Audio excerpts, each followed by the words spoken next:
Aquaden, yeah. So it is maybe a lot of Empire's core strategies that they're going to have to change up, but that could be a good thing as well. Like, that makes them more unpredictable. Like, you thought you knew what Empire's going to do, now they've got resolution. I'm sure everyone's coming into a match against Empire, like the Chappie, Meepo, the PA. Aquaden.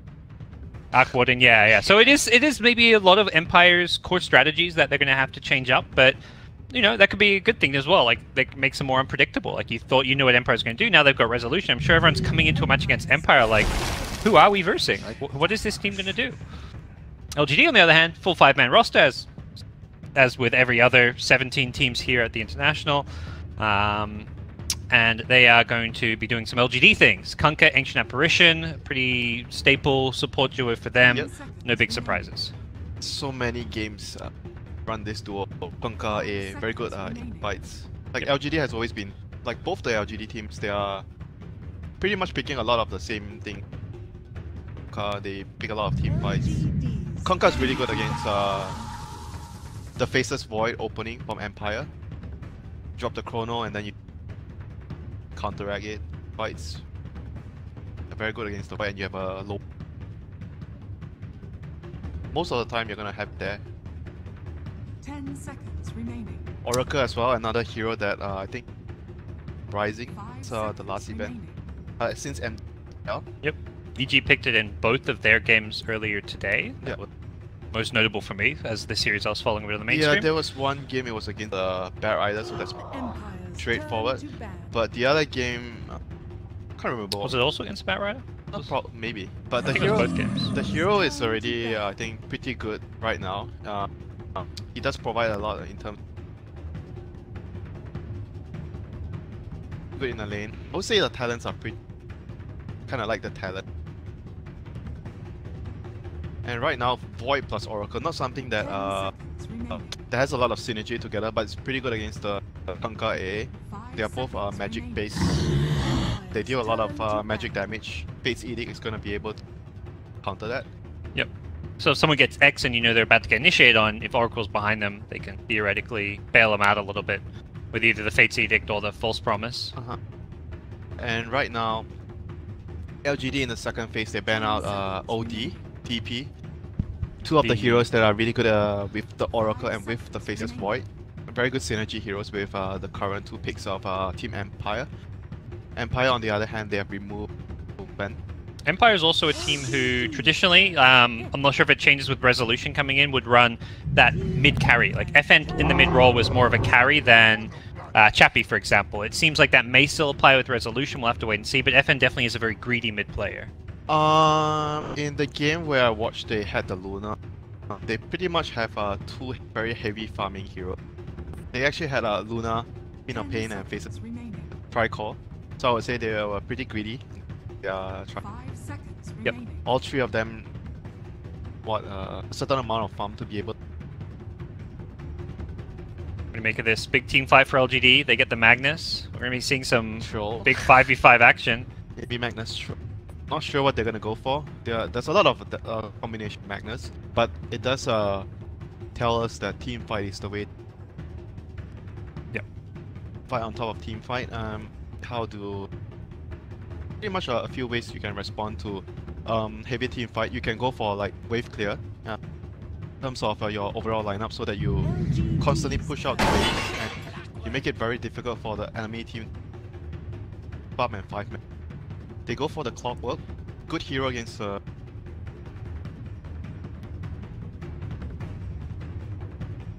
Theoretically, even could be good against Magnus. If you find him with a Rocket Flare, you can initiate on him. So, see if that's a pick that works out. And also leaves their draft very open. I think there's a lot of question marks about where heroes are going for Team Empire. You've got Clockwork, who can be played as an off-lane, as well as a 4th-position hero, and then you've got Faceless Void, who can be a carry or an off-laner. So I think Empire's drafts and lanes, until maybe this 4th pick, hard to predict. Now it gets a little bit easy. You see the Enigma, you're expecting this as a core here in the off-lane, the Clockwork as a support. Now you know that Void is going to be a safe lane farmer. Oh, you wish you could pick Rubik right now. Well, they've got a ban to protect it. Obviously, Rubik is not going to be that ban because they've got AA. Unless they're on a mid Rubik, which, probably not. If it was like Liquid, you'd be like, Miracle's probably asking for it. And we'll see what the response is going to be. Enigma, one of Ghost Stick's comfortable heroes. Pops, I see him. so as their officials. Pretty good here. You mentioned they ran a tri-core lineup. This is, again, similar kind of thing. Yeah. Farming offlaner, farming carry. FN is always going to want farm, so expect to see him on some Quap, Puck, On the whatever other mid. hand, they are going to be able to balance it out with Oracle and Clockwork. The support duo that doesn't really, like, if you look at their support duo, none of them need a lot. They just pretty much need their levels and they're good to go. So that's how you balance out when you have 3 farming cores. You have a 4 and 5 that doesn't really need to. Really seems like the overall sentiment from the two drafts is big team fight, though. You've got the Magnus, Kunkka, AA. LGD saw the Void, and they're like, we're going to pick a Magnus. We're going to counter with a Kunkka. Let's get team fight. And then Empire's like, well, let's one-up you. Let's get an Enigma. Do you feel like either team has an edge for the big team fights? I think if it goes down to late game, freshers on the field, definitely I'm gonna favor the Void and Enigma. But in the early game, I would say that the Magnus Troll, Kunkka, AA, they are definitely gonna be stronger in terms of getting their items because they have Empower with the Troll. So you're gonna be able to get to that point faster, get your items faster. The pace of your game should be faster than the Enigma Void, because the way you're gonna play Enigma is like he's gonna get a Arcane's Midas, that's the build, and you're gonna keep farming and go for a pick-off if you can with the Black Hole. But otherwise, you're gonna be focused on your items. So as the Voids. Void is gonna be like, okay, I have Chrono, I'm gonna try to make a play, but otherwise I'm gonna be farming. They are both very long cooldown ultimates, and on the other hand, LGD, Kunkka, AA, they are short cooldown heroes. They are fast-paced. They are always up. Gonna be up their team fight. So I think LGD will be playing a much faster game compared to Empire. They won't rely as much on those big cooldowns, or I mean, they're just not as longer cooldowns. So naturally, they can fight more. And they're gonna want to get the Roshan because they have the Troll. Yeah, without the Chrono or Enigma Black Hole, Empire's draft doesn't look very scary, but LGD still have a Troll with Empower. They're likely going to have a good setup and initiator in the Kunkka, so they've got a much greater ability to constantly fight. It looks like the timer is paused. I wonder if that's a DC. Fixed PC, says Yao. Not sure what's going on here. LGD can't pick, but we've got a bit of a pause. Time to start talking. Last picks. What are you looking for out of these last two picks for the teams? Empire definitely want a mid. LGD, depending where the Magnus goes, probably looking for a mid. Could be looking for an offlaner. What are you thinking for the last two heroes here? I'm thinking that LGD, which one is better right now? Having the Magnus on off lane. So I know both of their players, maybe an 11 utilizes the hero. But I personally favor the mid Magnus more because I think that Magnus is a hero that you want to give him more farm. Because the more he gets, like, he's going to become exponentially stronger. Want him to get to the point where you have Blink, BKB, Refresher, stuff like that. And how do you feel about Clock Shadow Fiend? Still powerful? Possible for Empire, but on the other hand, for LGD, I think usually for 11 sometimes he plays very weak lane, like against like a Void Oracle. I'm thinking of a Brood, because the Brood is gonna screw your lane over, and you have Enigma. You can't switch your lanes because Enigma against Brood is pretty much suicide. You have not much options for that. So I think a Brood pick here could actually make it very difficult for Empire to play, because their lanes are pretty much set in stone. They are gonna have a carry Void, offlane Enigma. They're gonna have to pick a. I think that a Brood pick is really good for LGD, and Magnus Brood is also pretty decent. They ban the Quap. Both teams should at least know their bans. I mean, they've had an extra 5 minutes of banning and pick time here, but obviously Empire maybe have to react to that Quap ban a little bit, so they're going to think about this. Let's see if they actually sniff out the Brood. Yeah, the Brood could be a very dangerous pick, LGD. And for Empire, right now their last pick, they don't have Quap. They probably could still go for like something like a Lina down that tri-core route, or even a Tinker. As much as you like the mid Magnus, do you feel like it's a maybe hero though? I feel like it's flashy, but is it as farm intensive and awesome as the other options? It can be his kind of hero, but obviously he's usually when people talk about maybe, you talk about Ember Spirit, talk about Storm. You don't really talk about like a Magnus. Yep. But for the general strategy, I think if you want to allow a Brood pick into your lineup that's gonna destroy the enemy, I think that's okay for me. They ban the Silencer, so protecting their ultimates, and then we'll pick the Storm Spirit for themselves. So there's the Kunkka X, there's the Magnus RP, but pretty greedy. Tri-core Storm faces Void. but they have a support duo that doesn't need much. Sort of balances out everything. Let's see what does LGD do here. Can they actually punish? Because their lanes are pretty weak. If you look at their lanes, Void, Oracle, Enigma's just gonna farm. He's gonna farm, so it's not gonna pressure too much. It's also a scenario where, like, even if Empire lose their lanes, they don't have like a good comeback timing. Like, a lot of lineups would be like, well, they're gonna get. I mean, a Blink Dagger and Enigma is good, but you can still cancel a Black Hole. It's not like a Storm is like a Puck, like where if you're farming, your Puck gets a Blink, you smoke up, you go gank. They don't have that easy timing. Maybe the Clockwork's level 6, but to me it looks like a greedy draft that if it gets punished, will struggle to come back.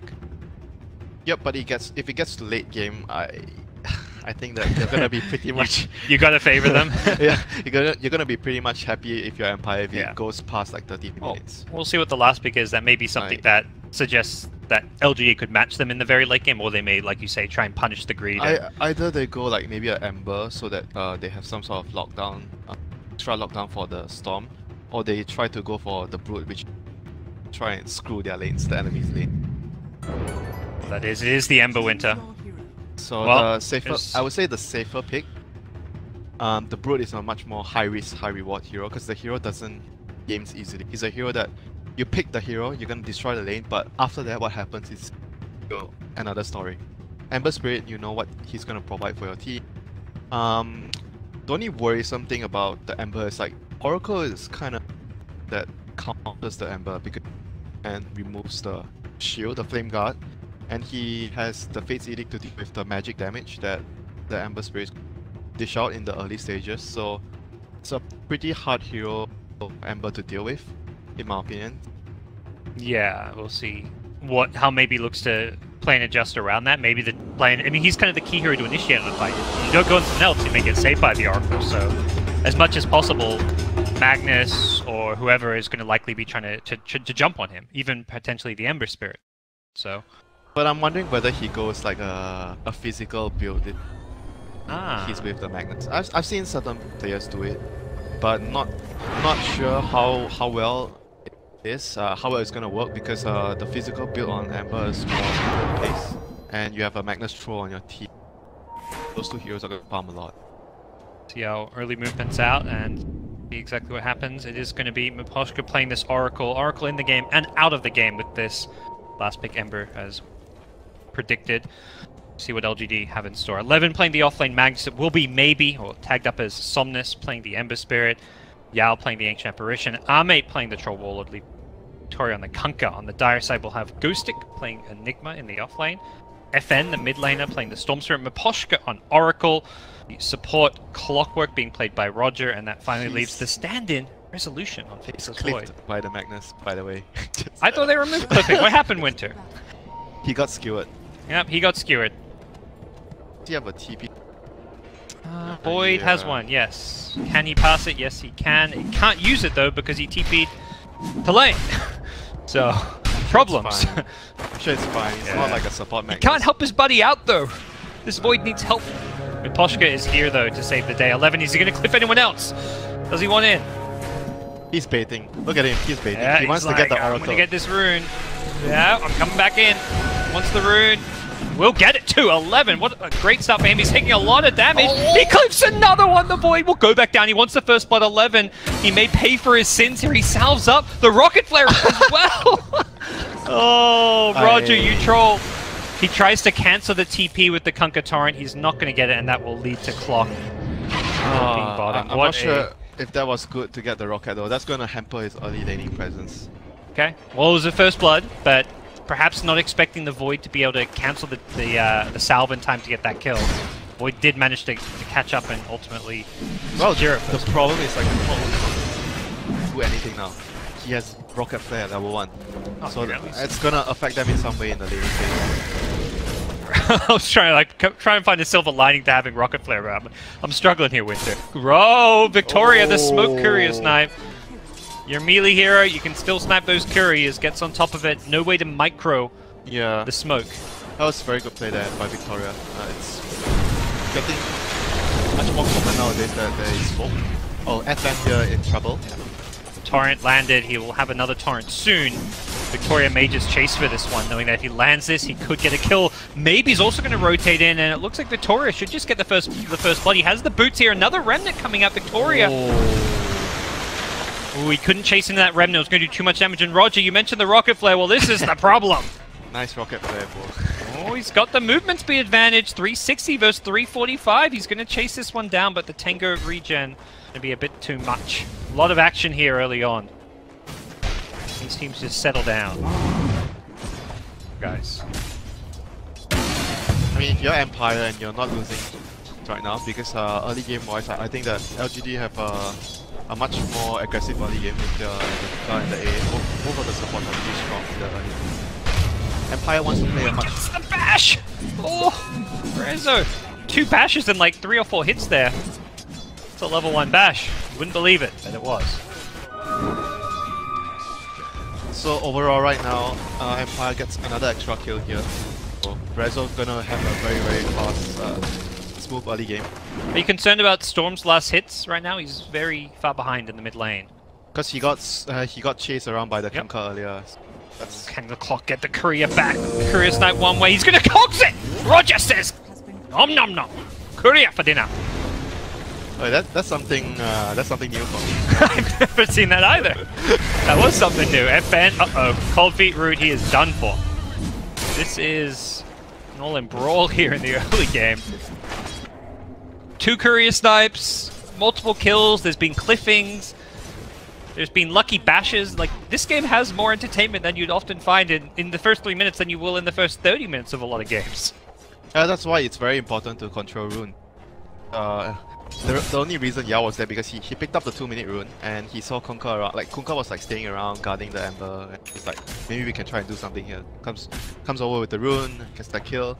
Like this is one of the few things where when you talk about early game, I don't think it gets talked about enough. Controlling the runes, how important it is. Carrying all those 2-minute rune, 4-minute rune, 6-minute. Every rune gives you a lot of opportunity to create a play of kill. See if Roger can get any revenge in there.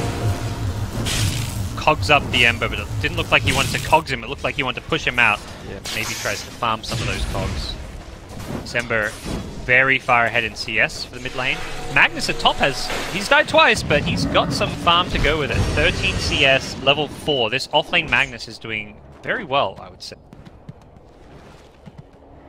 Well, I think he got the rune well, so overall pretty happy with the farm that he's getting.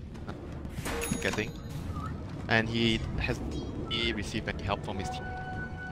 Overall, that's really good for LGD. They've been choosing to secure Maybe's lane the most, the Ember's lane. And they're securing him more runes. He'll get a DD rune, very dangerous rune to have with his level 6 approaching. Yep, and if you think about the way they're approaching, Storm is the hero that is the one that is most likely moving around, creating pressure and making momentum for Empire and shutting this hero down out of their 3 cores. It's one of the better decisions that LGD can game. Takes a ward here, so I get him. Yep. Shading, ghosting should be done for, and this tower's already taken a bit of a beating. Revenge kill from Roger. Not really possible, he hasn't got battery assault. A whole lot here, and Victoria taking a lot of damage. Actually will go down, just enough damage with the Eidolons to come down. Close to escaping. So right now, what does LGD? LGD, they're gonna want to at some point stack as much as they can so they can actually leave the lane. To very important. You want your level 6 ASAP, so you that global assistance. They're going in mid. Got the rune, the torrent to follow up. This is going to be an easy kill. The level 6 Ember. There's a reason the Storm is not mid lane, it's because he'll die. So it's Clockwork instead. The Storm, speaking of which, is level 4. This is actually looking really bad for Empire. Despite those 2 kills early on top, they've got a level 4 Storm, 2 levels behind the Ember. They have Clockworks on the level. They're losing their bottom tier 1 tower. Army going to get the last hit and everything. So as a whole, this game is going swimmingly for LGD. I mean, this is part of the fact why I talked about the Rocket Flare level 1 on Clockwork a lot. Because it does affect the game in some way, like the early game. Yeah, you're not gonna do so much in the early game. He was really lucky at getting, maybe not lucky, but he made a really good play, getting the courier with the power core. But apart from that, he's not gonna be able to help his lane a lot. And we'll have to see whether the Black Hole. Yeah. Control, there's a TP in from Roger. Ame No TP. has a salve, won't get a chance to use it. Yeah, no TP. He's still juking with the phase boots. And he can go up. He's got Oracle damage coming in as well. Miposhka is, yeah, he's got the kill. He didn't want to steal it, but he decided he had to. He waited to see. I was quite surprised that Rezo didn't roll. Regardless, they got the kill. If they didn't get the kill, then they would be themselves in the head. Why did not rotate the void? But it was just enough for them to get that kill. So first black hole of the game, getting the carry kill. Yep. A bit far up for Troll to be. Probably should have anticipated. Maybe Enigma just hit level 6, which is where he was caught by surprise. But ultimately, his team and himself, he respawns. They push mid. There's no black hole. There is a Chronosphere to worry about, but the damage output, the Storm's not level 6, and they can check that on the scoreboard. He just hits it now. Fence eventually coming in from Roger. Gets rooted, cold feeded. He is taking quite a lot of damage here, and the right clicks will finish him off. The tower goes to maybe, and he wants more. He goes charging in. Not going to get the Searing Chains off. Oh my god. Very close to an additional kill there. This is what we talked about earlier in the draft. They have a lot of like very long cooldowns. So LGD, look at what the Troll did. He died bottom to a black hole. He was level 5. He TP'd mid to push a tower right away. He understands that big spell has been expanded. I want to get something in for my team. TP's mid, gets the tower. Like, that was a very good play for his team. They would not have gotten a tower in this. All in all, I think LGD gonna be okay losing the carry earlier, trading for the tower there. Yeah, in the big picture and grand scheme of things, that is worthwhile trade for them. They walk away with additional map control, and just the pressure continues from their side. And looking at the stack as well, how many stacks do they have? It's like 2 on the other side as well. Yeah. We asked about the Ember build. Well, he's not level 10 yet. We'll find out. He's going for the Veil, so suggesting for now magic damage. But sometimes you see the Veil and he still goes for that level 10 damage stat. Now that the Spell Amp is only 8%, it's not as potent as it used to be. Smoke as well. Right now, LGD bringing the aggression towards Empire. They scan completely on the wrong side of the map, but that also may suggest that instead of going, they just pinged. That was a dire ping. It looked like from Blockwork. They're bringing everyone top. Just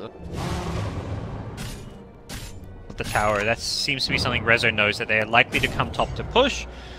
May also mean they're going to try and gank him in the process. We'll see how long he stays up here. He's going to TP out. This is very like aggressive from LGD. If you look at what LGD has, usually the teams will be set the troll into the NC, into the jungle, so you can actually get levels on bots, because at the current game, current state of the game, A is level 4, Kunkka is level 3, and almost level 4. You want to get those two supports level 6 in there. You do, Winter, but at the same time, you know your enemy supports are also not level 6, so they're doing this while the Oracle and the Clock are also not level 6, so it's like, yeah, our supports are level 6, but neither are theirs. I think it goes both ways. We'll see after they take a few towers, probably them settle back and maybe get those key levels. Not to mention that Tomb of Experience coming up in a couple of seconds. Probably give it... I think you give it to the... Lean towards Kunkka. Quite tricky though, because the AI slot is also something that you want to have on the field so that the Ember is much more of a threat in the map. Miposhka gonna get run down here by the Ember, played by Maybe. Got a DD room, Miposhka trying to juke. I don't know how well this is going to work, and Black Hole being expended. They really want this kill. He has got a Remnant to escape to. They've got to kill him during this, and okay, he popped his wand before Remnanting away. Did manage to live. That was not sure about that Black Hole, but still a decent attempt. Very close. When he popped the wand, it made it look like he easily survived, but he got down to like, what, 60 to 80 HP it looked like. Maybe if they have a point in the... Yes. He went for a more farming build because he was very far. You don't anticipate an opportunity like that to present itself. Actually, all in all, it was still a good attempt, considering everything. They still haven't used Chronosphere yet. Okay, so if you can actually get a big kill, they're still very contented in farming and just getting their items up because they're Empire effort. Retail lineup. Well, you asked about the tomb. It looks like Kunkka bought it and brought it to himself, but he's not used it. So perhaps he's about to hit level 6 at bottom. He's gonna give it to... Yeah, he's gonna hit level 6 here. And he's gonna walk and pass it to... Yep. A does not have a link. He's actually quite farmed, has a buckler already, a very fast mech for Victoria. This is a bro play right there, not eating the tomb. Yeah, it's like, I'm not level 6, you could eat it, but it's like, do you really need it? You're gonna get level 6. Hook shot finds Magnus, the skewer out, not gonna be there, and FN comes in to secure the kill. His recovery is beginning. Magnus close to his blink. Yeah. Oh, he got the arcane boots, but yeah, he is still close to it. Oh, he has arcanes in. Okay, not like very good. 0-3, but I don't think his score kind of reflects his purpose right now. He is meant to be the... He is only gonna need to have dagger this game and empower his throw. I mean, if you go to that late game against Void Enigma, you may ask for like a refresher on him as well. I don't think LGD want to go there. They wouldn't end much earlier. 20-25 minutes, I think that's pretty much the timings that they're... I think by that time you want to have at least taken one set of racks or higher with the Magnus. And Roshan is still something that they have to play in the near future. Big question is, Enigma rushing a BKB, how potent will this BKB hold be? There is a Magnus RP, which is not the most reliable way to cancel it, depending on where it's positioned, having a blink. The Ghost Ship is completely unreliable since it has a travel time, so it could be a very difficult spell to deal with when Ghost Stick finishes this BKB. It's gonna come down to who gets like the first move, like the initiation. And I mean, Enigma almost doesn't care if Magnus initiates a fight as long as he's not caught, because he can counterplay it. I think once Ghost gets BKB plus Blink, and that's gonna be a very good make of this, arming in the Roche pit. Get your Yasher out, bro. You don't need that TP or Quelling Blade. Alright, there we go. Dude, you want your Quelling Blade. Extra damage. It doesn't work on Roche anymore, does it? Used to, right? Or maybe it does work on Roche, but it's no longer percent based. Still does. Alright. But it's 24 damage. Everything counts. But like I said, that was the next objective LGD wants to, or needs to get. Which being scouted. Rocket Flare is there. They're trying to block the hook shot. Yao and Victoria from the north. They know this is scouted out. He does. He goes in. He gets it. Roger snatches it. Is there any backup coming in? He's on his own. He'll die for this. Oh, that's second life. Here comes Rezo with a Chrono. He's going to go for it. Only catches one. It's the Kunkka. The Ghost Ship's already been thrown. This is not the Chrono who's looking for. Storm will finish the kill. Meanwhile, the Black Hole to the south. It's coming out from Ghosty. He gets cold feeded up. They are still doing well in this fight. In Empire, they want more. They're trying to chase LGD back. And they will get a decent exchange at the pit. That was really, really good for Empire, MVP, Clockwork. But then again, if you look at that fight, LGD supports the Kunkka and the A. They were running away when they saw the Clockwork. I think they probably should have like stick together more to block. I don't think they should have allowed the Clockwork to actually get the hook. Maybe even the A running up and dying would have been better.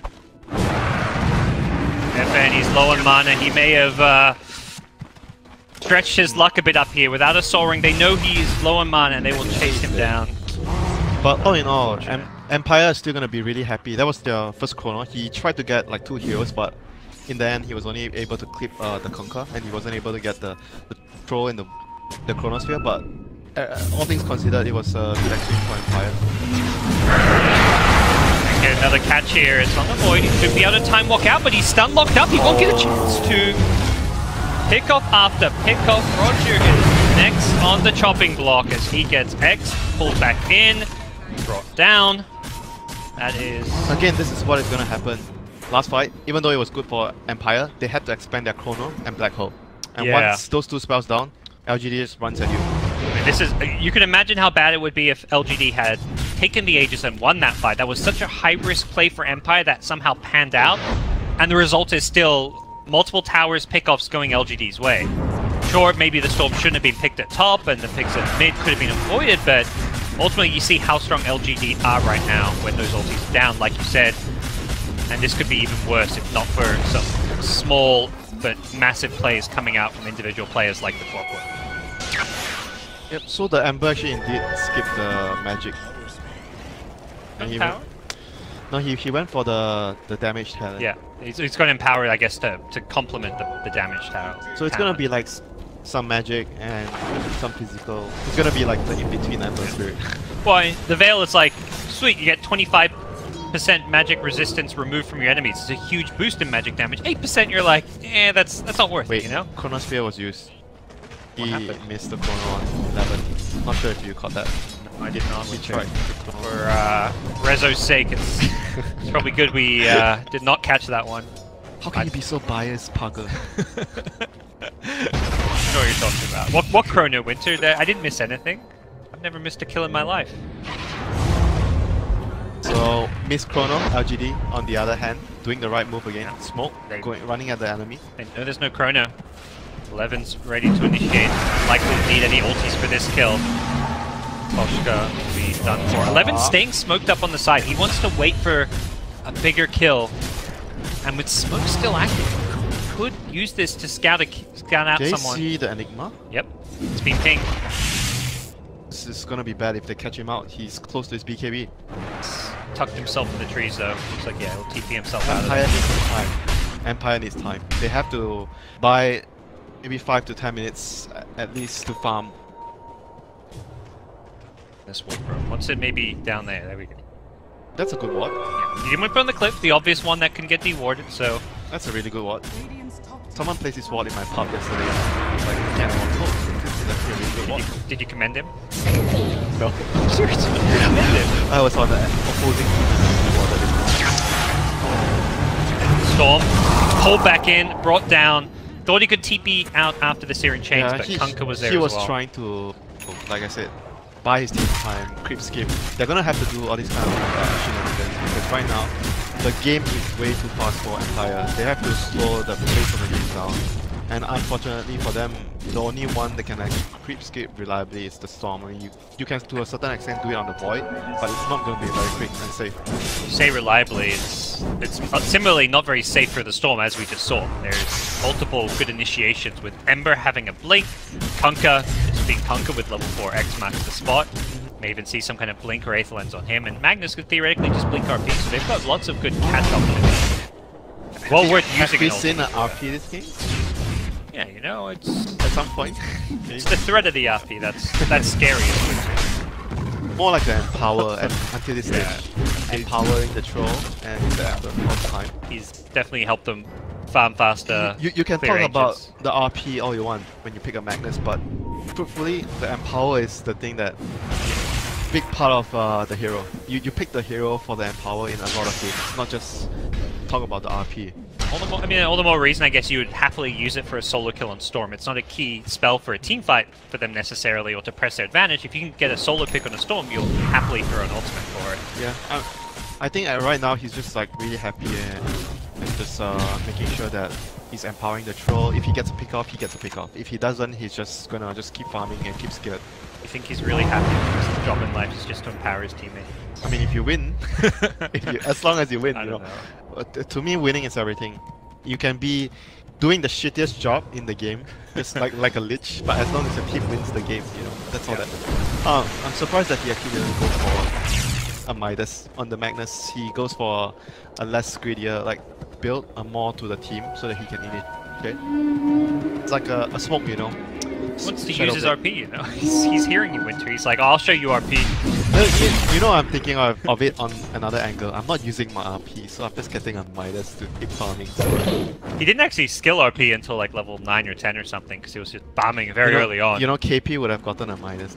KP likes his Midas after playing on Magnus. Yeah, it's like you've done your job, you've got your blink, so if your team wants to split, you can. Time to reward Yeah. myself after. I'll give you guys a little bit, then give myself a bit more. So right now, state of the game wise, LGD has already successfully taken all the 6 outer towers. You're gonna want to wait for the next Roshan.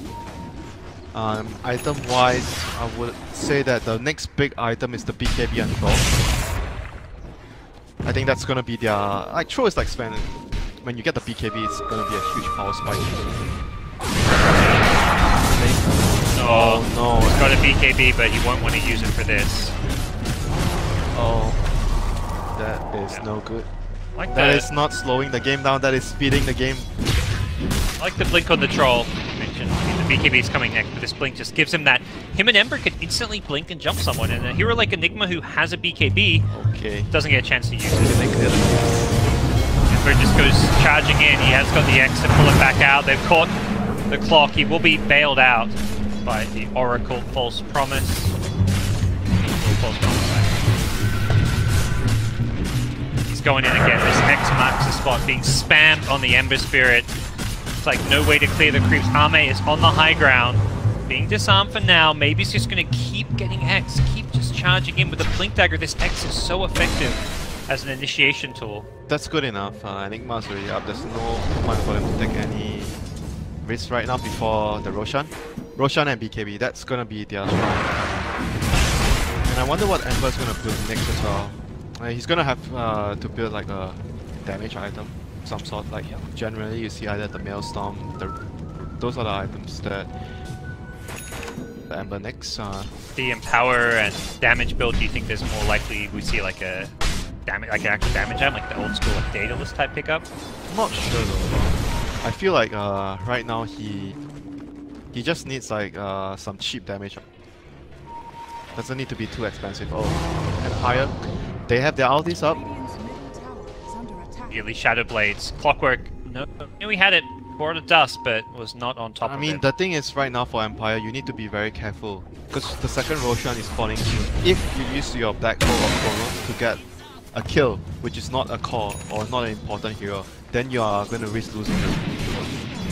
So when you make this kind of move at this stage, you need to consider Roshan is coming up.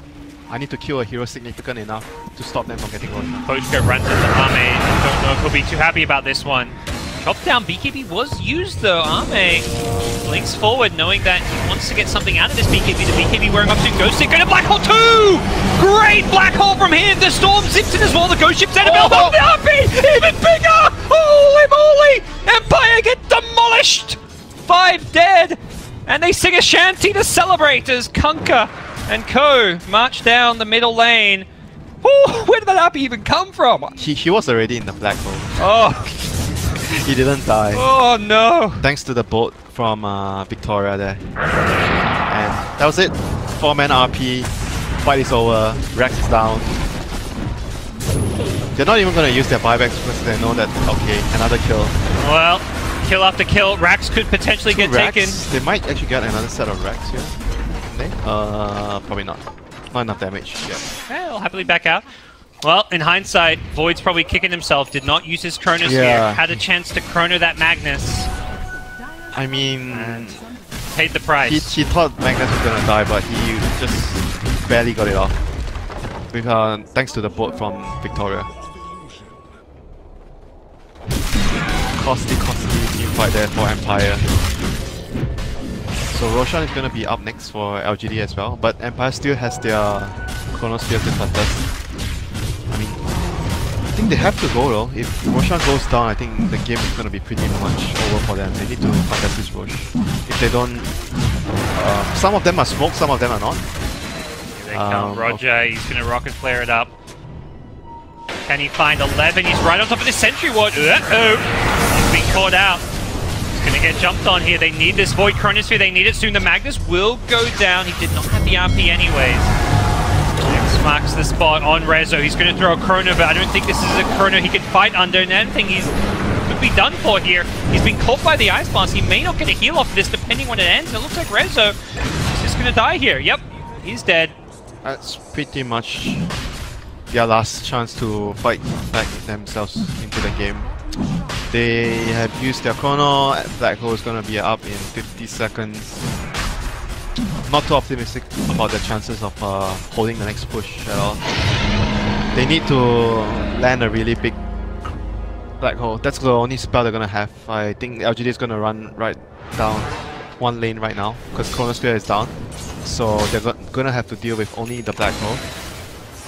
BKB up on throw, Skadi on the way. So he actually went for a Shiva Maelstrom on the Ember Spirit. It's like the common magic build where Ember Spirit go. Armor this game, I mean it's a lot of magic damage on the dire side, but opting for the attack speed reduction, which does help against the Void and the Storm. I mean, it's still a really good item combination because of the Veil. The Veil gives you more magic damage. I mean, it weakens their magic damage, then you have the Shiver and the Maelstrom. Like, generally, you see these items paired with the magic talent at level 10. I mean, I guess ever since the buff to the 30 damage, I mean, it got changed from what, 20 to 30? Yeah, I think that sounds right. it's significant enough to actually get it over the spell right now, even though you're going for the magic build. GD with Aegis in hand, they're gonna plow through these outer towers and set themselves up for a Chrono high in ground. 18, so they're gonna have both their big spells, but not sure how many heroes they need in the Chrono. They're probably gonna need as much as they can. Power Troll's gonna keep on hitting the tower, meanwhile the Ember's gonna keep on creating chaos. Save siege. Just leave the troll. Oh, Troll is not gonna be left, he's gonna charge in, he gets Solar Black Hole, Ghostic just thought he was dead. Opts to just use it to try and break the Aegis, but he will take a lot of damage in return. The fight is not looking good for Empire. They do take the Aegis. Resolution gets a decent throw off the backlines, catches a lot of the RP. It's a bit better, and it's going to catch the 2 key heroes there in Empire before it's even ended. GG out of this game, and well, that is it for game number 1. LGD, the designated champions of TI7, as goes the Chinese memes, have at least notched one more group stage win under their belt. I mean, what a wonderful display by LGD.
And we're back with a very fast start to our draft for game number 2 of Empire vs LGD. These two teams facing off in a fairly one-sided game. One very well played and executed by LGD. His analysis, and game 2, some familiar picks, but coming out from slightly different sides. Well, same 4 opening picks, but Swap sides. Yeah. 2 heroes. AA and Oracle have been swapping now. Same bands as well. Nyx Puck from LGD, Bear Rider and Night Stalker from Empire. Those are the 2 like staple bands against both the LGD teams, I would say. Those 2 teams run the heroes a lot. Yep. And right now we see Kunkka, Oracle and LGD. Classic position 4, position 5 combination. Fortune's End to set up the torrent, so still pretty good kill potential. Base a Void. Not much to add to that. Ice Blast into Chronosphere. Very deadly. I think all in all, both teams are they're still 10 seconds remaining. standing to their ground, you know, they're picking what they think is and neither team is like changing too much. I mean, it's the group stage, you know. Sometimes you just like steal your guns and try to find out what's wrong along the tournament, along the group stages, but you don't deviate too much. And this suggests that Empire, coming into this LG series, had a plan, and they're going to stick to it, even though they lost game 1. They may adjust their picks, but they believe like their bans, they're not going to change. The pick changes only slightly tweaked. Rather than getting the Void Oracle, they go Void AA. They're like, let's take one of Yao's hero. We think the AA was really impactful, and we're going to stick with our guns and pick the Void up again. Yep. So LGD in the second ban phase, they removed the Weaver and AA. So they're kind of expecting maybe the Void offlaner for Empire. What's good about the Weaver here? That seems 5 seconds. With the chilling power attack. That's is that it? That's I feel like that's I don't know. I feel like that's not enough reason to pick a Weaver just because of that synergy. It's definitely nice. We might see a hero that's bad against Weaver. Because sometimes when you see a ban right now, that hero doesn't seem really the current heroes, but might be good against the heroes that they are about to pick. So that could be the case here for them. Once again, Empire. One of the heroes that LGD likes to. Last game was LGD banning it, but the Oracle was on the other side. It pairs very well with the Oracle. That's the key thing. The Imba combination, Spirit Siphon and False Promise. Heal me more! Heal me more! That is an unkillable death prophet when you've got an Oracle behind you and Spirit Siphon going on. Yep, and LGD removes the Venom, just a very annoying hero, very good hero in the meta. Deals with the melee carries very well, like the Ursa, the Sven. I would say Sven hates Venom the most out of like Sven, Juggernaut. Juggernaut doesn't really hate. Still annoying, but it's not as bad as those are the 2 heroes that do not want to fight against a Venom at all. Nightmare. Nightmare indeed. And for Empire right now, the decision is to whether we go for balanced draft, like you will not pick too many long last game,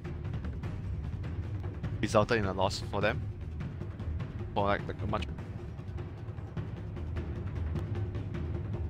You can go for an invoke lineup as lot. You don't want to like base your whole lineup around multiple, like one long cooldown spell is fine, but if you have like more than one, then it will be problematic. Nice thing about the Invoker Void is that it is kind of greedy with the both being farm intensive, but you can get kills early. Like Sunstrike Chrono is like you're ready to fight. Like as soon as that Void hits level 6, you've got a 500 damage burst Sunstrike to go with his Chronosphere. So we make a charge around them, but like overall, like when you talk about the position for Spirit Break, Earth Spirit is like a hero that you would always compare it to. Like Earth Spirit does a lot more in other fight departments, and setting up kills, but like a more reliable initiative. Not every occasion you charge in all. If you look at their heroes, Oracle has the Root, charge, Oracle has X, Torrent, Like there's a lot of spells that can do. Spirit Breaker compared to Earth Spirit, in terms of initiating and but you're much weaker. But the thing is, like, he provides a lot more. So this might be the main reason why they want him. Last game, if you talk about the last game, they had a very terrible early. FN got crushed because he didn't help from. This might be one of the main that you think about when you're after having a bad first game. This is, I was about to say, the other nice thing, I think the other big perk of the Spirit Breaker is the BKB piercing ultimate. Kind of have to expect that Magnus, you see Magnus, you're saying, oh, they're going to pick Troll again. So I feel like the Spirit Breaker and even the Razor to some extent are heroes that are going to counter some of those BKB carries. Razor right now, yeah, it's decent in lane versus Magnus, but you're going to likely pick this because you're expecting some kind of melee empower carry to be played by Ame. So this Razor is a good kind of preemptive It's a good pick here because of the heroes. Razor, you can hit out of Chrono. Let's say if you have a Razor mid, Spirit Breaker charging in with the static link, it's very like good to set up kills. And it's very good against the Conquer and Oracle because both of the heroes have a lot of targetable spell. Makes your passive very, very good. They do not really want to click on you, but they kind of don't have a choice, you know? The Terrorblade, they don't get the melee empower. Well, they kind of do. You can farm while melee, and then you can fight while ranged. This is actually one of the best ways to play against the Razor static link. It's a pretty good hero with their lineup, I would say. Like when I talk about Oracle, I think this is probably the best carry with Oracle and Conquer for multiple reasons. Both keeps the Terrorblade low if he gets focused. It's going to allow him to get his Sunder off. Same for the Oracle. Both of the supports are going to allow the Terrorblade to get his Sunder off. And it gives you like a very objective-based game. That's what LGD likes to play. We try and set up a siege, force you to rotate, and we have some sort of pressure on your lane. We saw last game when they got that early advantage, they were taking towers as fast as possible. They took a fast tier 1 bottom, then the Black Hole was used, Troll TP'd mid, took another tier 1 tower. It's a very similar thing the TB can do, is a bit more cooldown dependent, but is also better than the Troll at pushing. That was a really good ban there, dude. This would have been perfect for Empire. I mean, this is a hero that has come out of the Chinese scene as far as the metagame goes. Yep. It was LFY, the sister team of LGD, who ran that in-flame off-lane Zeus a lot, so makes sense that they kind of know the power of that off-lane Zeus better than anyone, maybe. Huh. They ran this earlier against Fnatic. Yeah, I think I saw this just now as well. I didn't see the game. I know LGD won the game because they 2-0'd Fnatic. Ooh. Arc Warden. So is Rezo and Arc... I guess he's going to be the Arc Warden player. I seen him play Arc Warden, but it wasn't very impressive. Like, it was in pubs, watching games, but it wasn't really like... He's not a dirty Arc Warden spammer. Yeah, he wasn't like Chappie is. He wasn't really comfortable with the hero. But all in all, it's still quite a solid pick here because Arc Warden is really good against Tower Sieger. Annoys the Terrorblade a lot because you do not want to walk inside the field to hit the towers. So that's going to annoy you a lot in your... All in all, this is Terrorblade. The other hero... I think overall, not only the Terrorblade, the other heroes are for Arc Warden. Because the thing that you hate the most as Arc Warden, do not want to, like, let's say go up against like a Spectre. Spectre, PA, yeah. Those are the heroes that, oh my god, when you're Arc Warden, you're like, get me out, please. Can't do anything. You're against mostly range damage, and that's where you've got a lot of protection from the field. And if you look at their heroes as well, these are the heroes that you want Arc Warden. Frontliners, Void, Spirit Breaker, Razor. These are 3 heroes that can be in line. Chrono Charge, very good spells that protect Arc Warden safe. That's what you want, you know, when you Arc Warden. It's a hero that you want the draft to be centered around him. You do not want to just pick Arc Warden because you want to pick Arc Warden. You want to build a lineup that can allow the Arc Warden to shine. Well, we'll see if this is going to be the pick for Empire in Game 2. They are that game against LGD. I kind of like their last pick more.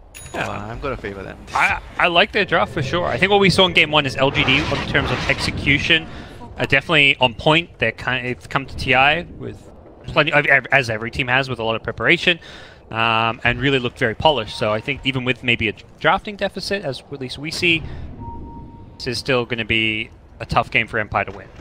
Yeah, I'm not very sure about the Leshra. Oh, I haven't seen it a lot, so Are we TI5 again? Is that what this is?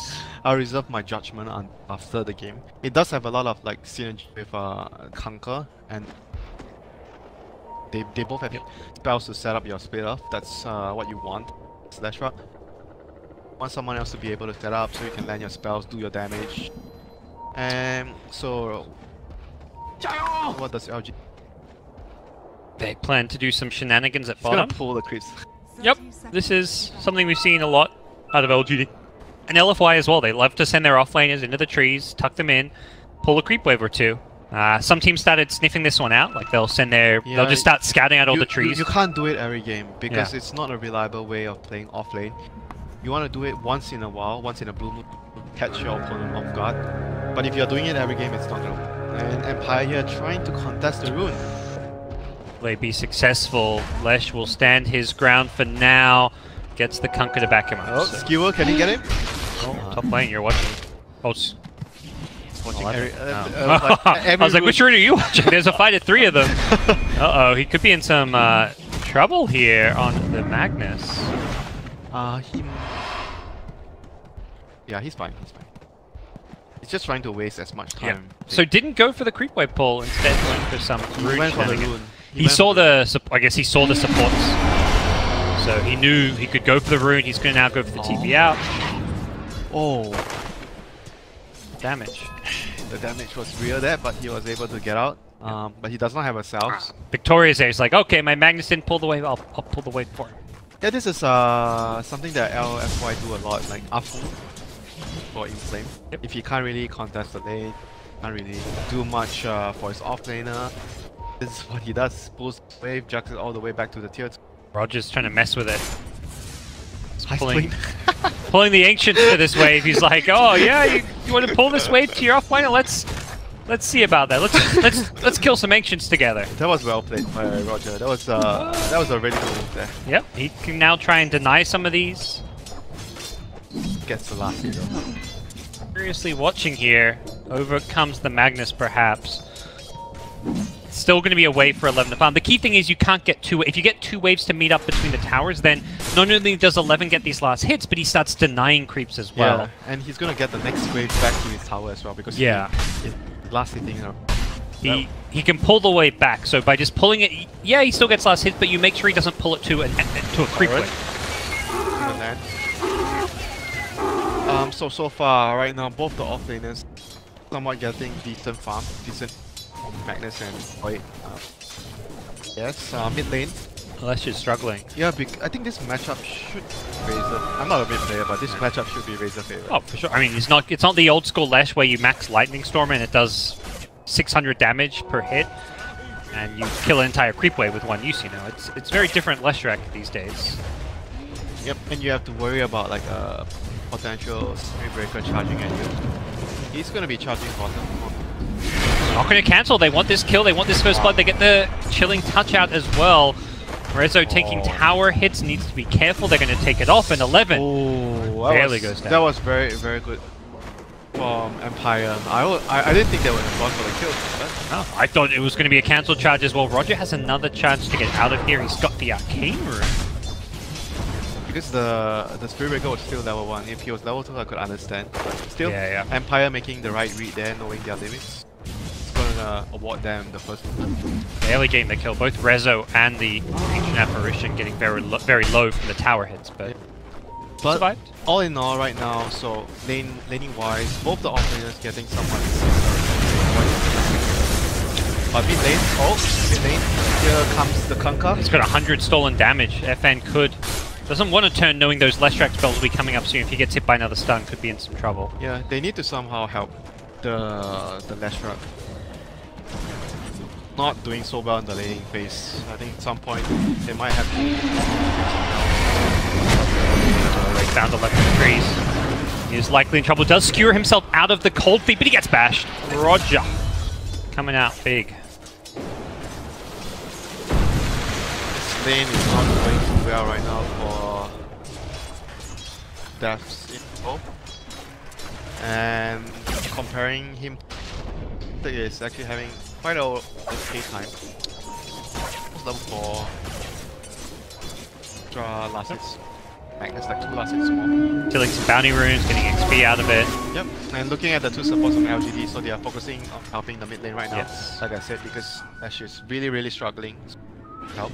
They've definitely changed this lane a little bit. Even just throwing a torrent into Split Earth. FN's being forced to bring out multiple salves now because he keeps getting harassed. The thing is, I kind of expected this.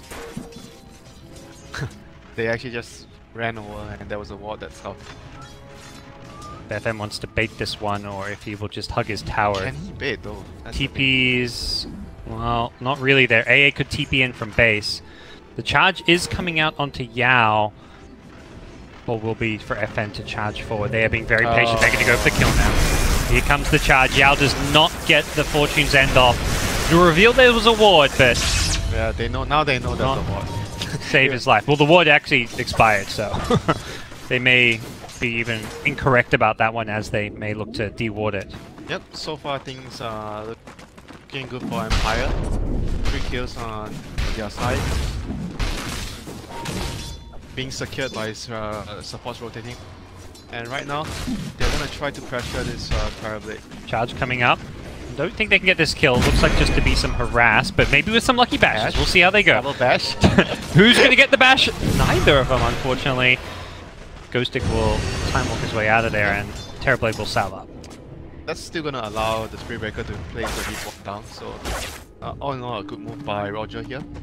Breaker giving the Void vision. He wasn't expecting a kill. It's more like, hey, if we both get our bashes off, we might actually get this kill. But hey, they don't really mind. What do you mean if? When you're playing Spirit Breaker, you're going. You're just gonna try. I'm gonna get that bash. You're telling yourself. Yeah, but the Void didn't. The Void didn't believe. You know, he's not one with the 17%. He's only got that 15% right now. Speed up. The X up. There's too much damage there.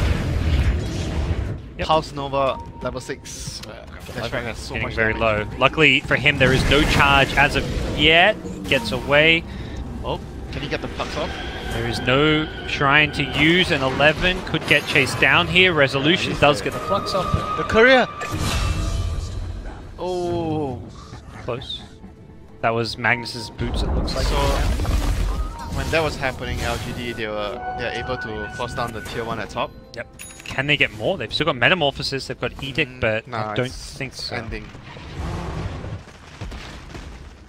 They'll chip at the tower, but like you say, unlikely to actually get this one. If anything, Terrorblade wants to be careful being this close to an enemy tower, and it's all about being careful. Ghostic is going to go aggressive, TP in from AA with the charge from Spirit Breaker. Ame Oh, he has no point save for Sunder. is going to buy out his items, could not get Sunder off. Here comes the potential revenge, and AA Miposhka will throw away his life. Ghostic just does not want to get caught by an X. If he gets X'd, he gets torrented, he gets Split Earth, he will likely die. There was like some indication there by LGD. Because the way you see the Parablade was being so far. Wait a minute. Charge. Charge in. Rotation from Razor a little bit far away for the time being. Roger perhaps looking for a bash. Here comes the return. I don't know if this will end up well. FN is in the neighborhood. Will be looking to fight this one. Finds Yao off to the side. FN with the link here and do a lot of damage. The plasma field will finish him off. Gets disarmed. Just a 1-for-1 trade there, so not all too bad. That could have gone a lot worse for LGD, I feel. Oh, bottom lane, 11. Okay, it is going a little bit worse for them. They do lose. Yeah, this Magnus. is gonna be a nightmare lane for Arboden. So much level. Be back. Oh, scout this one. Oh, it's being pinged. Ghostic has Chrono.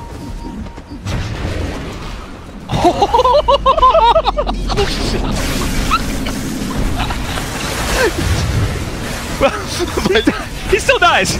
Maybe he's still alive here! Oh, okay, are they gonna chase him down? Plasma field? That's still on cooldown for now. Leshrac is probably like, holy cow! What did I TP back into? It was just that. A giant raging cow waiting for him. He's gonna... He's fine, he's gonna get a TP. He doesn't have a TP, he just TP'd home and got X back in. He can't TP. Oh no. They're gonna follow the breadcrumbs towards the shop.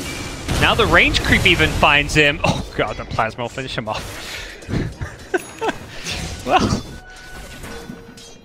okay, so that's some Dota 2 stuff happening. So all in all, there was a Chrono expanded, and they traded one Tower is under attack. Conquer, the Void going down for the Conquer and the and Metamorphosis off cooldown. Let's see whether they are gonna prep either the tier. Yeah. He's gonna try and meta and farm. Like, He's gonna do that. okay, farming even with Chrono down. I guess he just feels like, well, I may as well just not. You don't have to worry about getting ganked as much now. Yeah, and I think a lot of when pro players talk about how they want to use it as much as they can, not only just to pressure towers. When using it to farm, it's like pretty much like you get more out of it. Try not to save it too much. Some players, they are gonna be like, oh, what if a fight happens? And I use my meta to farm. Comes the rotation mid, just an AA. He was playing pretty far forward, but he got his level 6, so that's all he needs right now. Chronosphere in 35 seconds. Edict's gonna demolish the tower if they don't make any rotate. Arc Warden does not have a TP currently, brings one out on the courier. This is important even just for sending his Tempest double to the mid lane to defend. Charge will go onto Yao, likely to be cancelled with the full-on LGD retreat, and do so, pick up the regen rune. Things will probably settle down. I wonder, I don't know if they saw the Metamorph get used. Perhaps if Empire know that, they're going to be more inclined to go for a fight now, but they may be anyways, because they have got Chronosphere back up. Also importantly, they do not have Spirit Breaker's level 6 yet, but that could be coming soon with the, I think the 10-minute tomb was just bought, or likely to be bought. Yeah, it's out now, so Spirit Breaker will have his level 6. And for LGD, they are not as ready to make any moves to fight now, because meta is down, no RP, so they are much more on the defensive side right now. They look at their supports, because they can't do anything, they're just camping around their cores. Oh, they're actually still trying to smoke here without their... okay, so they don't have meta, they don't have RP, but they still want to smoke here. They have Ghost Ship, so it's, if they catch someone with an X, Torrent, Ghost Ship, Split Earth, there's a lot of damage. That right there is going to be close to 1k damage on a single target, so it does feel like they could kill even Resolution, as tanky as he is. And this is one of the tankier carries to run, 1300 hit points. He's making the right move, he's reading it. He's out of there. So just go find somewhere peaceful to use his Midas. Of course. Gets the double Midas off, he gets out of there, dire scan, finds no one, and at this point LGD probably realized, hey, let's just take the free tower, we're gonna trade, we won't get the kill which they were hoping. Well, meanwhile they tried to snipe the Oracle immediately with the charge and the Ice Blast, but not connecting there. So in the end it's gonna be a 1-for-1 trade, 1 tower apiece. FN still decides to TP down. Okay, he's alone here. Oh, TP to the tier 1, that was... Yeah, that was risky, so but he did not get punished. LGD were like out there after taking the tier 1, and right now they have all their, they should have all their spells up. Yep, Metamorphosis is up. Bolt is still available. How far off? Oh, he's really far from his dagger on the map. He's died quite a few times. I feel like last game he was dying but maintaining good farm. This game, he's just died solo to the Arc Warden a couple times. Much tougher lane that we're seeing this time around. Mask of Madness, Terrorblade. I mean, I know everyone's been buying, oh, top lane, charge, Ice Blast, see you later. Yep. It is, you know, it actually started with this guy here, Ahmed. He's been the Mask of Madness buyer. Even in my pubs, I've been seeing a lot of Mask of Madness, like Luna, Drow. Ahmed goes it on every carry hero he plays from what I've been seeing. He's so comfortable with this item. Let's see, I've never seen a Mask of Madness Terrorblade. This is a first for me. So it's gonna speed up his farm, he's gonna be able to... I guess with Oracle on your... kind of protected in some ways, and the Conquer. Yep. So you're not gonna be punished as hard. And once you've got your Metamorph with your illusions out, the only issue with silencing yourself is whether you need to use Sunder, but you can kind of maybe make a judgment call. If you're safely sitting back doing damage, you pop the Mask of Madness. If you're in the middle, you probably don't. Oracle is there, because the duration of the level 1 is 8 seconds. Level 1 Force Promise is 8 seconds. Yep. As long as your Mask of Madness. So I think all in all, you should be able to pop your Sunder off every time. Yeah. One of the cool things in the late game is also you can disassemble it and get Butterfly with Satanic, which is very common items to have on a carry in the late game. Charge? Oh, Ice Blast not connecting. He's gonna need, like... Had an ulti coming up soon, but he didn't go for it. He's gonna need like Bash Luck if he wants to go for that kill, but right now LGD So they're going to try to still stack Ancients, and the other 3 men are always going to be there trying to set up kills. This 3-man squad. Like when you play Dota, sometimes you see team like they split their team in 3 and 2, like 2 packs. The other 3 is always going to be looking for kills. The other 2 is going to be constantly taking up space wherever they can. This 3 is trying to just distract the enemy because the Magnus needs time to farm his Blink. Parablade on the other hand needs a lot of items in the middle. Top lane. Boy, the X damage is gonna be there. He did spend his money, but he bought his mask on Magnus before dying. it's the initiation talking about. Catch someone with the X, the follow-up damage is very formidable. Does feel like we're gonna enter a kind of farming game. Both teams kind of avoiding the big team fights, trading towers a bit. Arc Warden getting very fat, but similarly LGD also getting farmed. Every time this kind of situation occurs, I would prefer to be on the Arc Warden team. Because I think Arc Warden, when you get your farm, it's like, and the enemy doesn't have the right heroes to deal with you, you're basically like gonna crush everyone. And this is the kind of game that I feel Arc Warden can actually do that. Smoke up from Empire. They're going to send Arc Warden bottom though, so he has a TP scroll but does not smoke with his team. This will make it less obvious because he does reveal himself bottom. Meanwhile, the Chronosphere is fishing, looking for a kill. 11. Oh, he's... Oh, he gets away. Charge? Can they get the vision? Doesn't look like it. Oh, he's behind the trees. Fortunate positioning from Magnus. That was going to be so bad for LGD if he died. He was 300 gold away from his dagger. That's the reason LGD they're pushing towers, but they're not able to smoke or take team fights because they really need this Blink Dagger to do anything major. Yep. I mean, so far right now, the Lashrak has completed his Bloodstone. DB is working on his Manta. I mean, they basically need the Blink the most right now in this stage of the game. Once they have the Blink, they're going to be able to siege the towers. TB Atomorph Tower, and then the Magnus will be like hiding around the tree somewhere, looking for an RP opportunity. That's the kind of game that LGD wants to play. And then once the enemy can't really fight you, they're going to try and split push, and then you can use the X mark. Someone TPs to a lane to push out a lane and X mark and pull him back. Yeah, they're gonna do a lot of this kind of stuff when they get their Blink on the Magnus. Play their group up, Dota. They've got it. They've got the money for it at least, not the Blink in hand just yet. Empire have to be expecting this 16 minutes in. I got a little confused when you say hand. I'm like, what? He's going for a hand of Midas? Oh no, he's got... Like, no, not this game. Not in hand, but coming on in courier fairly soon, I can imagine. So right now, can LGD? I think LGD can actually make a smoke soon. There's a BKB on FN then, though. That's going to be a really big teamfight item. But they can still kill him. They have so much physical damage on the TB. Sure. And power TB. Does mean if he gets caught by an X, he has an escape. But like you say, yeah, there is ways to deal with him with TB Metamorphosis. Likely we'll see some kind of armor item come up next for FN. And this is the kind of game like the Void and the Magnus. Both of you do not want to be the person going first. You want to be the second hand. Because whoever goes first will get...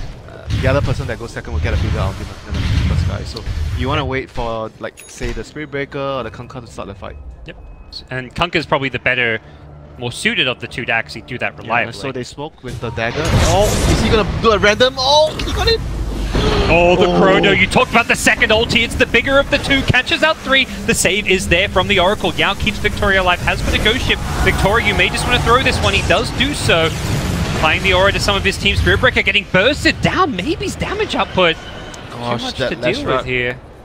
That Lash hurts. Pulse Nova plus Diabolic Edict just shredded the two supports. So it was a trade between an RP for Void Chrono and 2-for-1 trade, so favorable trade for LGD. Let's see if they can actually transition into a tower objective. And you're right about the second ulti being bigger, but what Empire did not have was damage. Leshrac at this point dishes out massive damage around those ultis, whereas Razor maybe takes longer to build up. He's got to get the static link going. He also has a more defensive build. Resolution wasn't at the fight too.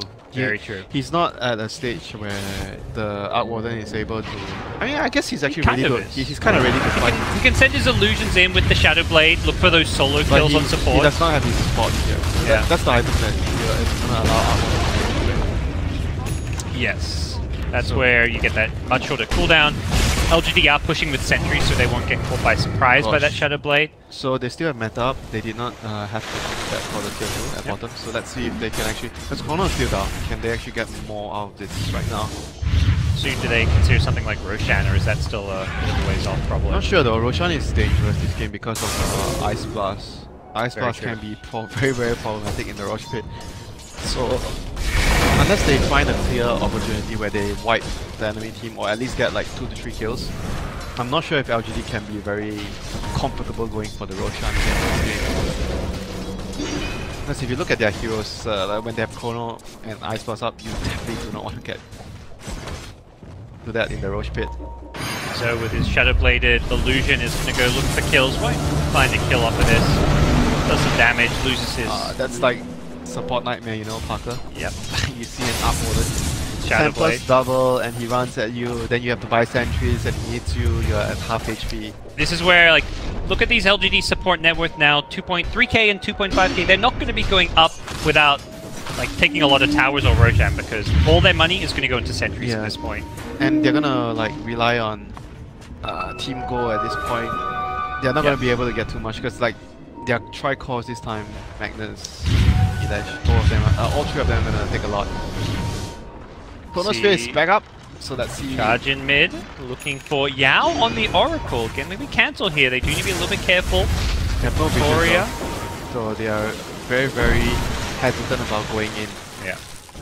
On the other hand, LGD has 1 deep ward here, so actually, none of the teams have like a good ward. We are seeing Resolution try and make up for the lack of vision by split pushing. Pressure the lanes, force LGD to show themselves and defend towers, so the Tempest double pushing out bottom.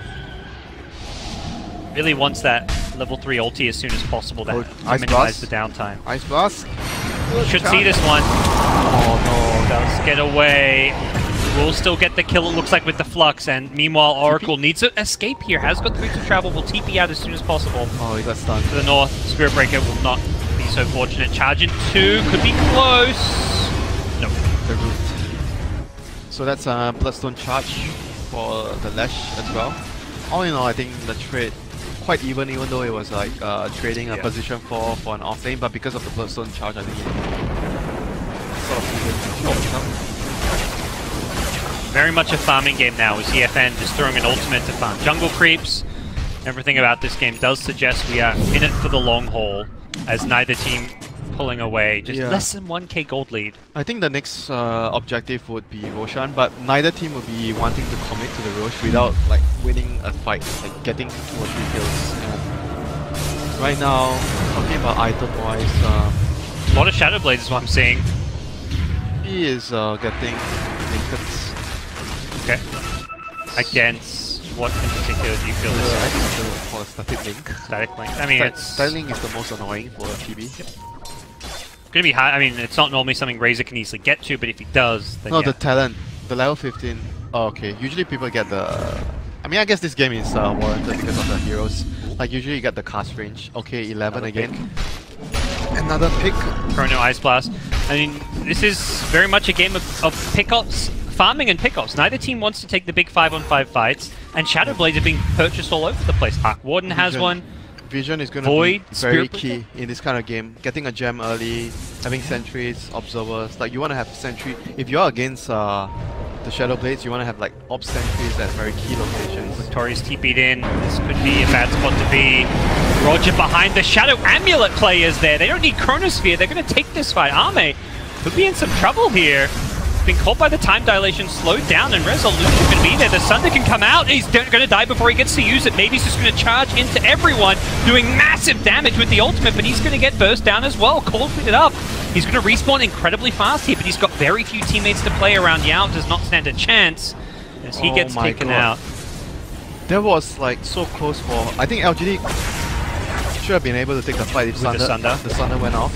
And the Oracle TP in, they should have been able to take that fight because Lashtrap was dealing so much damage there. And even if he dies, he has that second life, and if TP's still alive, it's very different. He might not have I think he might not have died as well, like, because if the TB sundered, they would be focusing on TB. Oracle would have been able to use the ulti on either one of them. So it did look like even if TB got the Sunder off, he would have still probably been focused and burst down post-ultimate, but it's really hard to say. But the dash would kill everyone else. Yeah, exactly. It would have been much more even, maybe LGD favored fight. Very confident, aggressive play from Empire, and they are rewarded for their aggression. Okay. They had the vision, that's the key thing. I love the Spirit Breaker's position. He was behind the tower with a Shadow Amulet, just sitting there invis, and set that up perfectly. This is like a dream game for Outwater, just really winning the fight elsewhere, and you're like getting to the point where you have bots, Maelstrom, Mjolnir and Shadowblade. These are the items that will allow the Outwaters to be everywhere, especially like Spirit Pressing the lanes, making it very difficult for LGD to move out. They're gonna have to try to stop that one. Right, looking for it. It's the Razor. Ice Blast is going to be there, won't get a chance to BKB. So they have to use the RP for that.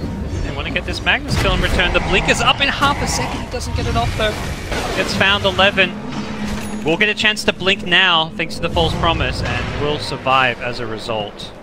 I can only imagine. I always feel like I want to say that, but okay. Correct.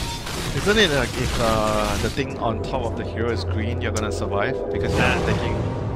Yeah, you're gaining health. You're there. gaining health.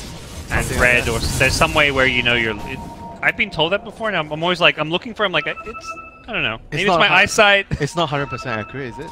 I think it's accurate. I think it's just hard to predict. Still, like hard to see even. Because I'm not an oracle picker. Yeah, I'm not an oracle picker either.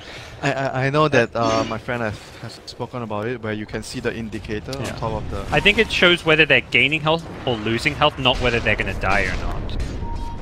What? So you might still die if it's green? No, your green means you're going to be gaining health, so you can't die if you're gaining health. Right, you'd think. Who knows? We need some Oracle spammers out there of Twitch chat. I know there are probably at least just a couple of you. Yeah, stanking, there we go. Fill us in. But Empire in the Roche pit, they know there's no RP. We talked about LGD playing around Chrono being down. Empire can do the same thing with RP being down. They're actually going to secure themselves a Roche. The advantage for Empire got cut back a little bit with Razor going down. It was actually up to like 3 to 4k, but it's going to be regained through this Roche. Yep, things are looking really good for Empire right now.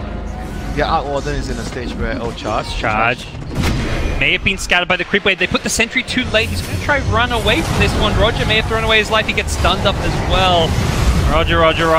Not the plan you were looking for. The Chrono catches too perfectly. How'd that even get the Oracle? Oh, Ghost Stick. You magical man gets a kill, but his team's still in trouble despite that. RP catches out FN. He has an Aegis, but they may try and pop him twice. He'll be coming back to life, but Arme's there with the Metamorphosis. Rezo coming in with the illusion. Wants 11. Can they fight this one? FN BKBs, but has to run. Rezo will cover for his buddy. Boy, hell he hurts. He almost kills maybe on his way out, as well as 11.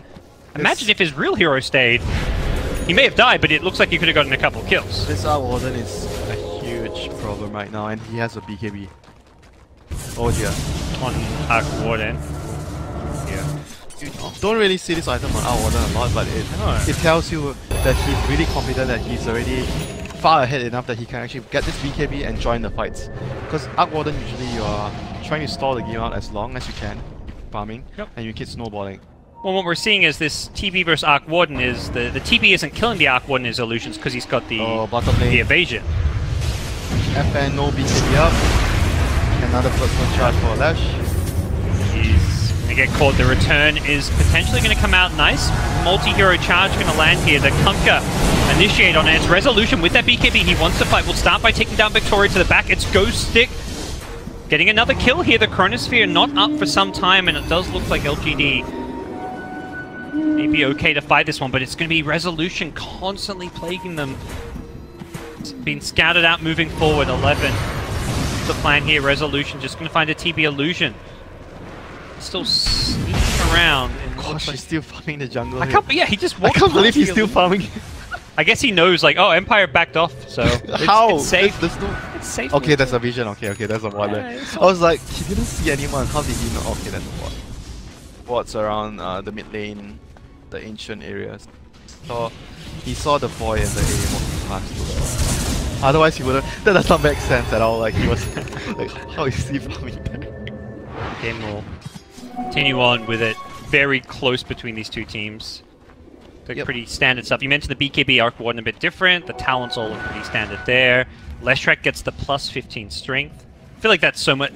Spell Amp sounds great on Lesh, but you're not doing spell damage if you don't stay alive, and 5% is it's nothing. Ember gets 8% at level 10, you know? Yeah, but still sometimes there's another hero on top of my mind that actually gets Puck gets oh no, Puck gets 10% at level 20. A little bit more, but it's one of those things you see the town, you're like, it's 5% versus what, 300 health? Sometimes you can get 50 damage gonna tip the scale. I mean, it could. Don't get me wrong, like, it could. But that's an extra 50 right there. This is what, the first lead of okay, they had a lead a bit earlier on, but the game was starting to slip away from them until that big play came up. This is the thing that you want to see from your mid player. All the polarizing mid players, they will make like some sort of opening for a team by getting a key kill like this, and they have no buyback. This might be actually Rex. It's only one lane because it's of the a Lash T2s. and a Terrorblade. They're gonna get Rex. Go for 2 cores even if they... Oh no, he's gonna buy. So oh fine. no, Aquadan has no buyback actually. Only FM. That's the big one. They really want to defend these Raxes here. The Magnus is posting up very far forward. Do they see him here? Ghostic is going to go on him. There is an Oracle to perhaps save his life. Yao, position to the back. He's... Yao? There's no mana. No mana for Chrono. Okay, Ghostic can't use the Chronosphere. This is the problem. He goes Intel Treads. He's getting some mana back now. Now he actually has it. Will he throw it out? He may be waiting for the Aqua. The Chronosphere, not great. As Ghostic is going to see his Rax go down. The Chronosphere wasted. No deaths in all of that. I was like, what is going on here? It even looked like Yao was just sitting at the back, not even... I guess he just knew Magnus was going to live because he wasn't worried at all. Or just seemed to say, I'll let my Magnus die. I don't need to ulti him. As long as my Lash, Terrorblade, Parker, those are the two important heroes. Eyes on the target, which was the Rax and his... You say those 2 cores. Okay, so game took a big turn. He gets a kill from one side of the map. Meanwhile, we're watching the Spirit Breaker at mid-charge forward. That was Poshka doing some warding, I guess. Not sure what was going on there. And there was a Dire Ward, which looks like gave vision of him swooping on in. Definitely LGD pulling a little bit ahead following a Rax and a couple of big hit pickoffs all off of it's that still not Razor. too big of a problem for the Arc Warden. He's going to be able to defend the lane and still have a chance to, you know, join his team because he always has the boost of travel and Temple's double. But, yep. Shadowblade Wars. 3 heroes invised up. They do see Roger's Spirit Breaker. He has been picked perhaps one too many a time this game. The Dire Sentry was there with the Observer Ward. I mean, that's what you do as Spirit Breaker sometimes. You run around, you scout, and you try to... You know, you try to be the one that dies to the smoke gang instead of like, let's say a Razor or the Arc Warden or someone else. Yep. And you try to go on some random warding mission and you die. It's definitely a tough game to play Spirit Breaker. Shadowblade. He still made a lot of like openings, I think, overall throughout the game for his team. Yeah. And a lot of his death is like, oh, my team's going in, or my carry Arc Warden's dying, I've got to go try and save him, you know? He's trying to be a good support. Well, you know, life of support, you know, that's what you do. die for your cores. Yep. Radiant's top tower is under Time you're 0-10 as a support, you know, just say, "I'll save my team." Definitely wasn't my fault. Blame the carry. That's what I'm hearing. They blame you every time for when they die, so you can blame them for your death. And so TP's in bottom will immediately Silver Edge up with his... Yep, so right now TB is gonna have his Monkey King bar up. That's an essential item against the Arc Warden, the field, the magnetic field. So you bypass that evasion. Roche is gonna spawn soon, so likelihood for LGD right now is finish the MKB, secure the Roche, then another set of Rex. There was I saw one gem picked up. Okay, so it's on Miposhka now. Void actually bought it. I think as soon as that death on Spirit Breaker happened. Too many Shadow Blades. And on the Dire side, Sentries is still... We talked about Kunkka and Oracle not farming much, but they found enough kills, and the Rax in itself is a lot of money. That's where a lot of their income came from. The team gold. But they don't have much of a choice right now. Like, you need to keep spamming because the sentries are going to provide you. Like Sentry Gem is going to be the key deciding factor because when you're playing a game where it's like Void against Magnus, it's going to be all about... Like, they see him coming in, 11. The charge only catches 1. There is going to be another strike follow-up. The Chrono catches 2, but Yao is there. He already used the ultimate, though. They could focus down the ledge. Ghostic going to BKB up, goes on the Oracle. Wants to try and take out the support in the backlines first. 11. He will barely survive. He was down to 300 health after the Oracle False Promise. The kill onto the board. Oh, no. The RP as well. Onto 2. LGD going to clean up here. The Sentry gets dropped. They'll get the Arc Warden. Razor can only scurry back to base, and they'll get a free gem out of it as well. They actually bought one before the fight, but great well-timed Sunder. The Magnus barely surviving with a couple hundred health after the false promise, and then he comes back in for that RP. You know, like we talked about previously in this kind of matchups, like you don't want to be the first one going in most cases. There's another RP, Winter. The He's second just caught a refresher. Game is already over. There's no buyback. Won't even get a chance to use it. Again, another well played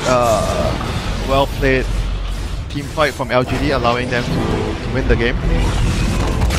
They have a very bumpy early game, I would say, from the Magnus especially. But overall, I think everyone else were they were doing the right moves, like trying to earlier when they were behind, they did the 3-2 split. 3-person always group up together. They make a few moves, even though I thought that it was a bit risky, the first one where they made the smoke when TB has no Metamorph and they had no RP, but they still made the move regardless because they knew that they needed to do something, pressure the map, try to, you know, make Empire respond to you. Then the other two guys are going to be able to farm. I really like the way they had the 3-2 bit in the like mid game. Maybe more towards early game as well, like when they were not doing so well in the lanes. So I think that was a really good move by LGD in the Vision battle, the Void against the Magnus. Yeah, we saw, I think, back-to-back games where both teams put a lot of emphasis getting on those big team fighters. This game, the Void, the Magnus. Game 1, we even had a bit more with the Black Holes as well. Yeah, Arc Warden having no buybacks in the 2 occasions were really costly for Empire. Yeah, I mean, this is a game that I think Empire will be kicking themselves a bit, like we did everything right, other than a couple of small individual mistakes. And also, I mean, credit to LGD, like maybe makes a fantastic play at bottom where he finds Arc Warden, and it's very unforgiving. It reminds me a lot of Tinker, you know, you can go a whole game playing a perfect Tinker, you get caught once, and your team could lose a Rax. That was the game-winning move right there, when maybe he was camping in the trees, he has a dust with him. He immediately picks the Arc Warden off when he also travels in with the real hero down the lane to push out. That was, to me, the game-deciding move right there. That was a very good play by... Yeah. Well, again, GD have taken the series. They are 4-0 today. They are looking so good. Wins against Fnatic and Empire. I think on paper you could argue these are not the strongest competition for them in their group, but they're definitely not the weakest as well. They are probably kind of teams you maybe think could show up and surprise some people. But as well, LGD still have some... And then all of a sudden it just starts getting annoying at some point. Some of them have good lines.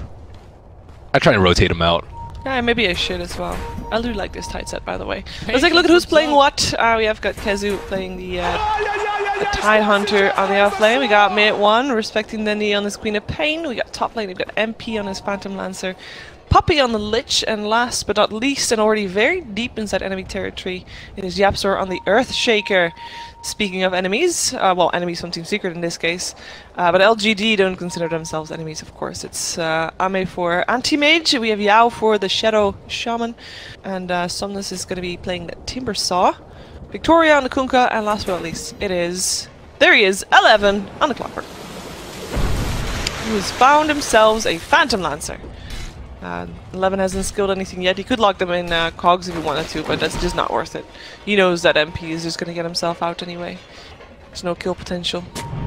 Still good getting damage on him. He doesn't have the Poor Man's Shield. We see this build pretty commonly, 2 slippers to start off with, but you're actually very weak until you get your shield. Yeah.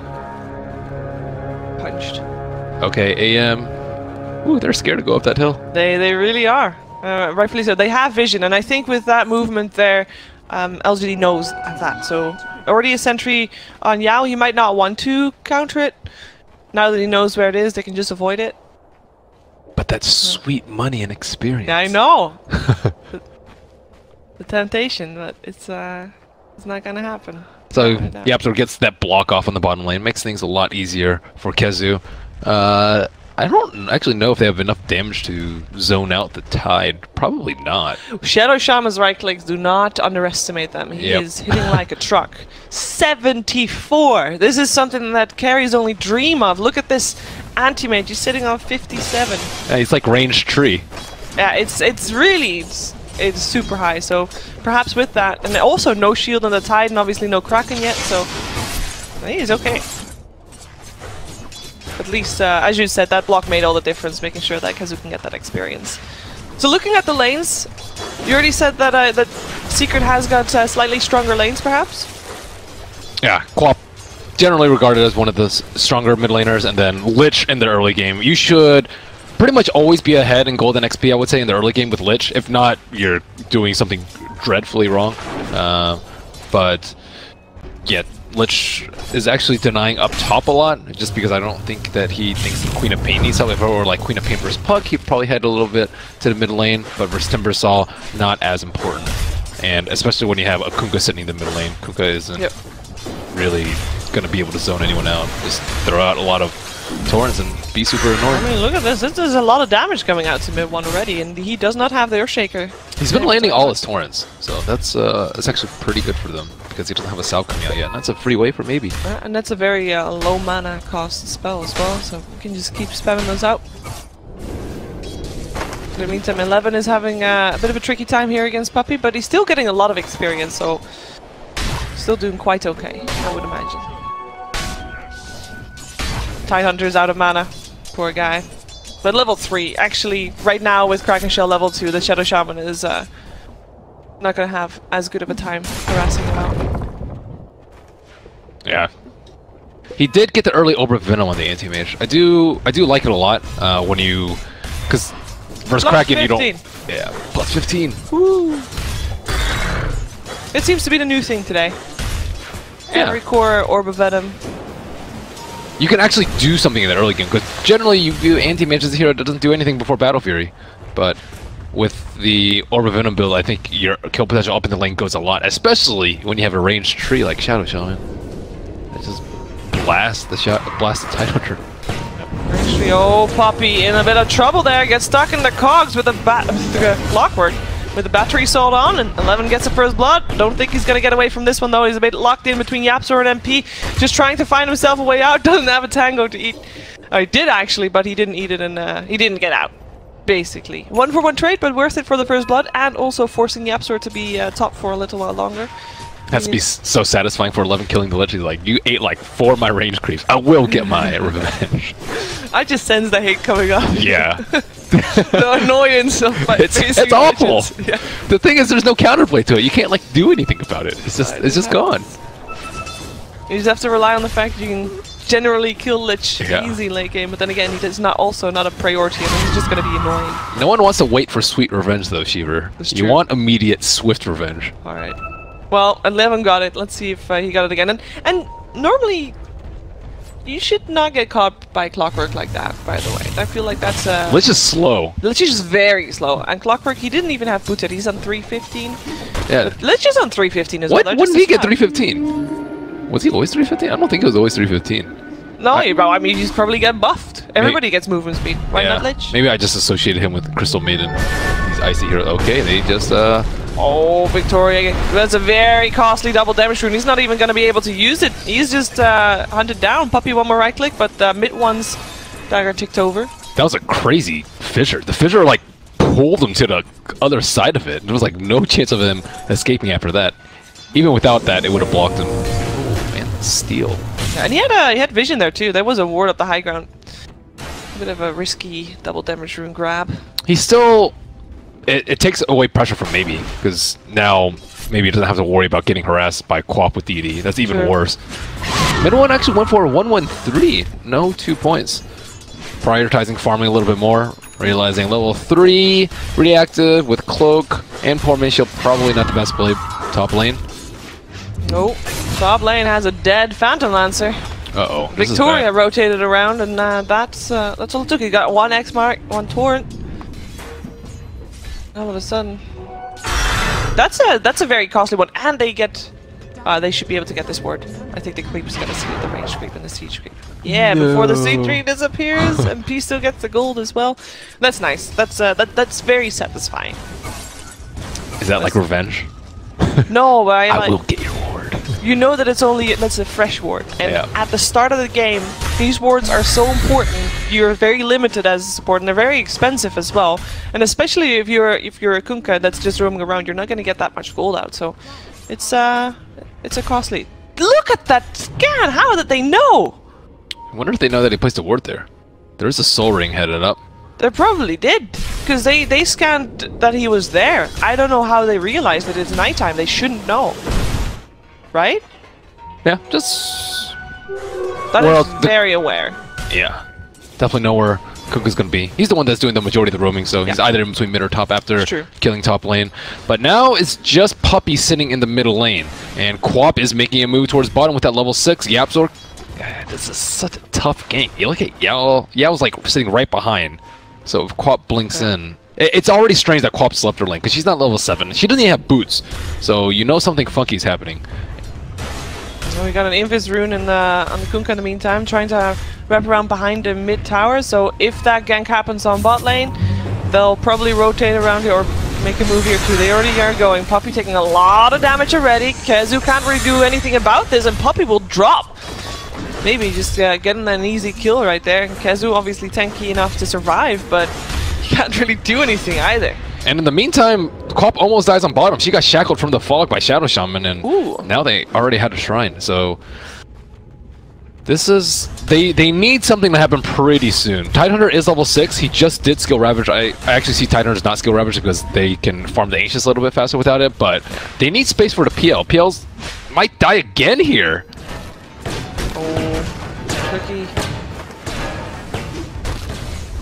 Tricky movements there. LGD has got Victoria again rotated up to help 11. 11 is level 6 as well, by the way, so we might be able to make something happen soon. This Timber Saw. Shaker is close by, Puppey's close by. They got 3 people here. And they don't have enough damage though, he's just so tanky. He's got 13 stick charges as well. Yeah. Good luck. Yeah. Just 34 armor. This is usually reserved for like heroes in the late game with Shivas.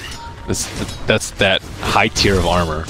There's a Wraith boss right now, and he doesn't even need help from anybody else. So Victoria is just free to rotate, and I feel like mid 1 has to be careful here. He's taking a lot of damage.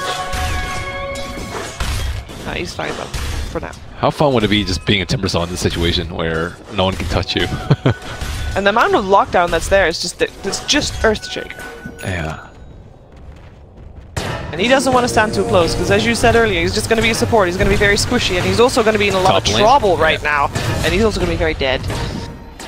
That's one of the more satisfying things as a Clockwork with Battery Assault. A hero like Earthshaker, Jakiro is another one, but you just, you try to raise your totem, and you just can't. We need to tier a list of most satisfying things in this game.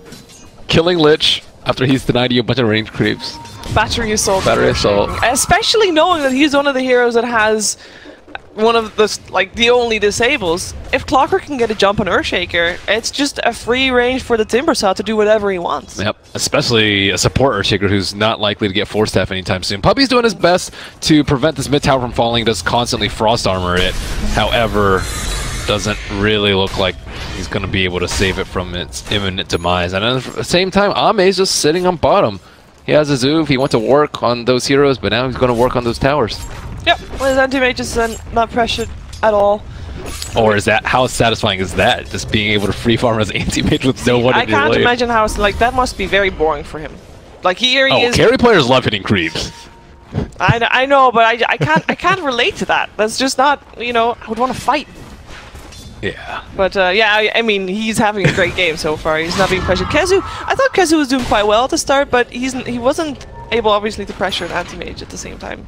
His levels are still quite good. He has got the Ravage up if he wants to use it. But they don't really have the follow-up damage. This looks like a very dead Lich, by the way. They wrapped around the tower for that. There's just really no competition. Yeah, it was daytime, they had vision on him. And they get the tier 1 as well. Meantime, bottom lane, a bit of pressure from Team Secret. They've got 3 people hanging out there, but now with the Timber Saw rotating in, with the Ravage, the Sonic Wave, it doesn't matter. They shouldn't have the damage to take him down unless there's some big mistakes coming out from maybe. Well, yeah, I was pretty unhappy that his stack got taken out, but that will be the trade. At least it's not an objective.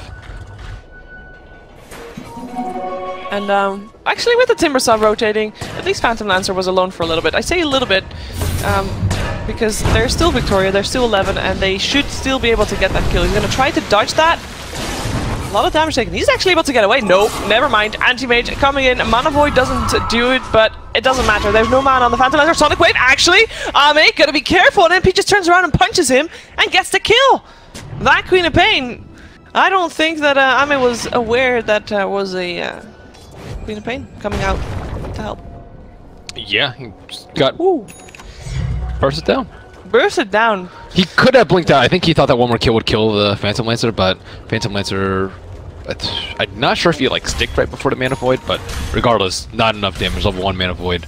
You got quite a lot of regen, or bit of regen with the Soul Ring as well as Overman Shield. I love that side lane Soul Ring build. However, they still had to deal with Timber Saw. Is 5 heroes gonna be enough? Yeah, they were gonna try it. This Timber Saw raid boss fight initiated. There's the Fisher coming out, trying to get himself out. Uses stick charges as well. He realizes he's getting got upon. Nice Ravage, stopping him mid Timber Chain. Even though I actually think that might not have latched altogether. But that was raid boss down. That was perfect. Perfect disabling of his Timber Chain. I think they did it twice in a row. Yeah. I mean, the Timber Chain would have hit, right? The second one that got cancelled by the Ravage? You think so? Yeah, it was level 3. It looked like it. Regardless, the Ravage would have stopped it as well, so I guess. That was indeed... That was good, and the rest of the team of LGD, I mean, there was a Kunkka fairly close by, I believe, but, I mean, at that point, you know that there's going to be 5 heroes. There's nothing you can do. I wonder if they're going to try and set up for bottom now. This PL's Violet. Proving to be very elusive. Oh, he got the ultimate off still, though. Might be able to free Yapstar to finish it off. Mid-1 coming in for the Scream, and that's it. It's a decent trade, actually. Getting Queen of Pain to kill. Yapstar finds himself in the claws of a very fat Timber Saw. He might have just died, but he's still quite scary. Still level 10, almost level 11 already. And if we look at levels, well, actually, him and Queen of Pain are still both on top, but still top levels, of course, on the map. Wonder if Minoan doesn't look like he wants to deny this tower yet. There he goes. Maybe he had to get some confirmation from the rest of his team. I saw him just sitting there, thinking about it. Shadow Shaman reached level 6. It's time for wards. He's already rotating bottom. Maybe wants to place it at the tier 2 if they take this. They might be able to see this Lich. Lich placed a ward before Victoria was able to, but now they get eyes on him. Oh, X-Mark. I mean, Poppy's not having a fun game. It's just not happening for him. He died 5 times so far. Oops, Yapstar stuck there too, and 11 gets himself another. And what's happening here? There's actually a kill. Victoria a little bit into deep as MP comes around to get it with Kazu. Now with also maybe coming in. It's Secret has to back off from their own side of the map. The wards have been placed. That tower's dead. Yeah. And that's 2 towers in 1 push. That's how fast that can go. That's a large increase of gold as well. Especially for the supports. We now actually have Victoria sitting on a lot of gold. I think 2800. Now it becomes easy for them to take over this Dire Ancient spawn that normally Tidehunter feels pretty safe doing, but with those 2 towers down, I don't think so. And AM can also just come in and farm that at ease. So now AM has, what, like maybe like 70% of the map available to him once he gets his Battle Fury, which is coming out in just 400 gold. Yep. So the window is, the timeline is squeezing in on Secret. T1s, they didn't even get the bottom T1 after killing Maybe. So it's not looking so hot for them. Even Yapstar has to go for a 4-stat first. At least that's what it seems like on his quick buy, because he's having that rough of a time, and this Clockwork is just destroying them. And Yapstar is not able to farm anywhere either, as you said. Bottom lane already. Torrent on top. Ooh, that is a Queen of Pain. A lot of trouble. Blink is available, but the hookshot comes, and Blink's still there. Oh, Blink after. Let's see who gets it first. There's another X mark available if they want to, and they want to. And they get it too. He has a blink. He knows he has to wait for the X mark. And he gets it, but then a blink afterwards as well. The flare misses mid one. Yeah, it's a 3. He's not gonna make it. He's not like there's another blink. Oh, but the other blink did. No, never mind. Close. That was a close because Antimage blinked a little bit too early, so he couldn't have followed this time. But still a lot of time wasted. Shadow Shaman did die in the meantime on the bot lane as well as the tower, so Secret gets something in return of it for it. Queen Pain going for Shadow Blade next. Shadow Blade versus the... I mean, you want to have a Silver Edge against the Timber Saw. Yeah, it might actually be more for the Anti-Mage, I think. Get rid of the Spell Shield. I think for both, yeah. Yeah, they don't have that much physical, so I think like PL just can't really right-click that AM very well, just because he can just blink away from most of the illusions. It's still an unusual build for Queen of Pain. Yeah, I have seen who was it? 747, I think, on Danish Bears. He got it a couple of times on the Queen versus Viper. So it's when you need to break those. Oh, and 11 finds Yapsor in the trees. Yeah. Oh yeah. This is I mean, it's going great for LGD. Again, I mean, they said it at the start. They just make it seem like look easy. They are kind of doing what they need to do. I feel like it comes very natural to them. Because is it me or does it feel like the pressure of this game is on Team Secret to finish before this Anti-Mage gets out of hand? Yeah, it's definitely on Team Secret, but I don't think they can end the game now. They kind of just you have to assume, okay, he is going to get farmed. How do we deal with him later on into the game? Maybe right now when PL gets his Diffusal Blade, they can start taking fights, but I don't know. Who do they actually like kill on? They don't have a problem killing the supports already, so what does the Diffusal actually let them accomplish that they couldn't before? Like, I don't think it helps them kill AM really, and I don't really think it helps them kill Timbersaw. So, like, all in all, Diffusal might not be the most effective item in this game. It helps them fight, but right now it doesn't really change the state of the game right now. Oh, careful, Yapsor. Under heavy fire right here. Maybe realizes that the whole team is there to back him up. Almost the whole team. Queen of Pain still bot lane. 4 staff number 1. That's pretty good for them. But they might be able to get the Timbersaw, and MP is close by. They want to go for this. They know Queen of Pain is still bottom, and they know that they can interrupt that teleport, and they're actually fighting that Queen of Pain as well, but we're sticking with this one. Teleport out, not going to happen there. It is Victoria that drops first, maybe backs off. Bottom lane in the meantime. Queen of Pain getting shackled, has still got a blink available, and knows that there's a very low Shadow Shaman. Goes for the Sonic Wave, wants to, but Clockwork is just so annoying. I thought he was about to go for that. He really was, he really was. Ends up taking refuge at the shrine instead. Anti-Mage getting a bit harassed. In the meantime, there was no Ravage used, so Secret still have that one going for them. They got the kill on the Kunkka, which is not that big of a kill, but at least they forced LGD back. And they get a bit more breathing space. I think, as you said, at this point, it's them just trying to prepare for the push that LGD at some point is going to give. And fight into that rather than looking for the fights themselves. Yeah, normally when you have the Ravage, you want to be able to force objectives with it, but they can't push tower as well, and they also can't do Roche, so now they have to kind of use it defensively and reactively, especially when he went for the 4 staff. They kind of just have to play it around certain heroes. Hello! Okay, hello. Shackled! Where's the backup? Is it enough? There's a blink, and we already saw me preparing to... Yeah. Oh, jeez! I thought for a second that was it, but Ami actually blinked at the same place at the same time, so it actually was mid one making it out. That was a really good blink. It's always it was a little bit tricky where he was going, but good blink. Good blink indeed. Smoke up coming from LGD. And they are going on the aggressive. They are actually thinking about taking Anti-Mage with them as well. Or at least have him close by to come in and help with the fight. Their lanes are in a really good spot. All 3 lanes are pushing in right now. KheZu is the one with the Ravage. Probably not the one they wanted to find. A bit unfortunate for them. Yeah, and it's right. But they take this stack. That's massive. Wow, that was fast. Okay.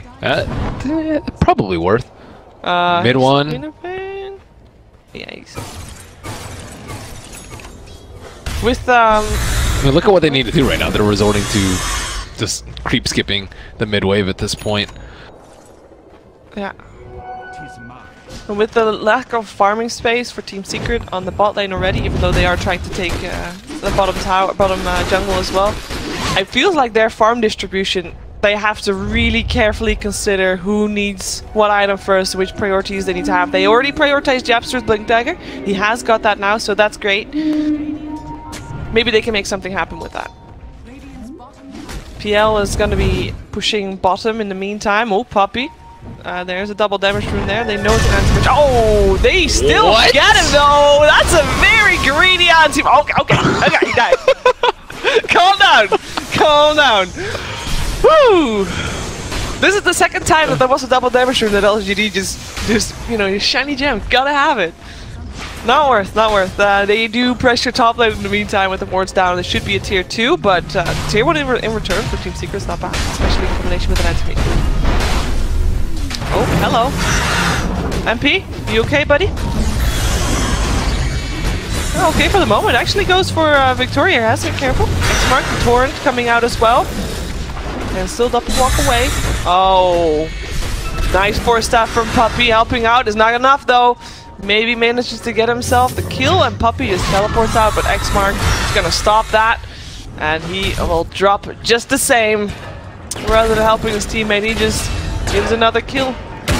And that was the 6th time Puppy died. In the meantime, top lane, Shadow Shaman, he is able to teleport because the Fisher comes in too late to stop that. Oh, Yapsor actually managed to get a blink. Did he get that anti-mage kill? Yeah, yeah. He had that before already. Oh, he did? Okay, yeah, he did. Nice. Surprised he was able to farm it. Yeah, but they really prioritized it. Like, they had, at some point, Tide was just not farming at all and just gave lanes to Yapsor. I think that's one of the most important things they have to do this game. But then again, at some point, it's still going to be anti-mage that's going to be dominating the scene. And I wonder if they're able to deal with that when the time comes. But they do now have the Shadow Blade up on the Queen of Pain. They're getting their items for sure. They're getting it. One blink, 2 force staffs, and like even Puppy, who's died 6 times, has a force staff. Yeah. And then they'll have the Silver Edge soon, so they can kite the initial burst from like X and other spells in the arsenal like Hex, and then they can also deal with the anti-mage. So we talk a lot about what Secret needs to do to, you know, to be victorious at least, you know, getting their items, and they're behind for sure. Is LGD doing anything, or should be doing anything? They're smoking up and they're being very aggressive. I kind of feel like maybe that's not even needed because they're in such a good position, but what did they need to do for this game to end? Just make sure anti-mage doesn't die and get Roche. I think getting Roche is extremely important for them. I think if PL gets Roche, he could potentially be a problem later on to the game. MP, they see him, can they do anything about it? For the hookshot, finding the hookshot, X-Mark as well as a Torrent. There's still Doppel Walk available, but he's not going to be able to get it out there. Boat coming out as well. Kazu just walks back. He does get X-Mark. There is a Shackle available as well. Is Yao going to go in for that? Ooh, he knows that there's a Ravage. He's got to be fast with that. They don't bait out the Ravage. They don't get the Shackle either, but they do take this tier 2. The creeps are coming in, so the backdoor protection is about to disappear. I like that. This Shadow Shaman, he's like, don't kill my wards. He's tanking the tower. They're his babies. Yep, definitely. Tier 1 tower top does drop to mid 1. He gets forced back. And this tower middle actually survives. Ward's now dropped as well, but I mean, it's almost dead, sure enough, but still, every little bit helps at this point. They do have a little bit of detection on LGD, just Sentry Wars on Yao, so I'm not sure if they're actually going to be able to deal with this co-op. They're prioritizing bigger items. Yeah. Glimmer Cape, it looks like, on Kunkka soon. Aether Lens already up on him. Clockwork also has a Midas. Wow, he has a lot of gold. I did not realize he was that farmed. Pretty fat. He's the true core. He got a lot on that top lane. Another nice Dire Scan. They know that 11 is still there. They have him teleporting out. Don't think they can interrupt it though. That Earthshaker is way too far away. Blink was not going to get him close enough in time. Queen of Pain. Ooh, careful there. They used the dust. Maybe he had dust, but it wasn't enough. Queen of Pain was able to teleport out. They did try and fissure block off 11 from his shrine, but weren't able to finish the job. So I think Roche is the big elephant in the room. Don't call that. I think that's very insulting. It doesn't look like it. No, but you're right. He's just. There's not really a lineup that is. They X-marked him in time. Yeah, Sir died. They're very good at avoiding like really important deaths, I would say, except for Ame blinking in to get the rune. Yep. Aside from that, like none of these deaths have been completely unnecessary for them. So let's see. They don't have a medallion on their side, but I still think they can do it if they want to waste wards on it. This T2 tower is so low. I don't know which one they want to commit for. Like, do you really want to commit wards for a tower that's at 10% HP? Well, I think they want to commit the wards for Roshan. Yeah. Maybe push the waves in so that Secret has to show themselves. Perhaps. Wait, what maybe doing? I think they need. Oh, Poppy! Is there a force staff available for him? Nope, he doesn't already. He already used it. He did get the Timber Saw on the high ground, but that's about it. That's a dead. Yeah, maybe they also want to wait for Ravage to be down before. It is scary fighting into the pit. Yeah. You got yourself a Ravage, an Echo Slam, Sonic Wave, Lich Ultimate. That's just Chain Frost is just gonna wreck you. Yeah, it's pretty devastating. BKB is up on anti-mage, so this could actually be a good time for them to take a big fight. They don't have a blink on Shadow Shaman yet. That's coming out at 400 gold, but without that, their jump is unreliable, I would say. Oh, smoke coming out. Yapzor, he does see a couple of heroes. They do start on Roche right now. The 11 hovering over. Maybe actually went all the way to the bottom room, so he's not going to be there for the start of this fight. The smoke could be devastating for them. Are they going to get there in time? Wards have been placed. Mid one's got that invis. There is a sentry there though, so this is the edge. Oh, what? I just got a lag spike too. Okay. I looked at your computer. I was like, you didn't? It didn't look didn't. Like you, yeah, I had it. Okay, so Silver Edge is down. It's been revealed. They can easily see what's going on. Oh. That's an X marks on the Queen of Pain. First staff into safety. There's still the wards inside the pit. They don't have that much time left though. No. And I'm also another lagging pause. again. Yeah, like I don't get the lag, but so Secret don't know that the wards were used inside the pit. So their Secret like in their world, LGD, like this Roche could be super low, and also they also don't know that wards are down, so they're probably less willing to take a fight than if they didn't know, and no one's really running inside the pit. Ideally, they just want to get a Silver Edge break on the Queen of Pain onto one of the heroes, like Timbersaw without any reactive sacks on them already, or Anti-Mage, and then you follow up with the Echo Slam and burst someone down at the start of the fight, and then you take Roche yourselves with Tidehunter backing you up. That's the ideal scenario for Secret. Ideal scenario for LGD is you get a free Roche with wards, and Secret don't really contest you, or I suppose like you break their smoke with Timbersaw and L11 out in front, and then interrupt their initiation. But they already can't get a free Roche. I mean, those wards are about to disappear, and it seems like Secret is well aware that that is something that they should. Yeah, but in Secret's mind, that's what LGD wants. So they have to play like LGD can threaten Roche, right. And I don't think they've been showing on the map enough to reveal that none of them have a medallion. So that instills a little bit of extra fear into their mind. They could be doing it in 25 seconds instead of 30 seconds. You don't exactly know the timeline for LGD taking out Roche. They do know that Anti-Mage doesn't have Vlad's though. Yeah. I don't know if they know he has BKB perhaps. They saw his Ogre Club when he showed on the left side, so they know he's going BKB. I'm not sure if they know that he actually has it yet, though. There was a word they did already. Oh, X mark on the Timbersaw. It's trying to push out waves. Yeah. Their lanes aren't in a great spot. Actually, they have 2 range on bottom, so that lane's pushing in. Bottom lane is pushing out in favor of LGD. Top lane is pushing out in favor of Secret, but that's not going to last for very much longer because LGD is going to push it out again. And they are looking for a mid one, but mid one was invisible. And they have wards. Yeah. So now they're going for a play, it looks like, on bottom. This could be a big play, killing the Anti-Mage. But Anti-Mage not there. Anti-Mage not there. They expect him to be there, though. Do you think this is something that LGD might be aware of, that they can sneak Roche? I don't think they know that everyone's on bottom, because Kezu's showing mid. Normally there'd be heroes backing up mid, but they have wards behind them in T2, so now they know that something weird is happening. Yeah. Right now it's like, okay, they're likely approaching from the south side, judging by their positioning. Like, because most of them are on the north side, and they were probably sitting behind PL, I suppose is what they're thinking right now. But now no one's showing around Kezu. It's a little weird. There is one sentry, but mid one only provides a vision. In comes Echo Slam, catches Clockwork only. Torrent coming out doesn't hit the bow though. The bow does hit. Yapzor is already down, and the Shackle on the Queen of Pain. She can't do anything with the Ravage. We'll cancel that. And mid one turns around, kills off the Shadow Shaman first off. Has to be careful though. Still ends up dropping the Mana Void. Oh, this is scary time. Scary time. But for whom? Because this Timbersaw, I believe, is the most scary of them all.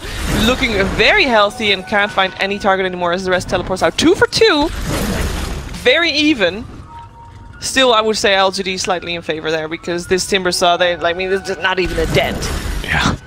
They were so close to getting a 3-man Echo right there. Yeah. Maybe he didn't get the full range blink, but this Observer Ward that was dropped was at the very end of the fight, dropped by Lich, so they didn't have vision in the fight. And look at that, LGD dropped 2 Sentry Wards to make sure that Earthshaker couldn't get a good jump and make sure that they did not have vision of them. But LGD were prepared for that. That was a really quick Hex coming out from Shadow Shaman. He almost was not able to Hex the Queen of Pain before he got unloaded on him. The Ravage was good too, is that the follow-up wasn't really there. They needed a better wombo combo to say, at least. Because otherwise you're just not gonna kill the Timbersaw, and the Mana Void did a lot of damage as well. Yeah, and Anti-Mage had BKB, so he's invulnerable pretty much during that. Well, they get the Roshan off the back of that as well, and Secret just have to look for a new way to get a grasp of this game, because it's... Oh, there's a X Factor that might be nice though. Tidehunter almost has Scythe. He went for a Midas, and he's been farming a lot, and he hasn't really died that much. He hasn't died at all. That is just... Okay, you want to know what happened? In the mid lane, there was a Kunkka that X-marked the Timbersaw, and during that X-mark, he was able to kill off Yapzor, and then he got X-marked back to mid. Not even kidding. Oh, they're gonna have to... He doesn't have money for the Scythe. Oh no. Well, he does have it, but Chicken's all the way over there. His Rax might fall before this happens. Yeah, I think so too. And without Ravage, they can't really do that much. 24 seconds until that comes back up. And I think before then, Rax is already gone, and they kind of also want that Earthshaker to be there. Another X-Mark. Let's see what maybe can do with that one. Not kill anybody this time, but doesn't need to. He just needs to scare people away, and that's exactly what he did. Rax fall. He can't get anything more at the time. In the meantime, we had got mid one pressuring bottom or top a little bit, but it's not enough to kill off that tower. The thing about Scythe is I don't actually know if it helps you kill Timber at all. It's purely for the AM, but AM has Aegis and BKB. So even if you kill him by perma-hexing him or perma-stunning him, you're not going to be able to kill him twice. Look at this clockwork! He stays alive for a very long time. He did end up dropping, but he stayed alive for a very long time. And they had to show the Hex with that as well, so it's no surprise anymore that he has it. Yeah, they might switch to Lotus Orbs now. Shadow Shaman still doesn't have Blink Dagger. Kunkka showing a Force Staff on his quick buy. Force Staff, decent. Lotus Orb, I guess it's pretty much only good for the Hex. Although you could reflect the Chain Frost, that'd be the dream. You got 2 heroes in LGD, the Anti-Mage and the Timbersaw. How are they gonna kill them? Now that's the biggest question. Silver Edge sure is nice. Yeah, but no damage. It's not enough. They need the damage. And a PL is just not that great for that. Not yet, anyway. Later on he will be, but then there will be an Anti-Mage that kills all the illusions, so you don't have that. I don't even know if PL is going to be the solution though. Like he's pretty high now, or he's third, but these 2 heroes, Timbersaw and AM, are just great matchups against the PL. Like those are 2 heroes that you don't want to kill, that you don't want to play PL against, let alone both of them. It is a rough game for Team Secret. The pressure continues on the bottom lane as maybe just walks up the high ground, just gets himself some stacks of the reactive armor, because why not? Wards are placed as well. At least, as you said earlier already, the PL is taking care of those wards pretty fast. Ooh, Sonic Wave coming out. They managed to kill off the Kunkka. Mid one, invisible as well, goes for the Shadow Shaman. He force taps himself forward. He stays alive for the moment as well. But it comes, I mean, Puppey gets his ultimate off. This might be good. Oh, Creeps take up a lot of stacks though. BKB by Anti-Mage as well, so he doesn't care about that. Mid one able to blink away from him, but he just blinks after him. Mana Void as well. Manages to get himself invis, lives for the moment. Shrine up, Kezu lives as well. But the point is nobody is dying on the side of LGD. Sure, they were able to blow up that Kunkka at the start, but Anti-Mage is just looking healthy. He's a monster, and he has Arcane Rune throughout that entire fight. Still, that tower stands strong. No damage at all. It's true. They hold, but they used everything for it. I think when you have to rely on a Hex and external items to deal with the anti-mage, like it's not looking good. They're getting a Bloodthorn too on Queen. To hopefully deal with Timbersaw, I suppose. But he is going for Lotus Orb next. He actually almost has it. So, goodbye Hex, goodbye Bloodthorn. Yeah. And goodbye tier 3 tower by the looks of things. Unless, maybe... Ow! Mid one. No, this time he can't get out. He died in a hook shot into He died in a Cog. hook shot. There was a mana void there as well. Actually, I didn't hear that. But it's, yeah. Couldn't even get out there. Anti-Mage is taking quite a beating. He has Aegis, so he's fine. He knows he's fine. Well, he does back off. Ravage is up in a minute. Oh, they pass him the bottle. How cute. Oh. He's not even gonna use it. Oh, Yeah, okay, there it is. Anyway, he's waiting for the Aegis to time out. Oh, that? Hey, hook shot in. Lich, Puppy, careful. He has got his Chain Frost still available. Nice hex up on the Anti-Mage, slowing down, allowing Secret to get further into their base and take Ravage to their fountain, but that's all they can do. The Queen of Pain's already dead. Their racks are dropping as well. Both of them buyback from MP, but for what? Where is the damage? How? Like this Timbersaw. It's just not happening.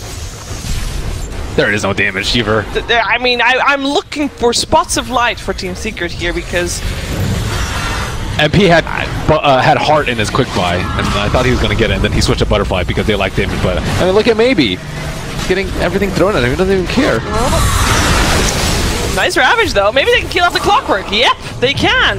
Mana Void this time not enough to kill off mid one, but it doesn't matter because Maybe still had a lot of damage at him. GG comes out. I mean, LGD, once it started going their way, there was really nothing that Secret could do. It was just, like, again, so 35 minutes. LGD so far has been looking super dominating, and all their games have been 35 minutes or less. It's just Was this an outdraft or outplay? I would say mostly an outdraft. PL doesn't do that much. I think he's only good versus Shadow Shaman in this particular, and even then he's not that great because if you get the Hex off, he's just dead. And then their team fight is okay, but versus an Anti-Mage and Timbersaw had a very free game. Anti-Mage also had a very free game. There's like early Battle Fury, early Hood on the Timbersaw, and then they don't actually have any good damage to deal with them in the later game. So I saw that matchup and I was like, okay, this is going to be bad for them. And they also have no objective takers. So no objective takers, no way to deal with Timbersaw, no way to deal with Anti-Mage. And they do have early game, but it wasn't enough.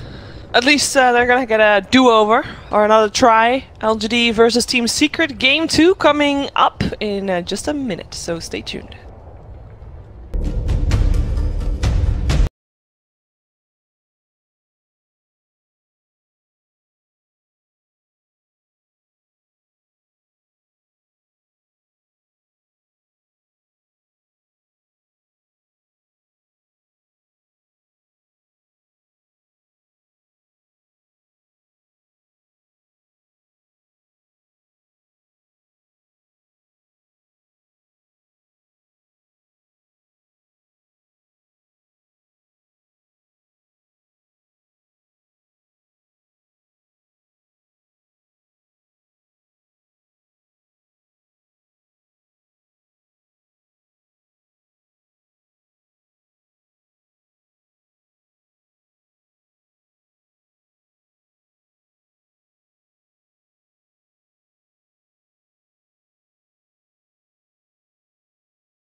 10 seconds remaining.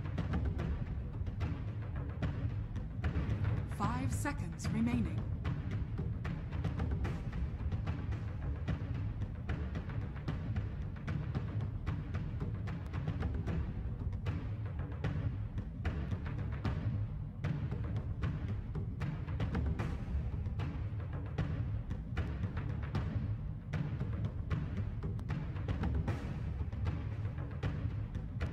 LGD's turn to pick.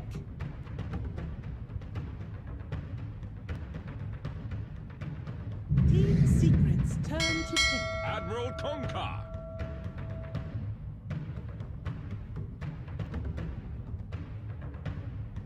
Hello and welcome back. Game 2 of Team Secret versus LGD. LGD took game 1 and it looked to be pretty easy for them. And Team Secret is going to try to even the score as they've had with both their other series they've had today. Sitting here together with Merlini. Hi, Chiefs. Hi, we have another Kunkka. Why fix what's not broken? Oracle is pretty good versus Kunkka. Also, OD. I think those two I like the most to interrupt the X combo. Yeah, and they have Void this time. Void was banned out in the last game. Ooh, first phase Magnus. What? Yeah, they have so far picked Magnus third twice in the series against Empire. And, I mean, so far LGD has won all the games. But they had 11 play that pretty good. Team fight as well. 10 seconds. I like that. But second phase, you don't like it? You look question. Yeah, first phase I haven't seen since the days where Mag Jug was super popular. Like when IG was on top, that's when I saw first phase Magnus all the time. But now, like he got multiple little nerfs. Yeah, I think it's good. I think they have long duration disable for the Void, which is also kind of cool. They can also keep up in the farm, and they have the team fight to match it. As you mentioned, the team fight I think is the most important aspect. It sucks when you're up against Faceless Void and you know you can never take team fights because they have Chronosphere. That's a terrible, terrible feeling. Now they have some fight left in them. But they're still going to be Chronosphere. They're still going to be Chronosphere, but on the other side, there's RP in a boat. That's pretty good. That's true. That actually is, yeah, that's a good one more combo. And so far, Secret. I mean, there's only 2 heroes, of course, so there's no real combination with that Oracle just yet. Oh, look at that! It's like, I don't want to face an anti-mage anymore. Get that hero out of here. It's always nice to have that in your draft, though. When teams start fearing your AM, it opens up a lot more. You're like, oh man, they could be doing anything now. They might go back for an anti-mage. Oh, and the Huskar ban. Nice. The Oracle Huskar combo. Yep. That is super annoying. Yep. Silencer there as well. Normally you don't really ban Silencer unless you're planning on something. Like, obviously it's good against Oracle, against Faceless Void as well, and against the team fight combo. Some teams were first picking it. First phase overall Silencer. But normally that's not the thing. I didn't say they won with the Shiver. I just said they picked it. But would you say like this is anticipating maybe some more heroes from Secret that would be focusing more on the team fight? Yeah, maybe like Enigma. The thing is, if they do Enigma, then that means MP is Faceless Void. And I remember last time I saw his Faceless Void, it was Not good? I'm trying to put it nicely, but I don't know if I can put it nicely. So far today, Team Secret has played Faceless Void twice. One on MP that they won, and one on Kezu that they lost. Kezu used to play that hero all the time back in his Synderen days. Yep, that was the double bubble strat that they had. Hey, double bubble it is! Yep. Well, that makes more sense for the Silencer ban, and will be MP Faceless Void. I think Kezu is slightly better with the hero. The thing about MP, he's good with the weird heroes. He's like the hipster carry player. The one that doesn't play Juggernaut ever. The one that doesn't play Anti-Mage. He plays freaking like Huskar, Lycan, before it was cool, PL all the time, PA, these heroes. He's like QO. It reminds me of QO. Right. Well, PL, I'm not that much of a fan of PL as a core. I'm not, but they are. They are, yeah. They love it. It shows. They're probably gonna get like PL tattoos together. If you got a PL tattoo, would you do 1 or 3? Because it's like illusions. I would have, if I would have a PL tattoo, I would have one in front and then 2 showing like as an illusion in the back. Or would you get like 1 and then the 8 illusions for maximum PLage? No, that's Okay. That's too much. And the top I was thinking how far you would go with this. No. I would just have 3 in total, All right. I think. But what about the Spirit Lances then? Okay, I'm kidding. Yeah. Okay. So do they want something to counter the Enigma or not? Yes. Because Magnus, sure, you get an RP people, but everything is... Yeah, Okay, there Venge. you go. You got the swap. You got the stun. Is there anything else aside from Venge? I guess mean, you can X mark. Yeah. You can both. But You can anti-BKB, thorn. sorry. Anti-BKB Enigma. I think Global Silence is the best because there is no item that you can get to prevent it. Like, if you get BKB Lincolns and Blink, you can get a Black Hole off on this side. Or on the side of Enigma. And as we saw from last game, Kizu... Hey, you can do generally gets a lot Sniper! more. Sniper! That would be funny. I like Sniper. Lich also works with ultimate. That's still. Oh yeah, right? Lich is good too. Good call. Yeah, there's a few There's ones a out few. there, but Venge Or you can probably the best. Beastmaster, I guess.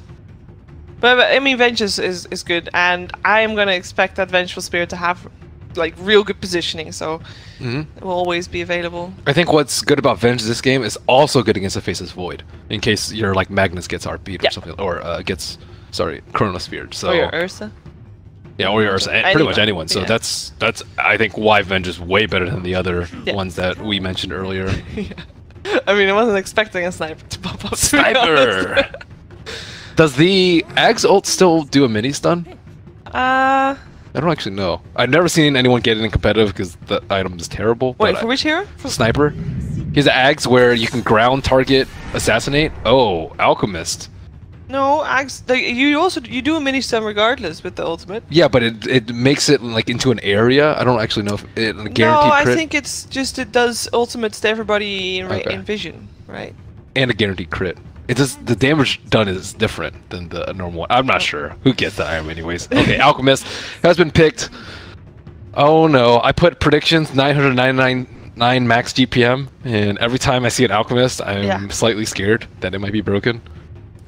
Okay, so Alchemist, why? I personally think Alchemist is pretty good versus this sort of team. Like, you're not if you have your ultimate on, you're not going to die during Faces Void ult and Enigma ult, which is there's very few heroes in the game that can do that. Like, even with like 5 items, you're generally going to die to like a Midnight Pulse Black Hole with BKB. So Alchemist, I also think it puts a pressure on them. They want to take it slow. They're like, okay, we have a team fight, so if you come to us, we have the team fight to back it up. But we also have really good late game with BKB Black Hole, and they want to play slow, right? Faces Void every couple minutes he wants ultimate. Enigma every 3 minutes he wants to use his ultimate. And with Alchemist, Team Secret have to leave their side of the map to interrupt the Alchemist, which is very, very bad for their lineup. They don't actually want to do that with their lineup. But why why? Alchemist? Like, I'm thinking. No, at the moment I'm more confused about Team Secret because they got a nice Chronosphere, but they don't really have any follow-up on the Chronosphere. Yeah, it's not too much. I mean, maybe there is no combo. I mean, you're grasping. It's like it's not into amazing. massive. I do like the Slarder. You get that minus armor, and then all of a sudden it seems like the lineup of LGD is a lot more killable than it was before. So that makes a difference. But do they And I even like have the physical pick. damage to follow it up? Not really. No, it's just going to come from the Slarder. I mean, it Faces Void, but Faces Void is not... Sure, it's MP playing it, and he will play it as a core, he will play it as a carry, so you got that physical damage coming for you, but it's not amazing. Let's take a look at who's playing what. We got Yao on his Vengeful Spirit, maybe on the Ursa with the Alpine Ursa set, 11 playing the Magnus. On the top lane, it's Ame going for the Alchemist, and already teleported in Victoria on his signature Kunkka, let's call it that. He has now played 4 games of Kunkka in a row, and he's loving that taunt button. That's that's everybody on the side of LGD. On the side of Secret, on the Radiant side, we've got Puppy on the Oracle, smoked up, and mid one playing the Ember Spirit.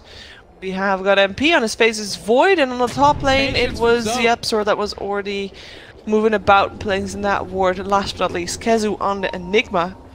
That was also a Kezu signature hero in the previous Definitely. Escape days. So this will be the first Alchemist pick of the tournament. Yes, I think so. Well, I don't know. I'm believing you because I just checked. I was gonna say. I was actually just trolling you. That would not be a good. What's my end game there? Ha! I got you, Shiver. You didn't watch all. However many games there were. You didn't watch all 4 streams at once, Shiver. How dare you? I mean, I just wanted to say yes, but it's like, wait a second. I can say yes. I'm glad that you believe But me. everybody knows that I have not been able to watch all the games. We have that small level of trust. Yeah. Okay, MP trying to invade this rune. Very confident walking up the high ground with Jepster there to back him up, so they will be able to take 3 runes. Oh, Victoria! Look at where he's going. Victoria? Yeah, he's smoked up. Gonna drop that ward. I've been seeing this play a lot more. You smoke right before the spawn, and then you go for a chicken kill. However, it's Kezu there, not Kezu mid. Yep, it's Kezu mid and mid one in the bottom lane. That matchup is. I'm trying to think of any worse matchup for Ember than Ember Ursa. It's not Ember Ursa, it's Ember Magnus. No, sorry. This is what they're trying to avoid. Oh, okay. They're trying to avoid the Ember Ursa, and I think it is the worst matchup for him. So that's stands to reason why they would want. Oh, Kezu's dead. Okay, well, that's better than a chicken kill, I guess.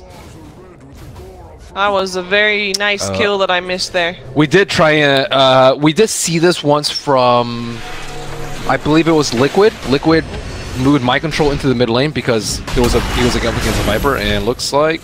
Yeah, let's see if 11. He's taking quite the beating here, but not enough to die. They already they swapped lanes again, so we now got an Alchemist on the bottom lane against Ember Spirit. Oh, what's this? Why are they diving again? This Ursa is diving real deep here. We have got a rotation coming from the Slardar, so they want to try to take down maybe. It's so hard. Like they don't really have that much damage. Yeah, and he saw him coming too with the ward there, I think. So, or did he? Yeah, absorb. Yeah. They're fine. They're fine. But now it's only 2 heroes up on top. Yeah, because we had Victoria rotate bottom. The Torrent will hit on mid one. There will be a stun charged up by this Alchemist, and that means that Ember Spirit, the shield is tanking a lot there. You might be able to turn this around. Victoria taking quite a bit of damage. Mid one, do you really want to do that? No, you don't. That was a bit questionable. And he gave him extra Greevil's Greed. Oh, jeez. Yeah, Alchemist is having a nice start with that kill for sure. Alchemist actually got, I think, a agility buff, was it? I have to double check because I haven't seen this hero in a really long time. I think I got a like agility per level buff, which is actually a pretty big deal because Alchemist, he's actually a right clicker with his ultimate. You lower his base attack time, so if you have more attack speed with agility, it is way better than on a normal hero. Yep. And secondly, he has armor issues, so you have to build less armor if he has more agility. So let me double check for it. Alright, makes a difference. I need to meet that Ursa sitting on 9 for 2 here in the mid lane. Of course, he was already able to kill Kezu earlier on, but Kezu is doing quite nice on the old lass. It's nice deny there as well. He has to really be careful not to feed too many Eidolons. Okay, his base agility got increased from 11 to 16, and Greevil's Greed and Bounty Rune. Greevil's Greed, gold multiplied from 2 to 2.5. Ooh, yeah, careful. Not got mana for a stun. Got the chain as well, but the Torrent coming out on 2. That means that Yao gets himself out, and Yepsor has to get himself out as well, and nobody ended up dying there. Level 2 unstable concoction. Extra synergy with the Vengeful Spirit too. This Vengeful Spirit is just like synergizing with everyone on their team. Yeah. And all of a sudden it's an aggressive tri-lane coming out from LGD on this bottom lane. And we have left alone Magnus on top against Phases Void. He is taking quite the beating, but so far looks to be quite confident in staying alive. These lane swaps, who are they favoring in the end? Is it skewer into the tower? Oh. It's a lot of damage. I think you want the Alchemist to get farm. So no matter what setup LGD has, as long as Alchemist is getting farm, I think you're fine. And Alchemist is definitely farming. Alchemist is getting farm. I say definitely is still not highest on top on the last hits in the nice, but I mean he's not getting pressured at the moment. When you're against Alchemist, or when there's Alchemist in the game, there's pretty much 2 phases: pre-radiance and post-radiance. And the quicker that you can get it to the post-radiance phase, the easier it is for you that's going to win. And like pretty much before that, you're trying to stop him from getting his radiance, and then after you get it, you're trying to match his farm, just because you can't actually stop his farm anymore because he's just everywhere on the map. So they still can slow him down. They do need levels on Ember Spirit in particular, and then once they get into the post-radiance phase, that's when you want your BKB up on the Enigma and a lot of damage up on Slaughter and Ember. Do you feel like like Team Secret has the tools to slow this Alchemist down? Because I don't think so. they're struggling. They have good team fight, but they have really bad jungle invaders. Jungle invaders are heroes like Night Stalker. Night Stalker, for example, you're scared to go in your jungle, but versus Secret's lineup, you can probably farm their jungle and not care too much.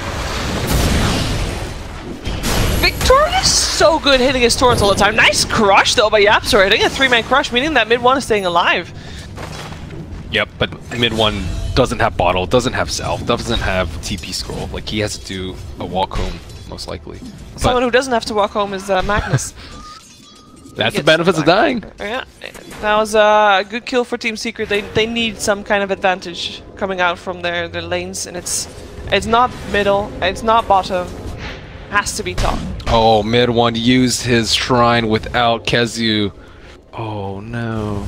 Look at how low Kezu is. He could have used that shrine. He would have loved that shrine. Use that shrine. They could potentially go for a black hole kill onto maybe at. Seems too risky with. Oh, that's a dead Slardar. He was level 2 only. Oh, rough game for Secret once again. Starting to set up for that anyway. I do like how LGD's laying this though. They're actually using the Alchemist for more than just a gold machine, which is pretty rare. Almost every time it's like, okay, feed him bounties, give him TP scrolls so he can get more bounties, stack like 10 camps at once. That's the Alchemist way, but now they're using the minus armor aspect of the Vengeful Spirit in conjunction with the physical damage from the Unstable Concoction. He's actually like not that bad of a laner. He's not great, but he's not awful. And now that he's actually won his lane, he can farm well, which is normally you go for the opposite way. It's like, okay, we lost our lane, but at least we have stacks. Yep. So He's able to come in and help with kills as well. Looks to be a very active Alchemist, perhaps.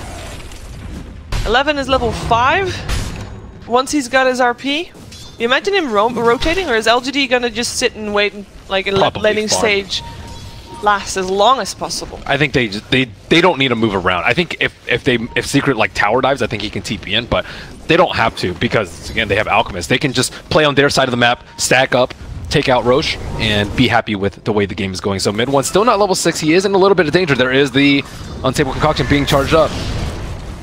Thrown out. Victoria's not here. He's just walking about, taking a stroll in the forest. So I wonder how greedy Enigma is going to go. I think his build might make or break this game. No pressure, Kezu. No pressure, Kezu. Like if he goes for Midas, he... Ooh.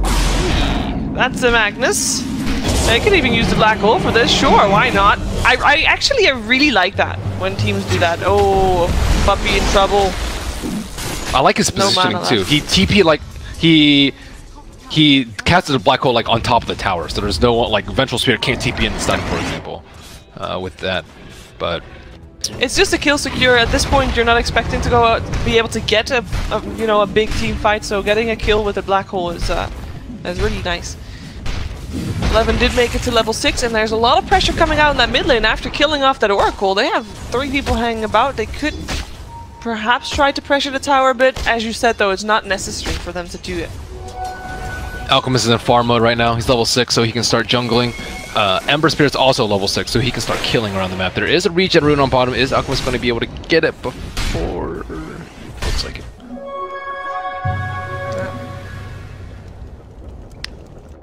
Yeah, so what is Kezu going to go for? He doesn't have Midas queued up. If he goes Midas, he might, like, they might not be able to fight. But I don't actually know if they want to take towers. I think Midas is probably still the most safe build. A little bit of a roster there. I'm not sure what that crush was, but... Yeah, to show him who's boss. Yep.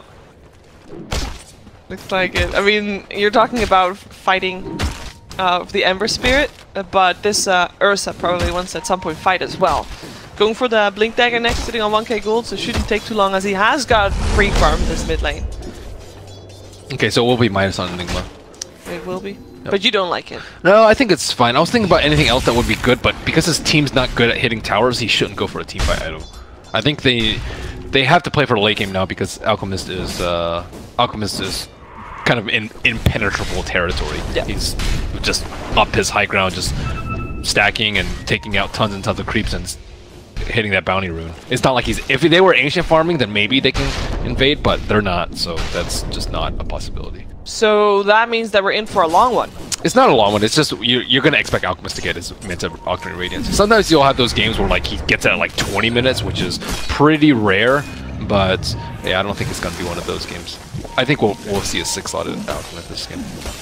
All right, because it doesn't look like Team Secret wants to force anything out as well. As you said, so in farming hard. mode, so they're just happy with this laning stage continuing on. With the shrines now, it's really hard to invade this area. Like, you can just get wrapped around from like 3 different angles. Like one from the north side, and then you can TP to the T2s or T1 mid and the shrine and the T1 on bottom. Like, you can just you'll get punished. You might kill the Alchemist, but you're gonna lose your whole team if you do. Is it worth it to try and block the Ancients at this point? Yeah, it would be, but they would have to commit a smoke, I think, at this point. Yeah. And it's probably not worth it for them. They'd probably just deward it pretty quickly.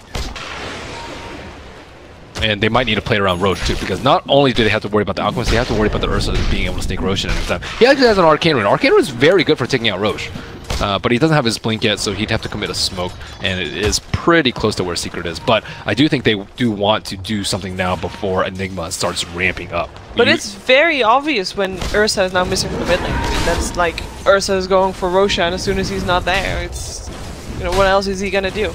So Secret can. Yeah, sometimes what they do is like they hide in the jungle for a little bit. You sit in the jungle for like 2-3 minutes, and then Secret will respond by thinking he's Roshing, and then they'll sit in Roche, and then they'll realize he's not there after waiting a couple minutes, and then he'll go in. So that's a play that you'll see Ursa sometimes make, but he doesn't have a blink, so his movements are a lot more obvious. Yeah, and he is going into the jungle. I haven't showed himself just yet, but let me look at Ame. He's just power farming with the. I don't think it would be that great if he didn't have Empower, but with Empower it just makes it super easy. Yeah, that Ancient stack is done for, and it's too late for Secret to counter that. They did smoke up with 5. They want to maybe try something. They know he's up there though, and they don't have any blink available, so this Alchemist is absolutely fine. Yeah, it's just really hard with that T1 up. Like with the T1 up, it's just good luck, and they need the Enigma there to be able to spawn the Eidolon. So now they have blink on Ursa. He does. Hello, Puppy in trouble. Gets himself out with the promise. Horn misses because of it. And they chase down Ursa, stunning him up. They have Black Hole available if they want to as well, but they use the Chronosphere first. Actually, Enigma stuck in that as well. That's a little bit unfortunate, but it should still be enough. Not even a secondary crush note needed from Yapsar over there. And Vengeful Spirit in the meantime died as well. That was mid 1 diving the tier 1 tower. Well, at least they didn't have to. They didn't lose the Ursa's blink. Like, he got it before the fight, and Alchemist didn't die. So not actually that bad. And Secret did have to move as 5, and they still did not get the mid tier 1 tower. This one is super important for the way that LG want to play. Just farm those anxious with Empower. And maybe this time they still have the Black Hole available, so they still want to use it. They still want to fight. They know though. I think they know. They have to know. Yeah, Victoria gonna walk right into Yapzor. Oh, I guess they didn't know. The torrent comes out. Doesn't matter though. Victoria drops. At first. Oh, hey, they found a Vengeful Spirit again. Wow, they're just hemorrhaging kills. And no, never mind. 11 actually skipped RP. He's level 10. Yeah, it's like Kunkka. It's like Tidehunter last game. He could have skipped Ravage, and it wouldn't have been that weird. I guess. So yeah. like, he hasn't been in a position to use it, but at least they did get the ward. They did do the smoke maneuver into placing a ward, and it did get dewarded. But the Smith's Tower is finally going to go down. In the meantime, Ame 2,000-3,000 gold away from Radiance. Yeah, he's just soaking up the entire jungle. Yep. Not feeling pressured at all. BKB is the first item for Enigma. Ooh, BKB first. Interesting. Yeah. Interesting. It's really relying on getting the Venge then. You're still going to deal with the swap, or maybe baiting the swap out first, but there's probably no way that that's happening. Yeah, unlikely. Especially when you see the Ogre Club in his inventory. Like, okay, I'm definitely not using swap at all. Yeah. That's one of those things, one of those moments where you should just completely tunnel vision and say, I'm only swapping Enigma if he black holes. Or if we can kill him before he black holes. So, why do you think he does go for BKB first? I'm not actually sure. That's the alternatives are what? Blink Dagger, I would say. Yeah. Blink, Lincolns, or BKB, but they go for the blink on the Slardar, so they'll have the initiation coming from that side. Yeah, he might actually have to worry about like. There's some weird cases in this game. Like, what if he black holes an alchemist who's channeling the stun, and then he like self stuns? Like that could actually happen. That's pretty, like fairly likely, I would say. So he's also preventing against that case, and just making like if he gets anything else, he still has to worry about how many heroes can stop his ulti. I guess every single one of them aside from Ursa. So you're limiting from 4 heroes down to 1 hero that can stop you. And I don't actually think the BKB charges matter that much. Like, you don't actually need more than a 5-second on Enigma. So it's okay to get it super early on in the game. I guess if Magnus properly positions his reverse polarity, then yeah, potentially, yeah. So that would be. I mean, it's tricky to get it like exactly on the edge, but it's doable. Yep. Another thing is, yeah, he could potentially go for Octarine. I think Octarine could also be a pretty good build for him because it still accelerates your farm a lot, and LGD aren't quite ready to fight because Alchemist still doesn't have Radiance, so he might have some time to farm it up. But BKB if they want to fight soon, Octarine if they don't want to fight now. So Radiance should be purchased right about now, 1350 on the dot. 15 minutes, slightly late I would say, but he was in an aggressive tri-lane. Yeah. So that's really good. That's still impressive. And he also went for, he has got the armlet ready, so he's like, he's good to go. So does this mean that we're going to see LGD be more aggressive? Or are we going to continue seeing the farming game? They can stop farming the jungle and push out lanes instead. So that's a pretty important deal for them. So we got the blink on the Magnus, we got obviously the blink on the Ursa already. Yeah, they can start playing around the Alchemist instead of protecting the Alchemist, like instead of letting him stacking for him and whatnot. So let's see, Ember Spirit going for Maelstrom. I was curious to see whether or not he was going to go for like a bursty build. You mentioned that they don't have that much damage inside the Chronosphere, so maybe like a triple remnant would be the trick for them. And nice last hit from the tower still, before the rest comes in. Oh, this is very scary here. This Ursa Bear is being found out. They can even use a black hole if they want to, but they use the bubble first. The Chronosphere, and that's enough to take him down. Nice kill. Yeah, maybe he's been fairly out of position for most of these fights. Yeah. So no Chrono, is that going to be good? That's the thing about some of these teams. When they have a good Roche lineup, sometimes they'll actually intentionally die. I don't think that was intentional, but sometimes you will see teams intentionally die to get these ultis out, and then in the 2-minute window when it's cooled down, they will take out Roche. However, Secret are actually doing Roche themselves. They got the Amplify, oh sorry, Corrosive Haze. They got, not the best Roche lineup. Their damage is awful right now. Hey, it's getting there. Yeah, they do have mass Eidolons. There's an RP available though, and it looks like LGD is aware that something's happening. They might want to try and chase down mid 1. Not going to do that for now. The smoke kind of failed. He was raising his arms to X. But now Roche is pretty low. Roche is about 30%. Hey, this is a gift. Happy birthday, maybe. I don't know. I don't know if you can do it that quickly. Oh. Very aggressive there coming out from MP. Oh, crush in, up on 2. Yapsor going in. Xmark on himself, actually. I think maybe Victoria messed up a little bit over there. And still, both comes out. MP drops, got RP'd, and Kezu wasn't able to save him there with the black hole. Still has that black hole up. Xmark finds himself in the hands of a very scary Ursa Bear. Double kill for him. 3 dead on the side of Secret. Roshan goes the way of LGD, and it is defensive time for Team Secret.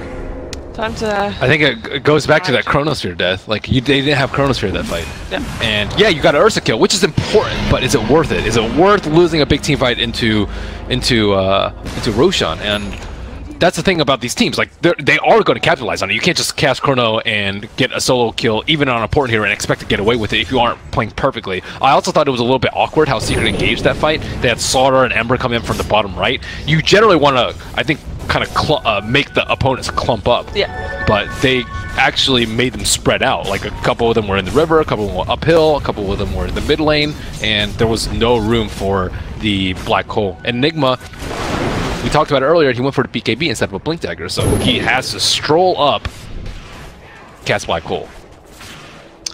And that's not going to happen. Everybody's going to see him coming. Yeah. They're going to... Without BKB, he can't do that. They're going to be able to split it before he comes and or X-mark him, like they did. And unlike a traditional Ursa lineup where you're worried about him tapering off, he has level 4 in power. So his timeline is like extended by like 50%, maybe even more than that because of the Empower. And Ame, his farm is out of control. He is pretty fat. Also, LGD has got a pretty good Ags lineup. Yeah. 1, 2, 3, 4. Just think of Everyone. the aura of Empower with all these melees. Empower aura with Kunkka, with Tidebringer. Oh my god, the cleave. The cleave on cleave.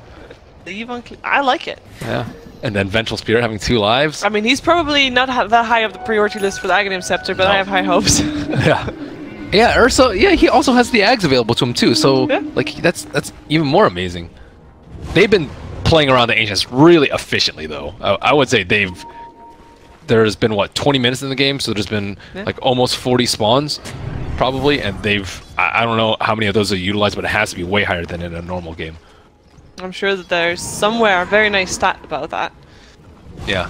Nahas, please. Nahas, or please. Nox, or someone. Anyone. Anyone. Right, we have smoke out for LGD. They want to pressure this. They actually, I mean, 20 minutes in, you know, they're done. Let's go. And you mentioned 11 skipping over RP, and look at his items now. Yeah. Like, he has insane farm, considering he has an Alchemist and an Ursa on his team. So it did pay off for him going very greedily. Yap Sword cutting into the trees, looking for someone hiding on the top side. Oh, he finds Kezu, and Kezu can't do anything. Then he's fine. He X marks himself back, and in the meantime, teleports come in, but it's too late. There's not going to be a black hole for the coming fight. Obviously, there's still Chronosphere. That is a good use of the X. Oh, that is a great use of the X. Mid 1 takes tier 2 top. He knows that if he comes back mid, he can't do anything there, so he's just trying to force LGD back home, and it's working. Not too many other teams do that. Like most of the teams, you'll see it with like Tinker and Storm perhaps, or if you're like right-clicking the T3 tower, but very rarely will you see them actually go for solo picks like this consistently.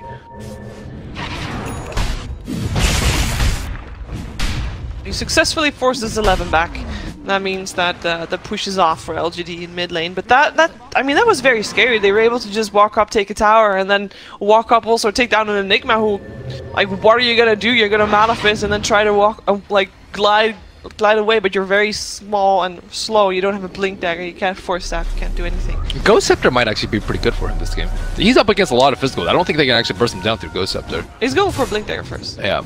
Well, he needs Blink BKB, but I was considering, like, I don't know if BKB is the right item, but I was trying to think of better alternatives. There was what, Blink Octarine, and I think a Ghost Scepter actually might not have been like a bad second item. I don't think it's a good first item, but it's not awful. Not awful at all. I mean, most of the damage, almost all the damage is physical. Yep. That's pretty good. Still tier 1 tower standing actually on the top lane. LGD is free gold on the map for them. I mean, they're again, this game, just like previous game, they're just looking very confident and comfortable in their draft and in their game plan, and they don't feel pressured again at all. Sure, they're the one pressuring Team Secret right now, but just like previous game, are they the ones that have the pressure on them? Not really. No, the thing is that they're super flexible in the way they play. Like 11's a pretty good safe laner, so they have that option available to him to aggro try, especially with like hero like Alchemist, who doesn't really see that much play in general, let alone in aggro try lanes. Like being able to do this is huge. Yeah. And teams observing the first day of play and looking at the teams that are undefeated, which currently is LGD. And Team Liquid? Yeah, LGD, Team Liquid, and I think LGD FY. There's only 3 teams that are undefeated, so obviously they're going to turn to them for drafts and see how this patch has developed and to get further ahead in the group stage. And they can be like, well, what can we take away from LGD? They're running everything. Yeah, that's... Well, what can you take away? You ban at Kunkka. That's what I think you do. You already kill him. Nice kill as well, but generally I would say you ban at Kunkka, because he made a lot happen in that early game. And his torrents seem to always hit. Okay, this Orchid pickup by Ursa has not been shown yet. Mid 1 looks like he's going to push out this wave. He could die right here. Oh no. Oh my god. Come to be back. Silence them up. In comes the RP. Oh! Actually does not hit Japster. I thought they were going to get both there with the RP. They will still probably get both by the looks of things. Indeed, they do. Double kill there for maybe. And now I wonder if Ember's going to change his quick buy. He's going for Shiva's, but now he might need an anti Orchid item. But he already has got the plate mill. But he's gonna die. The thing about armor is it's not always that useful versus this sort of physical damage lineup because you get RP'd and then you get cleaved down. And armor doesn't help in that situation. Oh, that was awkward. Nice Chronosphere though, but 11 is still there already, and that means that, yeah, MP doesn't have any damage either. I mean, he does not have anything. He's silenced up now as well. Now he gets himself out. Still get charged by the Ursa. Nice Malphite coming out. MP's fine. Big Bad Alchemist is coming through though. Who's gonna stop this guy? Not a lot of people can stop this guy. Magnus did teleport out, so there are 4 people. Oh, he will be back in a sec. Alright, nice stun coming out. It's upon the Oracle, but he's safe for the moment with this promise on. I say for the moment, because it's probably not going to last very long. Kazu, oh, jumped again, and he just can't do anything. He does have his blink dagger, but he blinked in to go for the Midnight Pulse, and he's not able to do anything, and the tier 2 tower drops, and you can just push high ground. There's no buyback. This could just be. There's no Chronos. It's a good game push. This could be the GG push. Nice X mark. Ursa will be fine. Vengeful Spirit helping with the push. So Black Hole is going to be the X fight. No pressure. No pressure. It's just all on you, Kazu. Yeah, I mean the Rax is falling in the meantime. And I mean, this Enigma's not back yet. You have 4 seconds, but everybody's gonna be gone by the time he's back. And that was 1 set of racks. That's just how fast it can go. It's looking very scary. How are you gonna deal with this? Is it actually just the black hole? Yeah, pretty much. Right now, I'm just praying for Alchemist not to break 1,000 GPM. So. Nice to have your priorities straight, man. In all seriousness, How is he sitting? How much is he sitting? 900. They just need to get. 905. Like, they're just using their ultimates defensively. Like Oracle had a false promise himself. Fitz' Void had a defensively chrono, and Mask of Madness is tough this game because you actually need armor in this lineup when you're up against Venge Alk, 2 minus armor heroes. They just need damage as well. How are you gonna kill an Alchemist? Yeah. It's not enough. You have to have already the Corrosive Haze on him. Yep. Sure, that helps. Even then, yes, he has Blade Mail. He has Blade Mail. You have to have him stuck in a Chronosphere because when he starts attacking, he's going to attack when the Vladimir's offering is around him, so he's going to get some life back, and obviously he's going to be able to use his Chemical Rage as well, so you got to catch him out of that one. Even if you all in on him, he can, he can still get swapped out. Yeah. That's the scariest part. Roshan, in the hands of the Ursa. Maybe having that one. Right, well, at least. No, don't feed the Eidolons. Oh my god. Alright, that's a lot of gold right there. Unfortunate. So one of the main things, like if they want to have a shot, everything has to be perfect for Team Secret. And one of the things that has to be perfect, they have to fight in the high ground. So this would be their time. In comes the Chronosphere, they get Alchemist. But Alchemist is fine. The X Mark will take Ursa back again shortly. We're looking for the black hole, but the RP catches 3.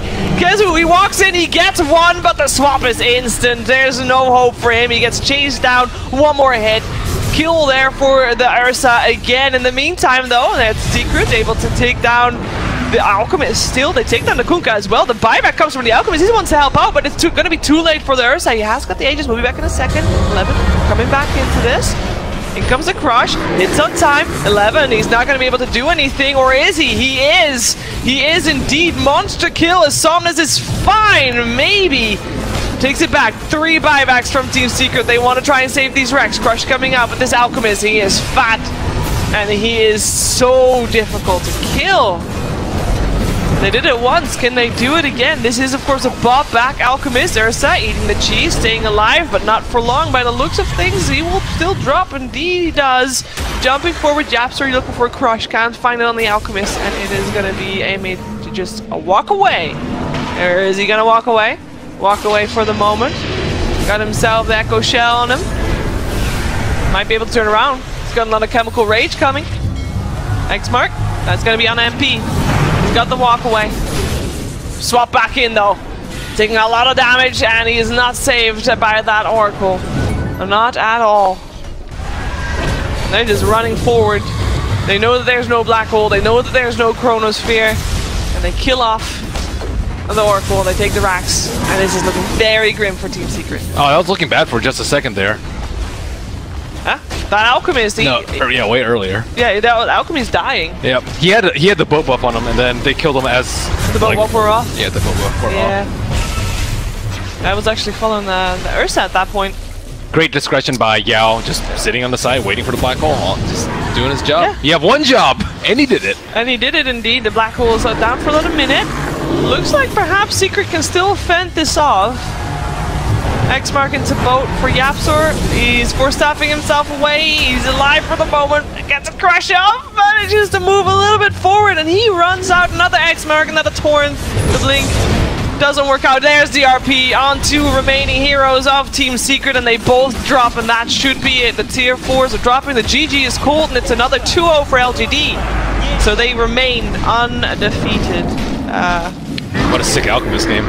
Sick Alchemist game. Very aggressive Alchemist as well. And it's another game under 35 minutes for them as well. 30 minutes. That's all it takes. Yeah, that was... I have to commend LGD just for their lane play. That was a very difficult laning phase, I would say, to get that far ahead, especially with the audible that Secret pushed the Enigma into the middle lane to make sure that Ursa didn't have a good game. And they kept mid 1 down for long enough. MP didn't really get too much value out of his Chronospheres because they were on solo heroes most of the time because they were going for ganks. But LGD, they played it perfectly. They just waited for Alchemist to get Radiance and protected him incredibly well after securing his early lane. Yeah, it was a solid game from them as they are on top of their group at the end of day 1. Day 1 is not over for all teams yet. I believe you can watch more Dota 2 for the group stages for the International 2017 on twitch.tv/Dota2TI, or of course in the main client. Yeah, EG Liquid is still going on. EG Liquid is still going on, so head yourself over there, as this was the last game today on this stream. We'll see you back tomorrow. Bye-bye.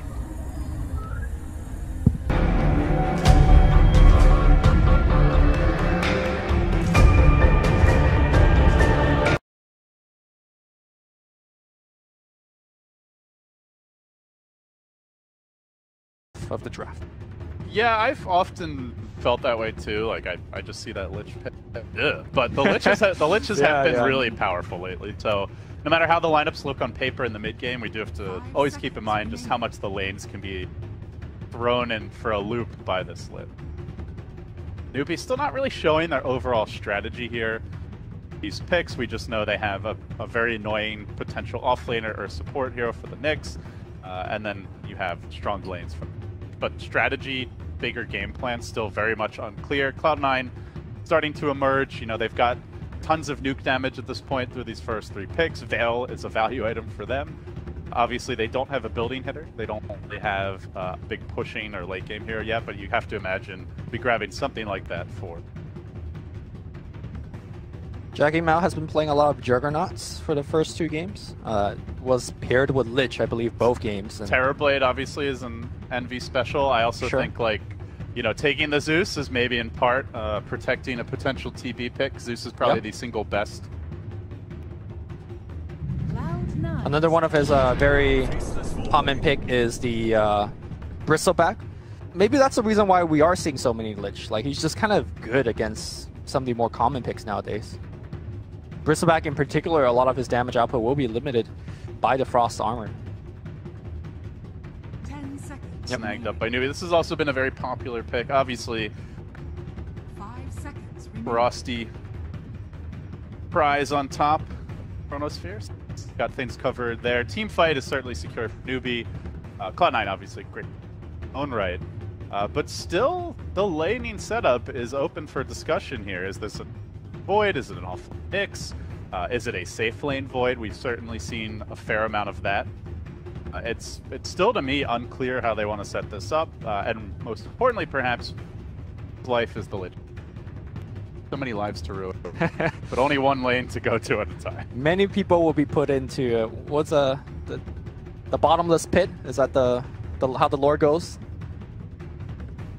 put them in his coffin. The bottomless pit. Yeah. The one thing that is for sure is that a lot of the teams coming out from China, your LGDs, your LFYs, they love the pairing of Faceless Void plus Ancient Apparition. We've seen that earlier today by LFY, but Faceless Void plus the Lich Ultimate is also a very potent combo. We are going to see Night Stalker coming out from Cloud9. So it is... Well, actually, yeah, so support Night Stalker. Supports... 5 seconds remaining. Is it a 5-position Zeus? Cloud9. Yeah, I guess it could be... Okay, so I think it's Fada Puck mid. Here we go. Ah, the Shamble of Bones. Yep. This is the undead strand. Fogda's here, Lich is here. Just need a White Walker around this thing now. But, yeah, so it looks like probably a Fada Puck, support Zeus Night Stalker, and then... But I mean, again, I'm just...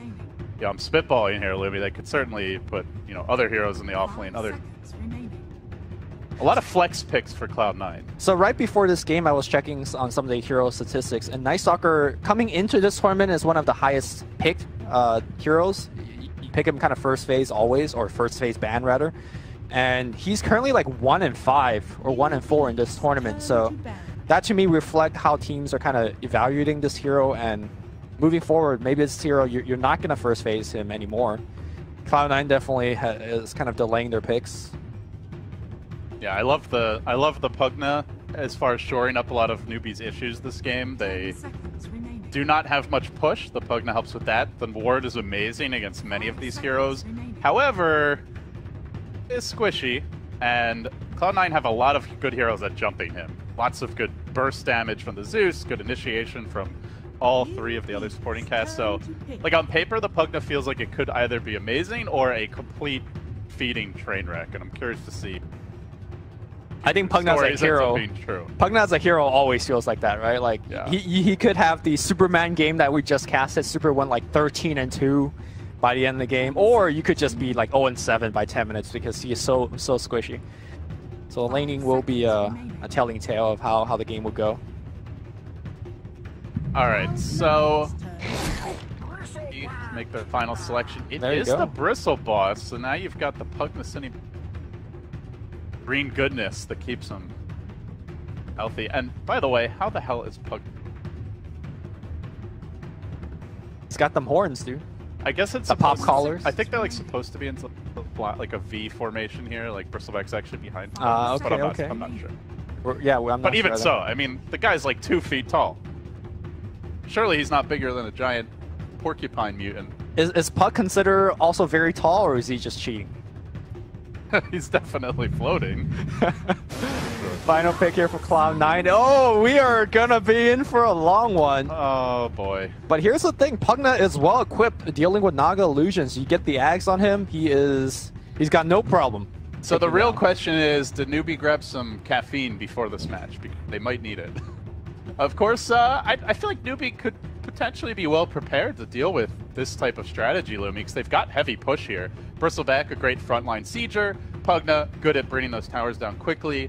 And then a supporting cast that can hopefully find those pickoffs and set up for the push. You also have Frost Armor, so if it comes to like trying to split push or trade for Cloud9, that's going to be tough going, especially with the reduced damage that eludes nowadays. They are good at grouping up and kind of pushing into your base, but are they good at dealing with illusions cutting in the wave in the back? Pugna with an Eggs. Yeah. But then you Pugna also... with the BOTs and Eggs. Pugna with Eggs, BOT, and like a blink or something, so you can really get around fast. I mean, Kaka, in theory, should be able to find Envy and then pop his Spike Carapace, get off a stun, and set off an initiation on him. But Envy has played against this particular catch for a long time, so don't be surprised if he turns off his Radiance from time to time to maneuver around the map and not get caught by a Spike Carapace gank. Man, so thought it was going to be an SCCC Pugna, now they're all swapping around, so Newbie trying to hide their cards as long as possible.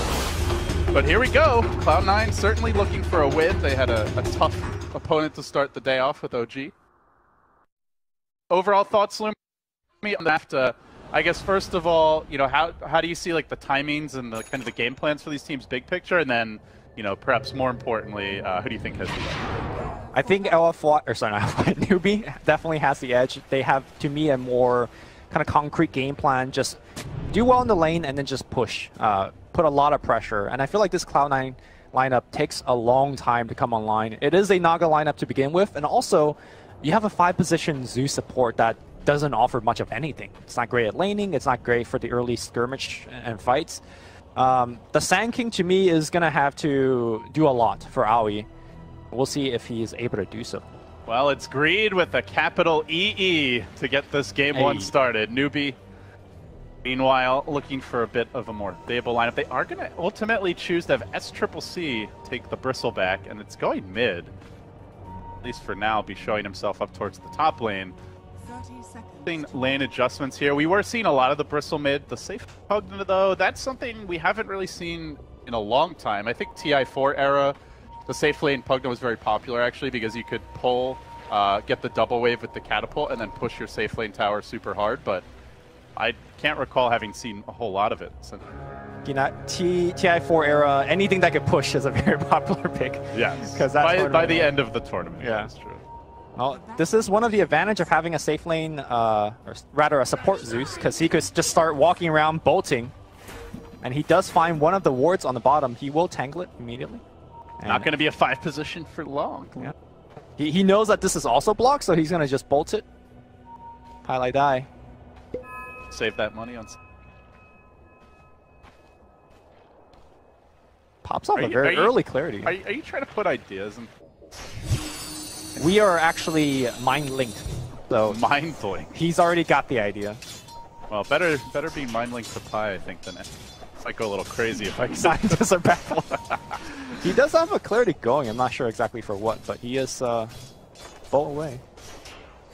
All right, so let's see how these lanes are shaking out. They are initially putting the Lich bottom. I know that's something we were curious about. Faith getting aggressive here. So it is the Void Lich dual lane up against an unconventional Zeus Naga. Mid lane is going to be a Puck versus Bristle, and then in the off lane, the double melee cluster of MSS and Aoi matching up against the safe lane Pugna. Do you favor either laning setup here? Any adjustments you would want to see? To me, I think the Sand King is very stranded. What lane is he actually going to have an impact? He can't really zone out Kaka. He can't really roam mid and set off ganks. So to me, he's just leeching the experience at the top lane. Maybe once the first Nightfall comes, MSS roams off the lane and he could get a little bit of experience. But Sand King to me is the MVP early on for Cloud9 because he needs to actually kind of tie the early game together for Cloud9, and I don't think he's able to do so given the lane matchups. We're giving out MVP awards already? Rather, he's the most important player for the team. Meanwhile, in the jungle, two support. Man fight! Man fight! Faith takes it. One person into the bottomless pit. Get in the coffin. There you go. Actually, this set, is that a coffin? That's more like a tarp. This Lich doesn't like getting wet, I guess. Nicely done there. And really unfortunate when, as you mentioned, you are a hard support Zeus. Things looking good early for Newbie in the off lane. Bristleback middle, well in the mid lane, and that is going to change as Aoi drives by, finds the kill with the haste turn. Proving me wrong immediately. I was thinking that he can't actually force a kill mid, but it looks like Vado was able to do a very good job at kind of driving him low enough to make that Burrow Strike with a haste turn for a kill. KP playing pretty aggressively here on Envy, who is struggling in the farm department as you'd expect against the Lich. Yes, thus far, and when you've got a lineup that's quite greedy, Lumi, like often you want the Naga to have that good start so she gets, the early Radiance, and then she kind of creates space for the rest of the team to farm by pushing the lanes out, but the longer it takes Envy to come online, the longer, his comrades are really going to suffer here and struggle to find their own. Yeah. Also, it's not just about the last hits. Naga's level is actually quite critical as well. Getting to level 12 to have more access to the Song of the Siren, to escape gangs and stuff like that is very key as well. He's supposed to be the quote-unquote counter to KP's Chronosphere, right? So him getting the more usage out of his song is absolutely critical for them winning this game. Despite the death, XctC still doing all right in the mid lane. Kaka is getting a bit pressured. But in good news for Newbie, Mugi is doing just fine. This is the nice thing about the Nyx. He's a good damage sponge and frontliner for that. Very, very squishy. Put up something on the mid lane. XctC, but he's got the 2 points of Bristleback now. It'll be pretty tanky. It's bottom lane where Envy takes a bit of a hit. Faith just constantly canceling these clarities with Twilight Die. I think he's to able to like 3 or 4 of them at this point. Very mana depend, starved even, until Envy is able to, I don't know, at least get the Aquila. He's really good. Topped off. As the lanes kind of settle in like this, I'm just wondering how Cloud9 could actually, you know, stay on even footing. Bottom lane, Envy's having a tough time. He's actually racing towards a rune here. Faith is going to deny it, and now Envy caught in a very awkward spot. SC's coming in. He doesn't have Nasal Goo just yet, but the body blocks are coming out. Pylai trying to rescue his friend. This Lich just man-moding into 2 heroes, trying to body block for his Bristleback. Lich is a new and revitalized force in the modern game of Dota. How often do you see that? Old Lich is like you're running for your life, you're feeding, you're scared. This Lich has no fear. While top lane, action breaking out as Owie gets caught almost under tower. TP cancelled. Nighttime now, so MSS starting to make his roaming movements. I imagine they might just give this lane to Owie, let MSS try and pressure elsewhere, but who do you gank? Newbie knows that he's out of mana, so they're not really even afraid. He does have a Mango, but... It's almost Shrine time if he wants to. Pretty big investment. The only one that he only really needs to knock. Alfata is going to prep up the mid gank, I suppose, by driving SC's HP relatively low. And they do have a smoke, so they're likely going to pop it and go straight mid. Roaming through the river, hoping to find somebody on their lonesome. Might want to scout this Ancient camp as well, see if there's any stacks for the Bristle, and they'll find there's nothing. Pocket 6. Now looking to descend on the mid lane where Faith has set up shop. They do have Frost Armor on SCCC, but HP's low enough that maybe they can nuke him down. Keep in mind though, he does have raindrops. Newbie already knows. They pop down low ground, and this ward has scouted out the entire rotation. And nobody's showing top either. Yeah. It's already being called. So Mugi now can more aggressively push this tower. Precious Nighttime being wasted. It is buying a little space for Envy, I suppose, over bottom as he looks to catch up, but still KP outstripping him in the CS department, and they start to descend. Moving on to SCCC, Faith's out in front. Nightstalker flapping over the trees, tries to lock down onto that Lich. Will he get to the shrine? No, the coil's committed. Huge drop from Cloud9 just to take down a lowly Lich, and now revenge is what SCCC's after, chasing forward with the quills. Chews him up, spits him out, takes out the Sand King. Pretty awful trade for Cloud9 when you also consider time investment and the coil drop. For sure. Again, Newbie knew the gank was coming. Double Frost Armor up on all the heroes. They're so tanky. And SC now has an Invis, takes the Bounty Rune, and he's looking to set up a gank perhaps on Envy. Envy's only level 4. Man, the Lich effect is strong. Faith is the same level. KP well on his way to 6, and they might just make a move here on Envy. SCCC's got the Invis. Envy has the TP. Goes for it now, but bash? Give me a bash! Give me a bash! No, KP. Your prayers are not answered. Meanwhile, top lane Mugi almost got picked off. Did barely TP out in the nick of time. By the way, while all that was happening, the Pugna effect was quietly creeping in as this top tier 1 down to less than 2 health, it looks like. So heavy structural damage done, and once that tower falls, the way to rotate towards mid and really assume Roshan control lies open for Newbie. So these early towers are being pressured, and I think Gloomy, you know, what we were touching on earlier, that is really the fulcrum of the Newbie game plan. They have to take early towers, establish map control, and limit Cloud9 space to farm. And so far, it feels like they're on track to doing it. Yeah. One of the ways that Cloud9 can make an eventual comeback, and I'm talking about like 25, 35 minutes into the game, is the Roshan Pit. When you have the Naga Siren as a hero, you can just pretty much stop any Roshan that's happening on the other side, or just do it yourself with the Psalm Siren backup. And I think that's... I mean, Cloud9 always love to sneak Rosh and stuff like that. Gonna forfeit this tower bottom. So 1 down, 2 to go, and one of those quite low, as mentioned. With the Chronosphere ready, might just see Newbie make a move soon. It's also daytime now. This feels like the most opportune possible moment to try and make a play. They go. Chain Frost isn't ready yet. I guess that's the one big thing they're missing here, but they bring 3 to mid and begin to group up. Lugido already pressuring the bottom tower. Level 7, obviously working towards that Aether Lens. Pretty standard build. I think he's just going to come mid. It looks like they're going to 4-man tower, and I mean, really, can Cloud9 do much about it? There's no Blink on Puck yet. There's no Song of the Siren setup available. Feels like just another free tower for Newbie. They do see Kaka, and they have all their abilities, but who cares if you kill a Nyx Assassin at this point, right? You're not going to stop the push. Kaka also dropped a ward, so he might catch somebody moving in. Veil is ready for Fana. Big pickup for Cloud9. And they make something happening. They commit the darkness. They look for the flank. It's MSS from the rear, but Newbie, they retreat as a squad of 4.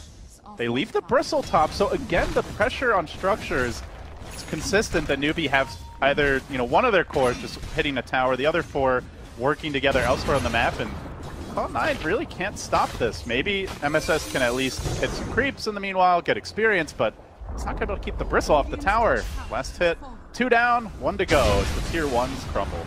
I mean, this tower is already dead, right? They will have a glyph available. Chronosphere on the back line here, and they're going to try to burn down Pylai Die. He is a freebie. Coil's going to get used. Kaka might be a little bit of trouble, but I think they are going to lose a Sanking as well. Aoi's going to get stunned up here. They will burst him down. 2-for-1 trade.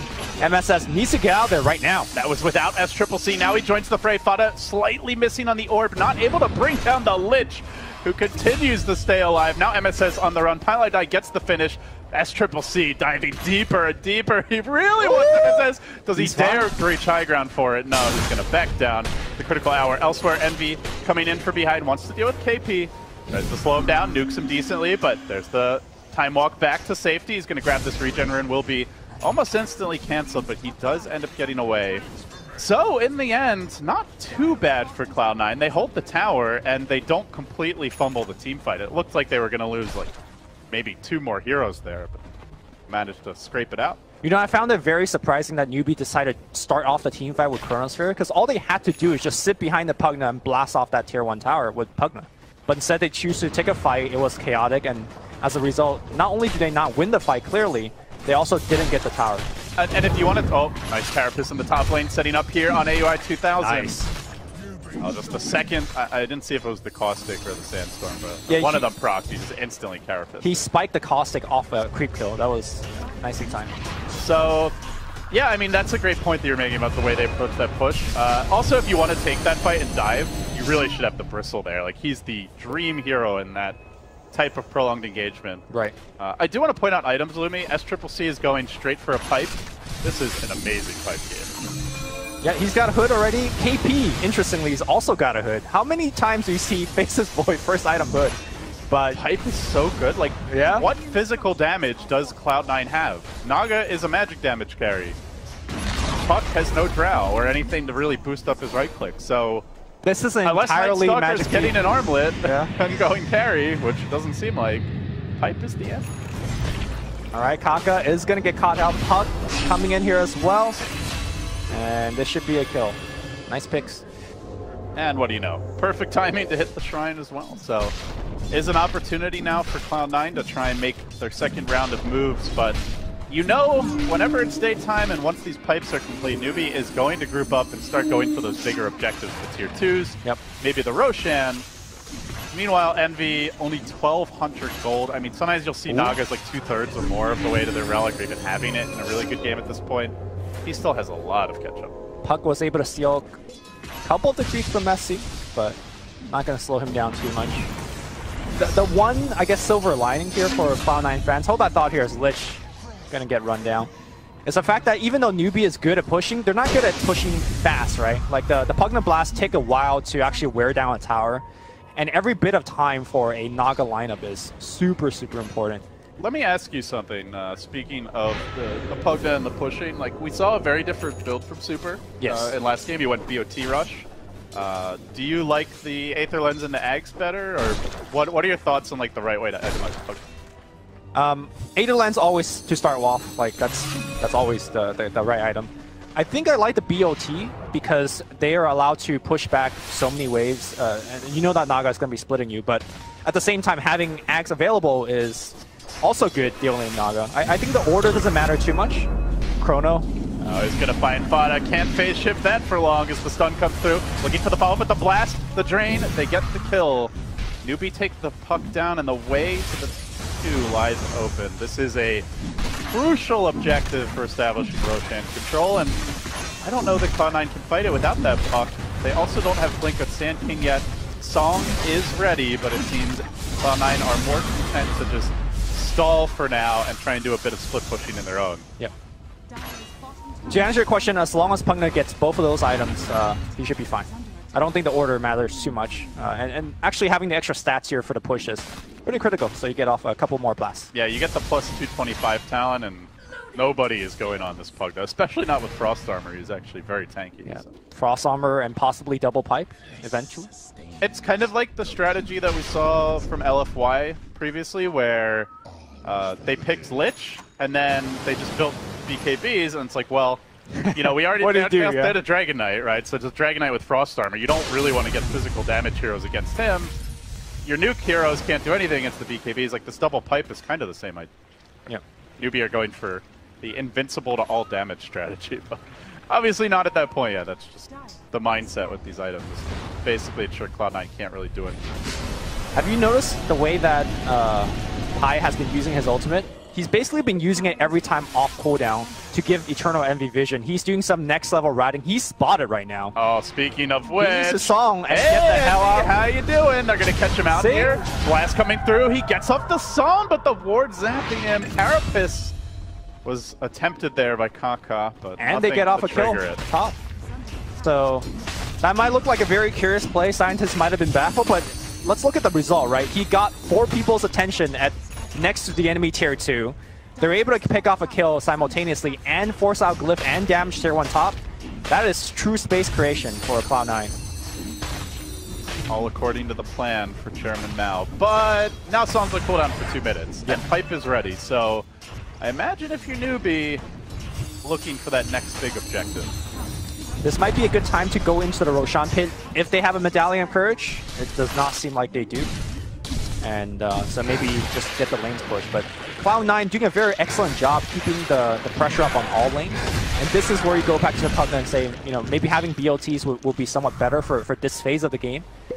Making sure that you don't get pressured in from the side. Yeah, keep your farm up, help push some of these waves. And again, Zed Zuso goes off pretty much on cooldown every single time, just vision. Scouts out a smoke gank, so they're not going to get surprised. A very different way of playing Zeus from what you're traditionally seeing as the KS machine. I mean, this is why the old Cloud9, back even when they had Bone 7 on the team, like picked the hero. It was purely for the vision, not at all for the damage. But Fada could be in trouble here. Kaka trying to get in range. Goes for the initial hit, and then the stun follow-up comes through. It's only a level 2 phase shift, now locked down by the Chrono. Crucial pick, they lob in the chain for us. No escape for Fada. Huge commitment, but hey, Zon's on cooldown still for a minute, so Chrono and the Chain Frost will be at least halfway up, but time that...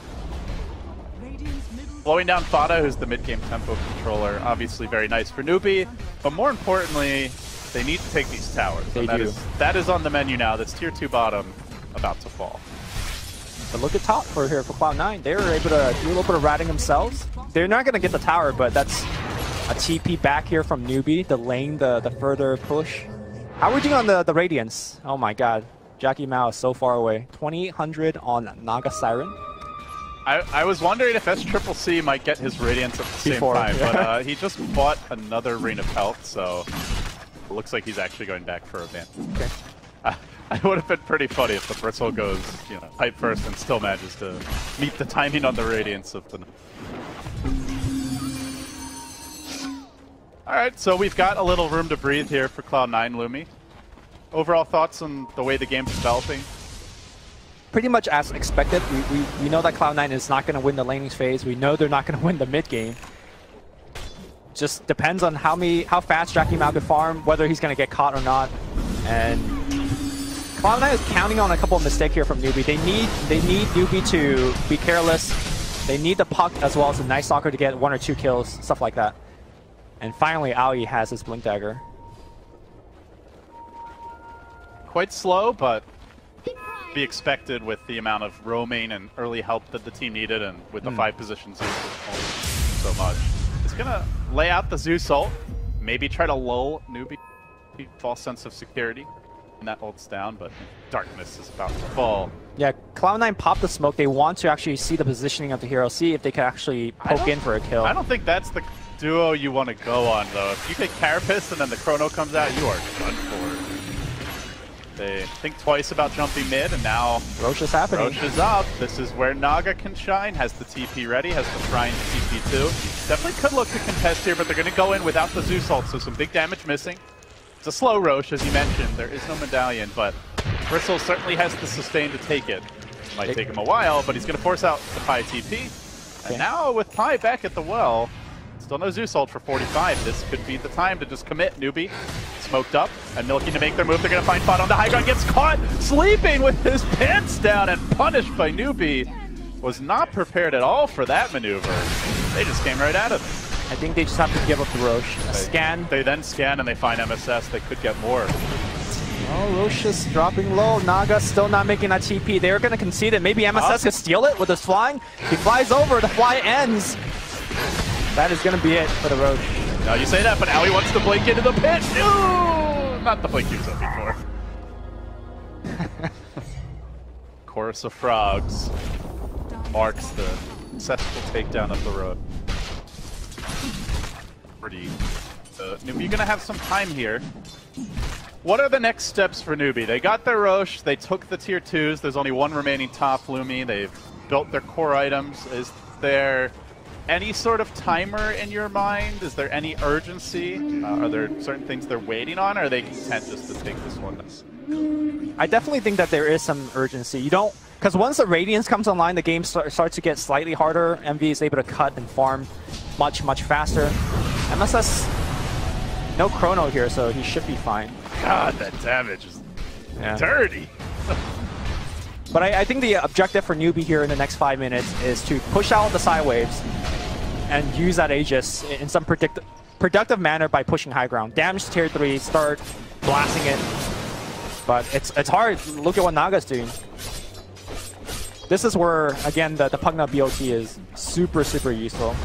And he's going to go right back for it. Everyone on Newbie just feels so unkillable right now, like at least as far as the cores go. You've got a Pugna with 1500 health and Aegis. You definitely don't want to go on him first. The Void has the hood, and it's actually made a big difference where he just doesn't seem that burstable. Nixon, Carapace, or Yules.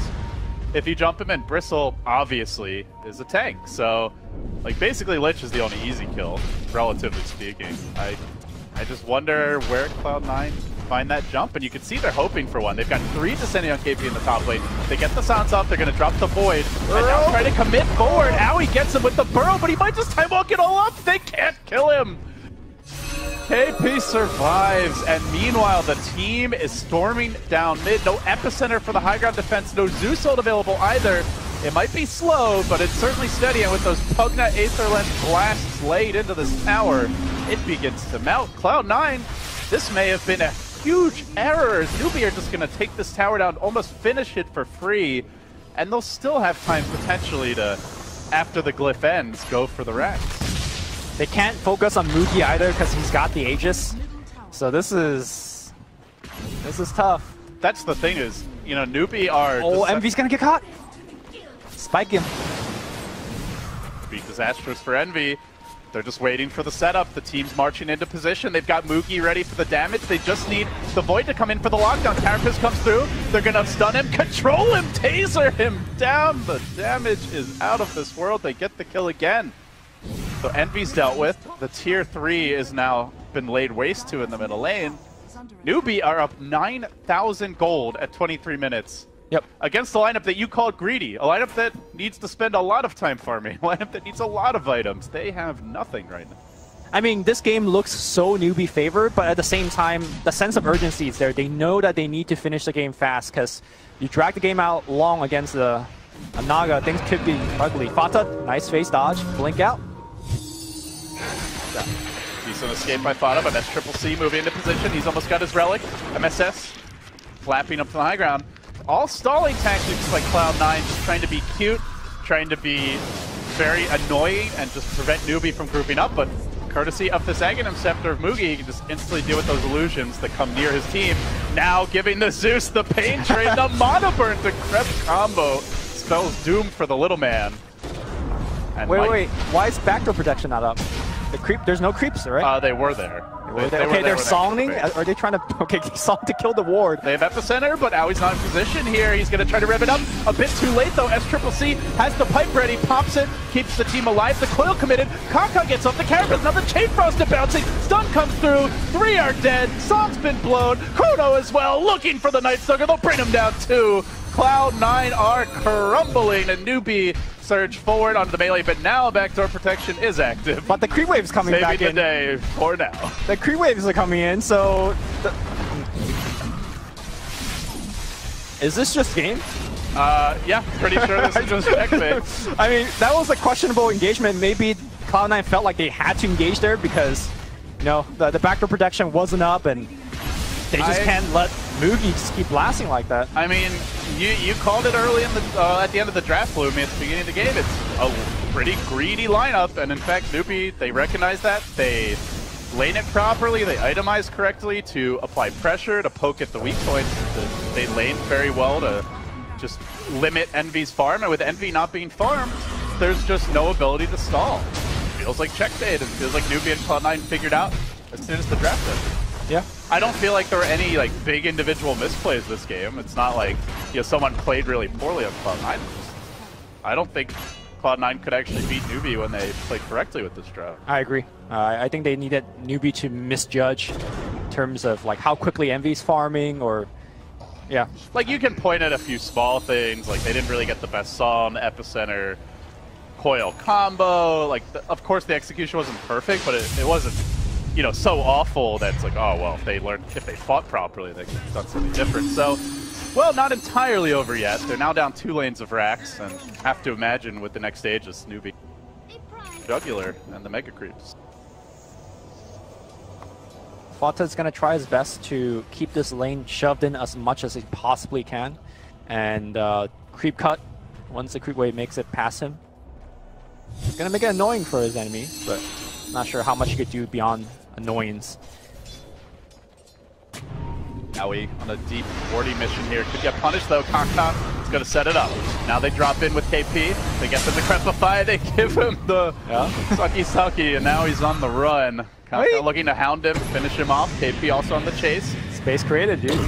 Yeah, it's a lot of space. KP says, too much for my liking. Chrono for you, sir. I mean, it's the kill, but an expensive one. Look at Fata though. He's hitting your tier 3, right? Easy. Space created. Easy. Yeah, those BOTs for the Pugna, definitely in order now. I think Mugi's recognizing that they need that extra mobility for him just to ensure that they can cut down on these shenanigans and try to end the game soon. Meanwhile, the real Naga Siren, SC Illusion in the mid lane, pushing it into the base. Alright. That thing is a lot scarier than the Naga. lot tankier. And now building towards a heart. So already has the 1 Vitality booster up, more to follow.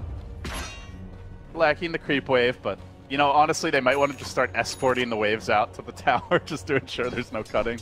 Seems Cloud9 are not going to go for that any longer, though. They are all clustered in the base, ready for the death push. This is the last defense. And looking really to take that fight outside the base. They smoke up.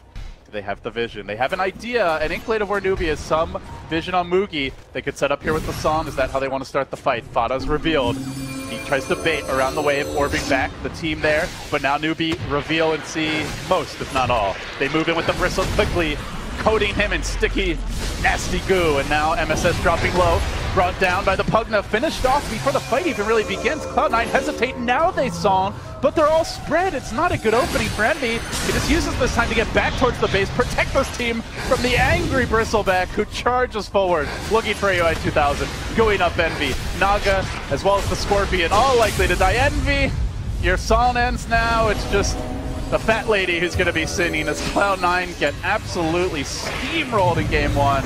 Base in shambles, they'll buy back, but really, Lumi, it's all over. Yeah, I think to me this game is, some people debate how much of the draft matters, depending on what game, how much does execution matter. I think this is like 80-20, I would say. Yeah, something like that, 90-10 even. It's yeah. Just, jeez. I mean, that happens, right? You just have a bad draft, you get outdrafted. Now, it is a very long group stage. You know, 2 groups of 9 teams, so you get, what, a total of 16 games, 8 best of 2s against all your opponents. Cloud9 start the day 0-3. I just heard yourself twice. You Dota 2, my bad. Together for the people. But guys, thank you for joining us. That is a wrap on game 1. Cloud9 looking a bit flustered, perhaps. Trying to regroup. I mean, obviously, this isn't just one game for them. It's also coming off the OG series. I feel like it was too greedy of a draft. I think Newbie know how to punish. I think against some teams, maybe you can get away with that. But Newbie, they like to play that mid-game. Like, that's really where they want to be, applying pressure anyway. So I think that plays a little bit too much into their hands, and Cloud9 are going to adjust if they win. Yeah, Cloud9's a team that has relatively different style. Their hero pool is very limited. In fact, in the qualifier, they played the smallest hero pool out of every other qualifier team. Really? So this is a team that you could kind of predict and know what they're about to draft. However, this is a draft that I didn't expect Cloud9 to be doing coming in. I felt like they tried to throw a curveball and it kind of bounced off the floor and into their own face. Just kind of didn't work out. Yeah, they almost bounced Envy out of his seat by the looks of things. He's firmly in his seat right now. He's fine. Yeah.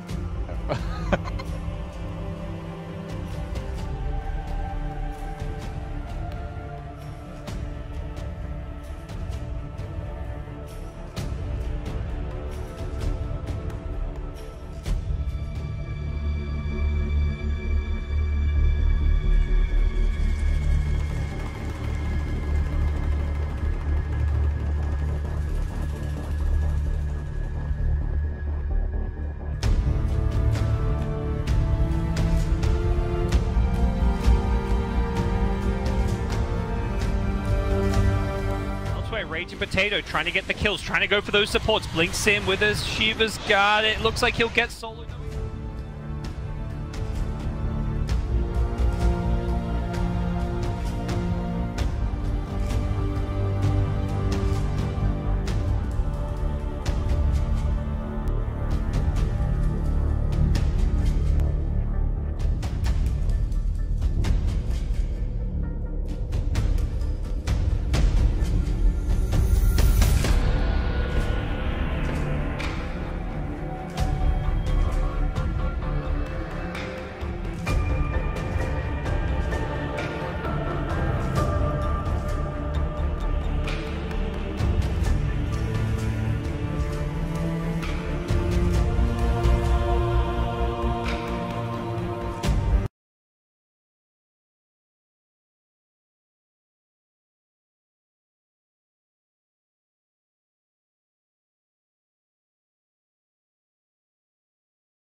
It's gotten to a point where you can start photoshopping his face onto the hero's face.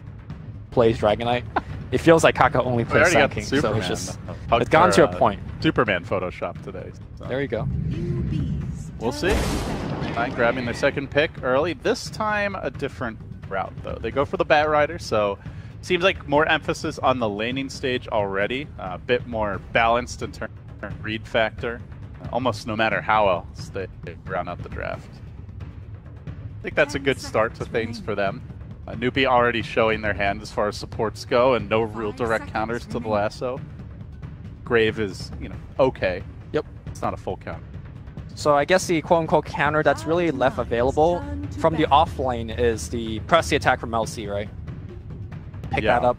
Because normally to counter a Bat Rider, you're looking more from support position, like Disruptor Glimpse or the more popular Oracle False Promise, things like that. But immediately we have Cloud9 banning the LC out, so this Bat is going to be very effective in this game, in my opinion. Yeah, definitely agree there. Oh, sorry, Nyx Assassin is another one, but phase 1 already taken out, so... Arc Warden getting removed by New. 5 seconds remaining. A handful of Arc Warden bans. Yeah. Do you think the hero warrants bans? I mean, OG prior to this was really the team I can recall. I think Faceless played it a couple times on block, but not to... Like, any particular reason to do it this game? I mean, maybe it's something Cloud9's shown. I think as a whole, most teams have been talking about Monkey King and Arc Warden as possible Gotham heroes that you could pick to kind of cheese the game out. But it seems like Lich is really the Gotham hero as just pick him all the time. No teams want to really ban him though. That is a target ban. Cloud9 removing the Legion, which you mentioned, that seems like a great way to shore up the Bat Rider pick. Then they banned Tidehunter. Yep. Tide is good against Bat on paper, but still not many teams would run him in any situation. Interesting. Not as good at like clearing the Ancients as he used to. Right.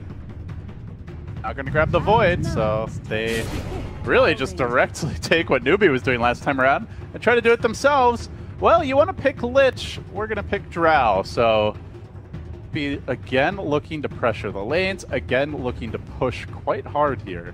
So even though this looks kind of like a standard pick, you know, the Lich plus the Faceless Void, for Cloud9 this isn't a standard pick. I was talking to Stan King earlier, the coach for Cloud9. He says Envy's Void has been retired. It's just like not very good.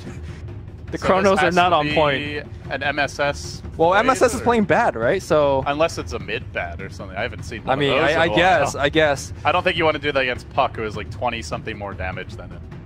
Unless Sand King is just like telling me false information to double Jabay, or this is Cloud9 perhaps. I mean, drafting. Speaking of double Jabates, if anyone's going to do that, it might be Cloud. They might Jabate themselves. Yeah, no, Cloud9 is a team that only Jabates himself, right? Yeah, well, we'll see.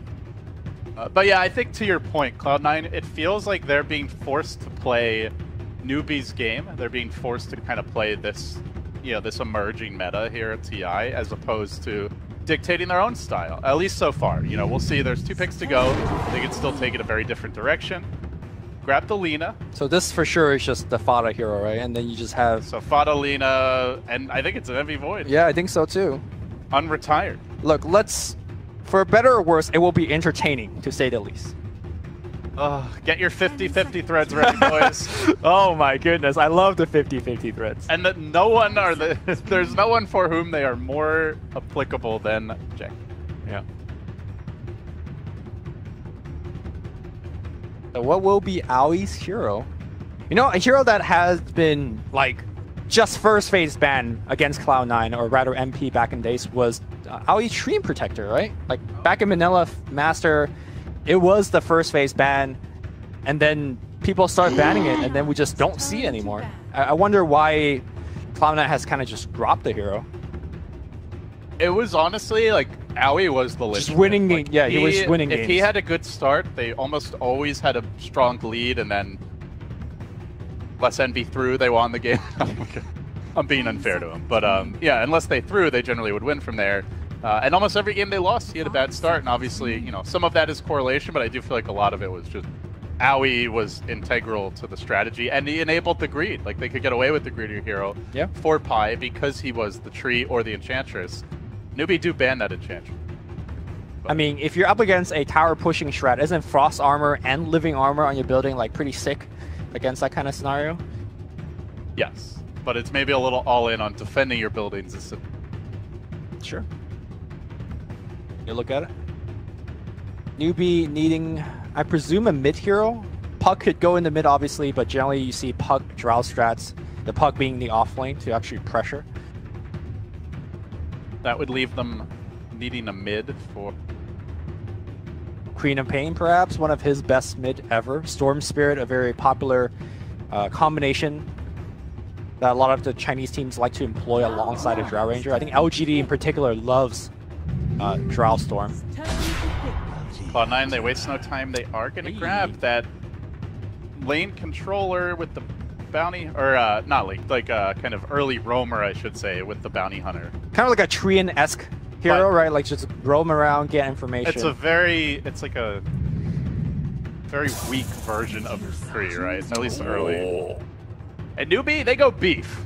They grab the Dusa here for Triple C. The Chrono counter, maybe just the hardest carry in the game, I would say. Like probably with the Drow backing her up.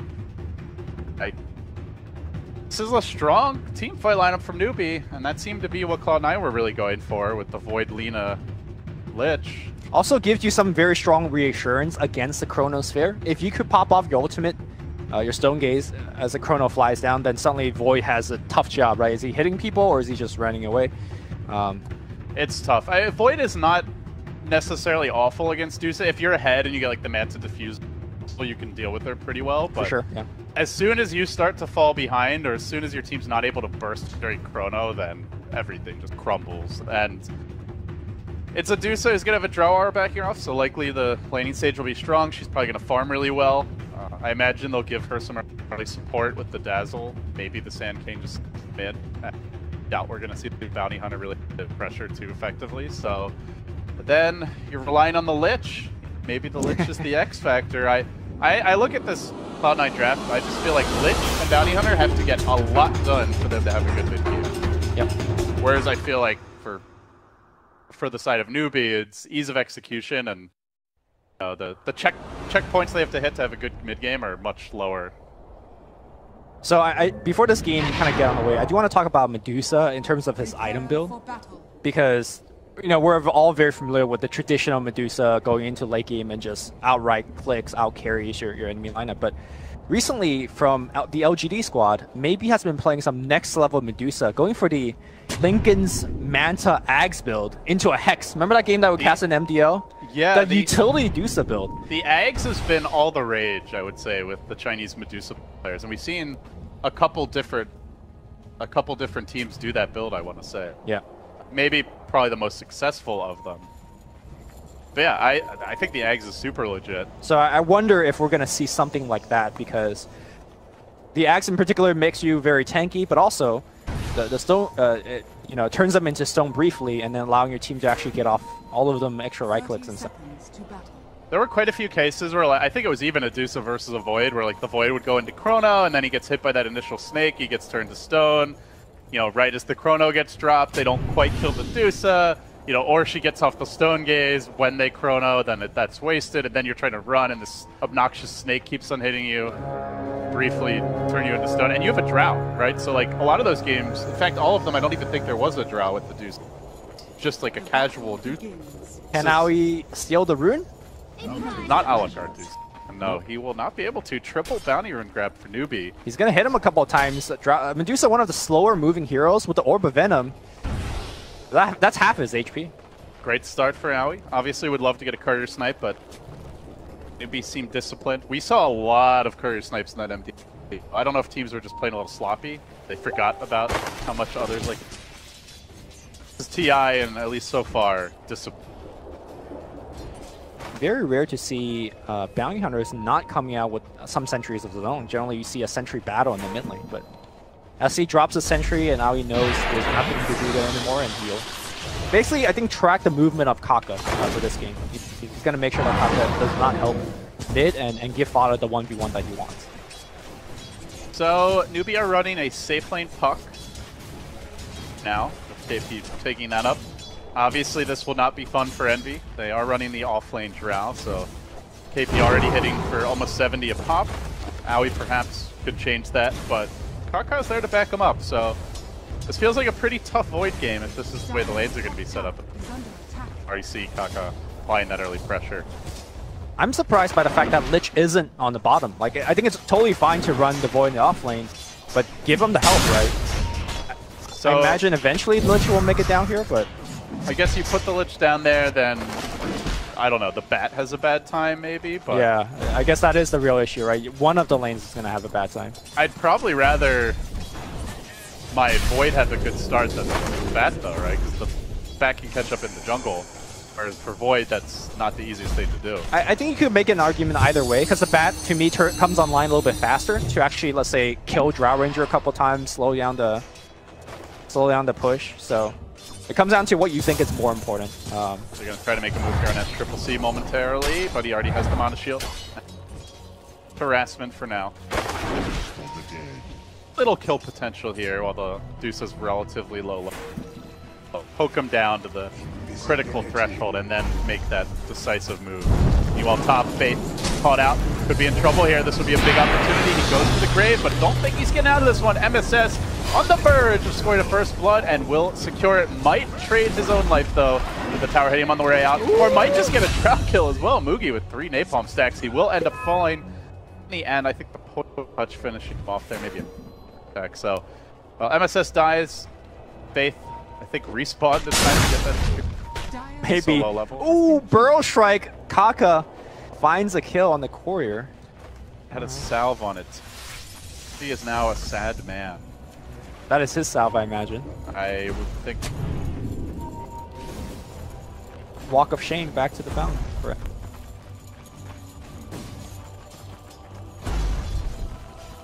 Void not having a good time here. 8 and 3 in the CS department. Same time now there's the Drow. Mugi's only 6 and 2. And mid lane is still going fine. So Cloud9 actually doing reasonably well in the CS department. But with these kills, or at least, and with the courier snipe, it's not the best start. Okay. So Lumi, looking at the two lineups, and we can maybe paint the bigger picture as far as strategy goes. How do you view each team's game plan, and like what are their key objectives and big forward? Hold on. Highlight Eye might be in trouble. He turns around and straight up fights here. Aoi maybe in position to cut KP off. The orbs are available. And out he goes. Cloud9, I think, just off the laning stage, they want to get this bounty big enough where they can run around the map and kill people and prevent the push from happening. And Newbie wants to actually get a 5-man going. So to me, this game is about whether Newbie can 5-man and whether Cloud9 can repel it or prevent them from joining up in the first place. Because once SC gets his first item, once Drow gets the first item, it's really hard to fight into Newbie because of Stone Gaze and Coil and all that jazz. AUI unfortunately going to run right by a ward here with the DD rune up on XctC. A trombone for his HP, which is now pitiful territory. A little bit early to line up. But the other thing for Newbie, I guess, is like you maybe don't expect them to have the best laning stage early. It's just once the Drow gets levels and the Deuce levels up, all of a sudden it's just so much easier to farm and last hit and catch up. They have a Drow, right? So their laning should be fine. In fact, I'm somewhat surprised that they're not getting as many CS. But now with the lane switch, Mugi should be pretty much hitting CS for free, and he is. I generally see with these Dusa mid, sometimes they start off a little slow, but once they get to like level, you know, right, like around like that 10, like 8 to 15 minute mark is where they really start to ramp up the CS. Like the enemy will leave the gank, wants to sit there. The Drow obviously gets higher levels, which helps reduce. And then things go. Yep. And as our TI production value was showing earlier, there are a couple Radiant stacks in the jungle that a Batrider hopefully could steal, but at the same time, Dusa will easily up eventually. If only Bone 7 were here, he'd be farmed. Well, maybe not at level 3, but yeah, with his BOTs.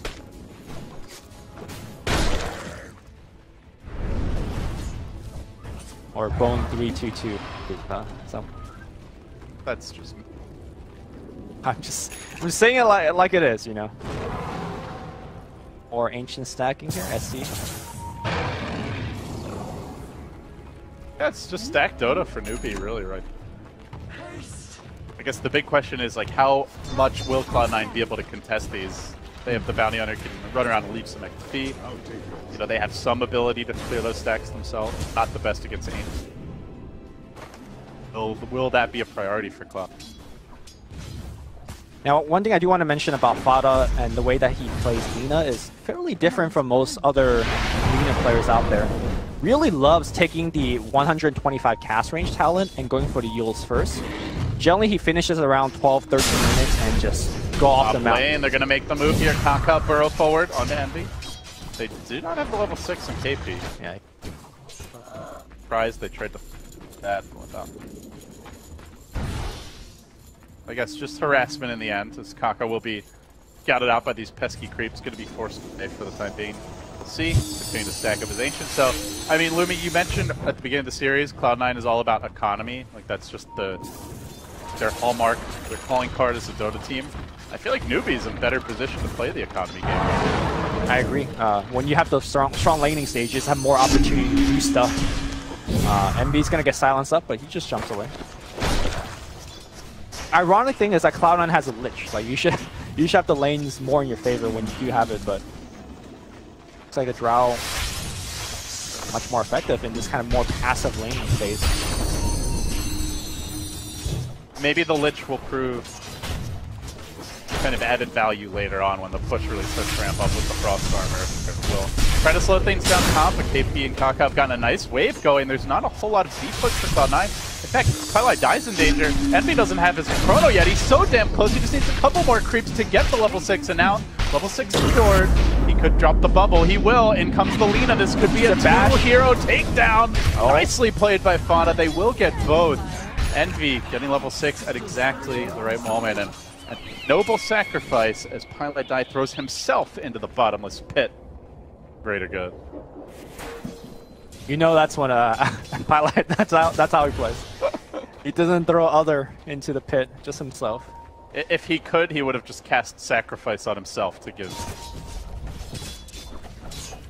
I believe Ali was able to snipe a quarter simultaneously in that fight, so good stuff here from Cloud9, catching back up. He is But of course, that was Highlight Die's old claim to fame, was his consistent. Envy goes Mask of Madness. Now, Lumi, I know we cast a game earlier where we really liked the build because there was basically no physical damage. Right. I think this is a different game in that regard. For sure. There's a lot of physical damage coming out from the Drow, and that's so the rest of the team. But at the same time, we gotta judge Mask of Madness like a farming item, right? Just you don't turn it on when you're getting hit, but you can definitely turn it on when you're going through the jungle, and it will accelerate your farm tremendously. This tower top is about to drop. Newbie looking for the dive. They want Pilot Die. He's not level 6 yet, so they can commit for this. Don't have to worry about that Chain Frost. They'll bring him down. KP orbing through his Kaka gets hounded by Envy on the retreat. Simultaneously, Faith being forced back. He's got the stick, doesn't have a TP. No exit plan for him. So the strategy will be run in and feed the tower instead. Kaka making it back to safety. No one else from Newbie looking to help them just yet. The Drow sitting bottom, the Deuce is sitting mid. And that is kind of the trick here for Newbie, is if it comes to a larger scale engagement, some of their heroes are just not online right now. Won't be online for a while. Lina, I did mention that he loves to go for the cast range and Yule's build, but looks like he's going to go for the more standard Bloodstone build. He did that earlier today as well when they picked Lina for him. Although, catching on some part of the game, he was like 4 Bloodstone charge, so ultimately didn't work out too well for him in that game. Let's see if it goes a little bit better. They're trying to steal this Ancient stack. This big. Gonna roast it with the Lina Batrider combo. Some easy early creep kills, and now the Napalm stacking up. Will there be a contest? I'm not sure Newbie realized this is happening, but at the same time, MSS can't really tank it. He drops low, burrowing in quickly. The Sand King is gonna die. The Snake comes through, and now the coil deployed. He's caught 2. Phase shift dodge, beautifully done by KP. Slaughters Fada, now looking for AUI as well. They plop down the Sentry to get off the Poison Touch. Will he get out of range? It looks like he can. No dust, no more sentries. He's out of there. That poison though, still ticking. They steal about half the Ancients. We'll be okay, at least we're not less KP. Stray rating Less whiff. KP. Okay. He tries for it. He's gonna have an orb soon. One more shot. Owie. He gives up. He felt completely fenced in. You know, almost every angle you could go, he would end up likely dying, or just spending hours getting back to base. So the dust settles. Newbie salvage it. They did lose a decent amount of their Ancient. I don't think that was too bad for them. Cleverly laid trap on the bottom for Kaka. Kaka will get Nova. He will have Burrow Strike, and he bounces away from the Chain Frost. All right, Kaka. Good play. Interesting to see the Sand King has the Epicenter skilled up. Not something you commonly see, as most people are more worried, like, let's say, taking up an extra point in Caustic or even Sandstorm, but we'll have it available this game. Top lane, Coil has been dropped. Envy going for the kill here. Does he have enough damage? Sure about that. Time Walk, or rather, orbing back. Envy now. Tank creeps here with the Mask of Madness active, and Faith is looking to punish with the Poison Touch. Level 1, but still damage. Meanwhile, the chip continues. This has been really, like, to me, the true newbie approach to this game, Lumi. It's like whenever there's a fight happening in one place in the map, the rest of the team just pushes elsewhere. XctC slowly pulling away at mid. The same thing's been happening bottom all game, that tier 1 is down to 240 health. The top tower obviously was taken earlier, so it's kind of like hidden damage. You know, you see the kills, you see the courier snipes. That on, you know, on the surface is what's really happening, but the true game plan is unfolding off camera for the moment. Kaka also off of Cloud9's camera for now. No, they got sentries. Very much so on camera. They got the track available as well. They're going to bring him down. Laguna Blade comes in. That is a 3-man track kill. The greed is online, for sure. Yeah, this game, their greed is not just like hoping for farming time. You know, it's actually just going out and getting kills. So I think that's one area where it's much more sustainable greed. But at the same time, they do have a Dusa problem here. Already she is the leader in net worth after, to be honest, getting dumpstered a little bit by Fada early. XctC is completely caught up, and this is what I was mentioning earlier. Like, I've seen this at least 4 or 5 times in the last couple of months, that Dusas who have a bad laning stage doesn't seem to matter. They always come back and they do something. Leader in CS, leader in net worth. Cloud9 don't have the best tools to kill a Dusa at this stage of the game. Maybe later on with the Diffusal Blade, a Manta, and the Void. Try, but for now, pass. Yep. I mean, ultimately though, they still have the Bat Rider. You could just kind of drag him into your team and just burst him down. Grave starts to become an issue. Grave becomes an issue. You say burst, but oh, another Radiant Courier snipe. Is that 2 so far? I think they've lost it twice.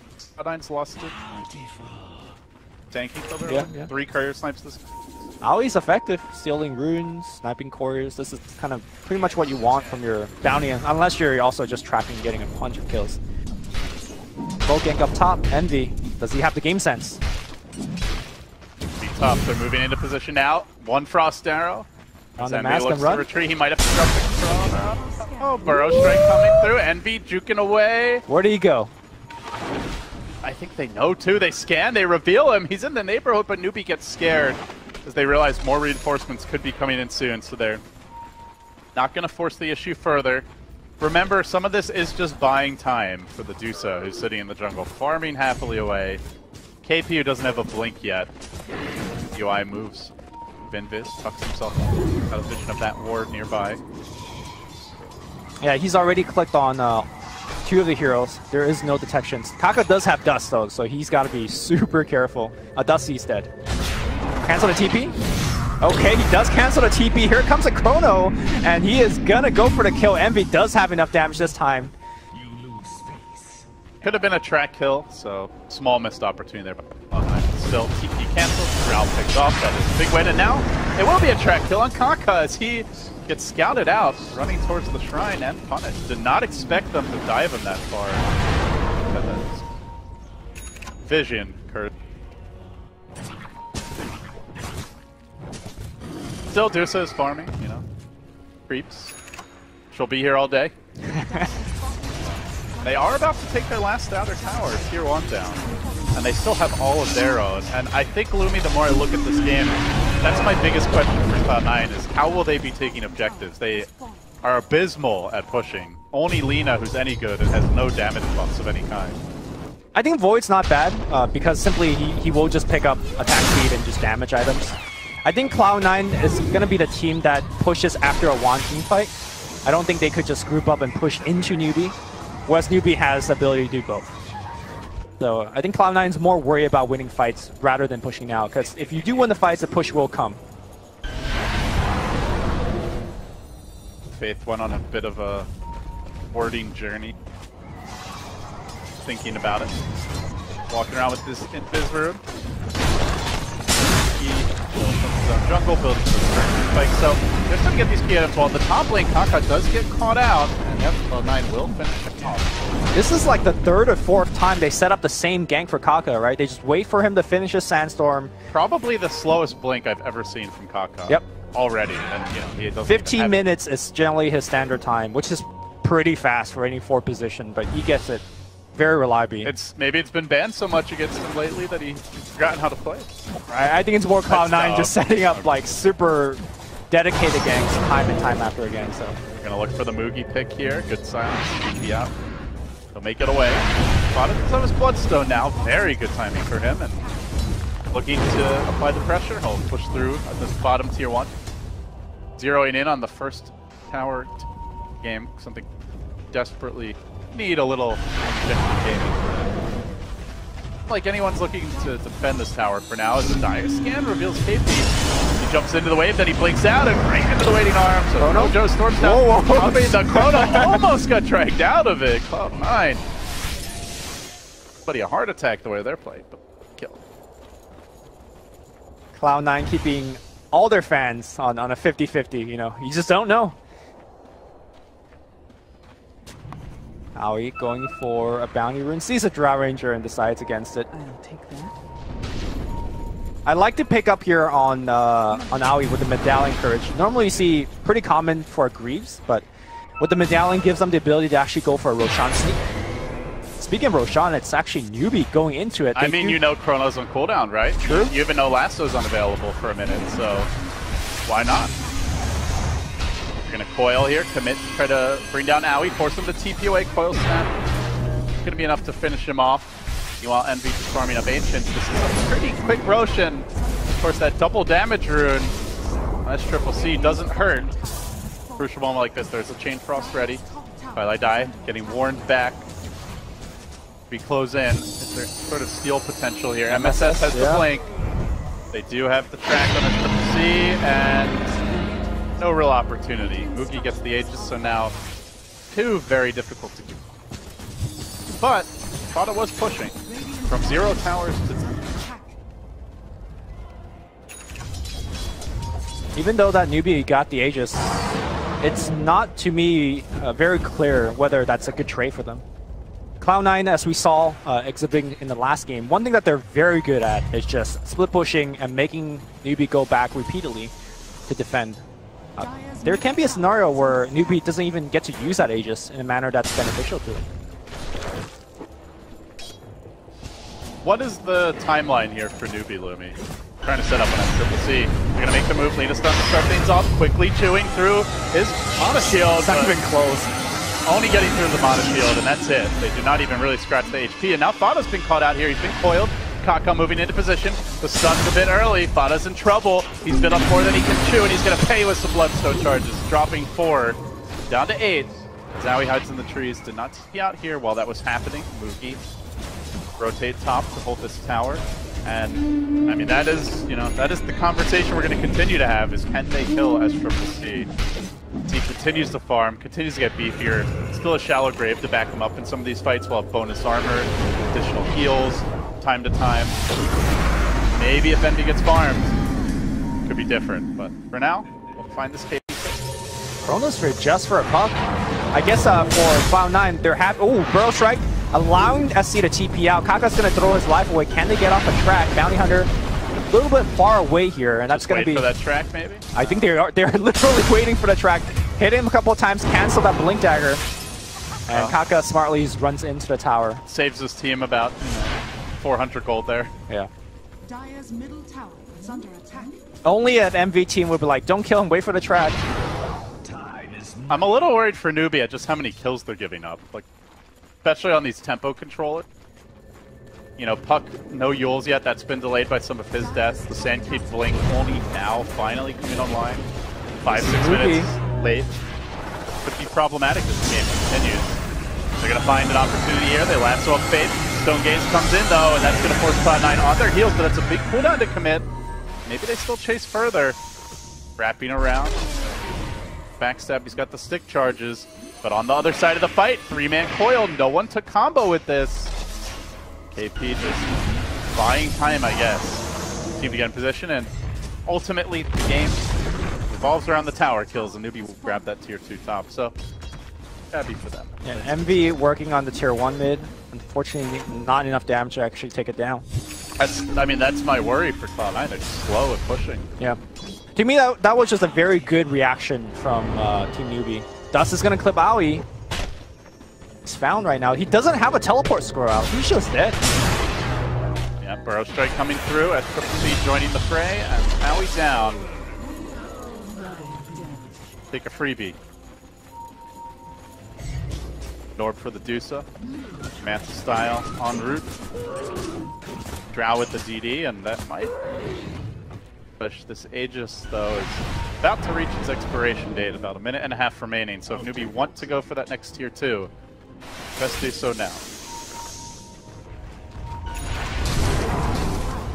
I mean, so far it didn't seem like they even need the Aegis, so... I'm not feeling like the Frost Armor is doing all that much, Louis. I mean, when there's a double damage Drow hitting for like close to 400. It's also... no, it is a max ISR. Yeah, I don't know. On paper, it's a good counter to push strats, but... I think counter is a very strong word. It slows things down. Deterrent. Yeah, it's not... Now when soft it's... counter. Soft, yeah. Soft it checks silky, it a little bit. Counter. There you go. Too silky. Oh, MV cancels his TP. They know he's here. Pings coming out. The Radiant Scan a bit deeper. Why must you do this to your fans? MV's gonna like walk into the next creep wave and start cutting it. Yeah. That would be an MV thing to do, wouldn't it? Get their third courier snipe game. Okay. I mean, the ward will see the courier flying in. Think he's gonna get baited? That would be a classic.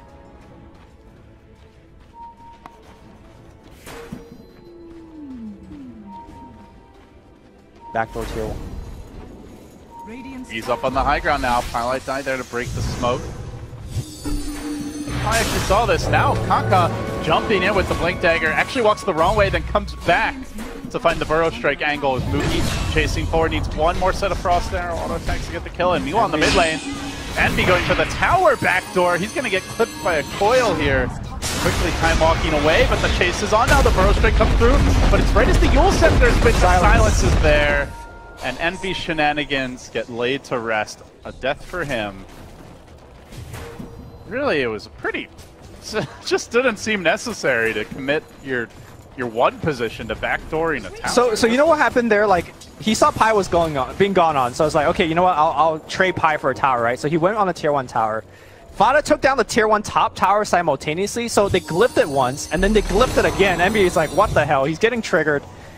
So basically the towers survived for 10 seconds without any damage being taken. And so you're saying that was really Fada's fault? That's just how it happened. I don't want to point any fingers, but... Envy getting debated by double glyph. Well, if he wants to be efficient now, he can think about how to avoid that scenario next time. Death timer to be productive, you know. See Adusa continue to farm Lumi as Triple C up to 50k net worth. Now another 600 mana unlocked with that talent. More and more ridiculously hard to kill. Scotty is not too far off. SC is not a subscriber of the... Oh, that's obvious. Last one up onto the cliff. Chain Frost committed. Good chrono follow-up. They do get the dazzle kill, but it also means no chrono available now. And coming back in 30... Well, I thought it was a good follow-up. I thought they'd go for more, but damage to kill this Deuces, so all of a sudden it looks like there's a high ground push coming, and I don't know if they can defend it without Chronosphere or Chain Frost. Yeah. You know, when we finished the draft, we expected Cloud9 to be able to fight better alongside the Chronosphere, but it just doesn't seem like, in practice, that's what's happening. I mean, you could see the idea of the Chrono, right? It keeps the team away so they can't help the Dazzle. It sets up for that next kill, but the problem is it was a Deuce. Yep. It's just not a killable hero. Now here comes the high ground. Next Ultimate Orb, 2k HP, 1.7k mana. Effective HP, not quite over 9,000, but certainly getting there. Throw Strike finds him. Silence is going to be available. Envy tries to jump out. The Silence about to end. Can he jump? He does. The coil also not snapping at the very tail end of it. They survive. They'll be wasting precious seconds when they could just be hitting towers, now trying to get back to that Triple C out in front in this bottom lane.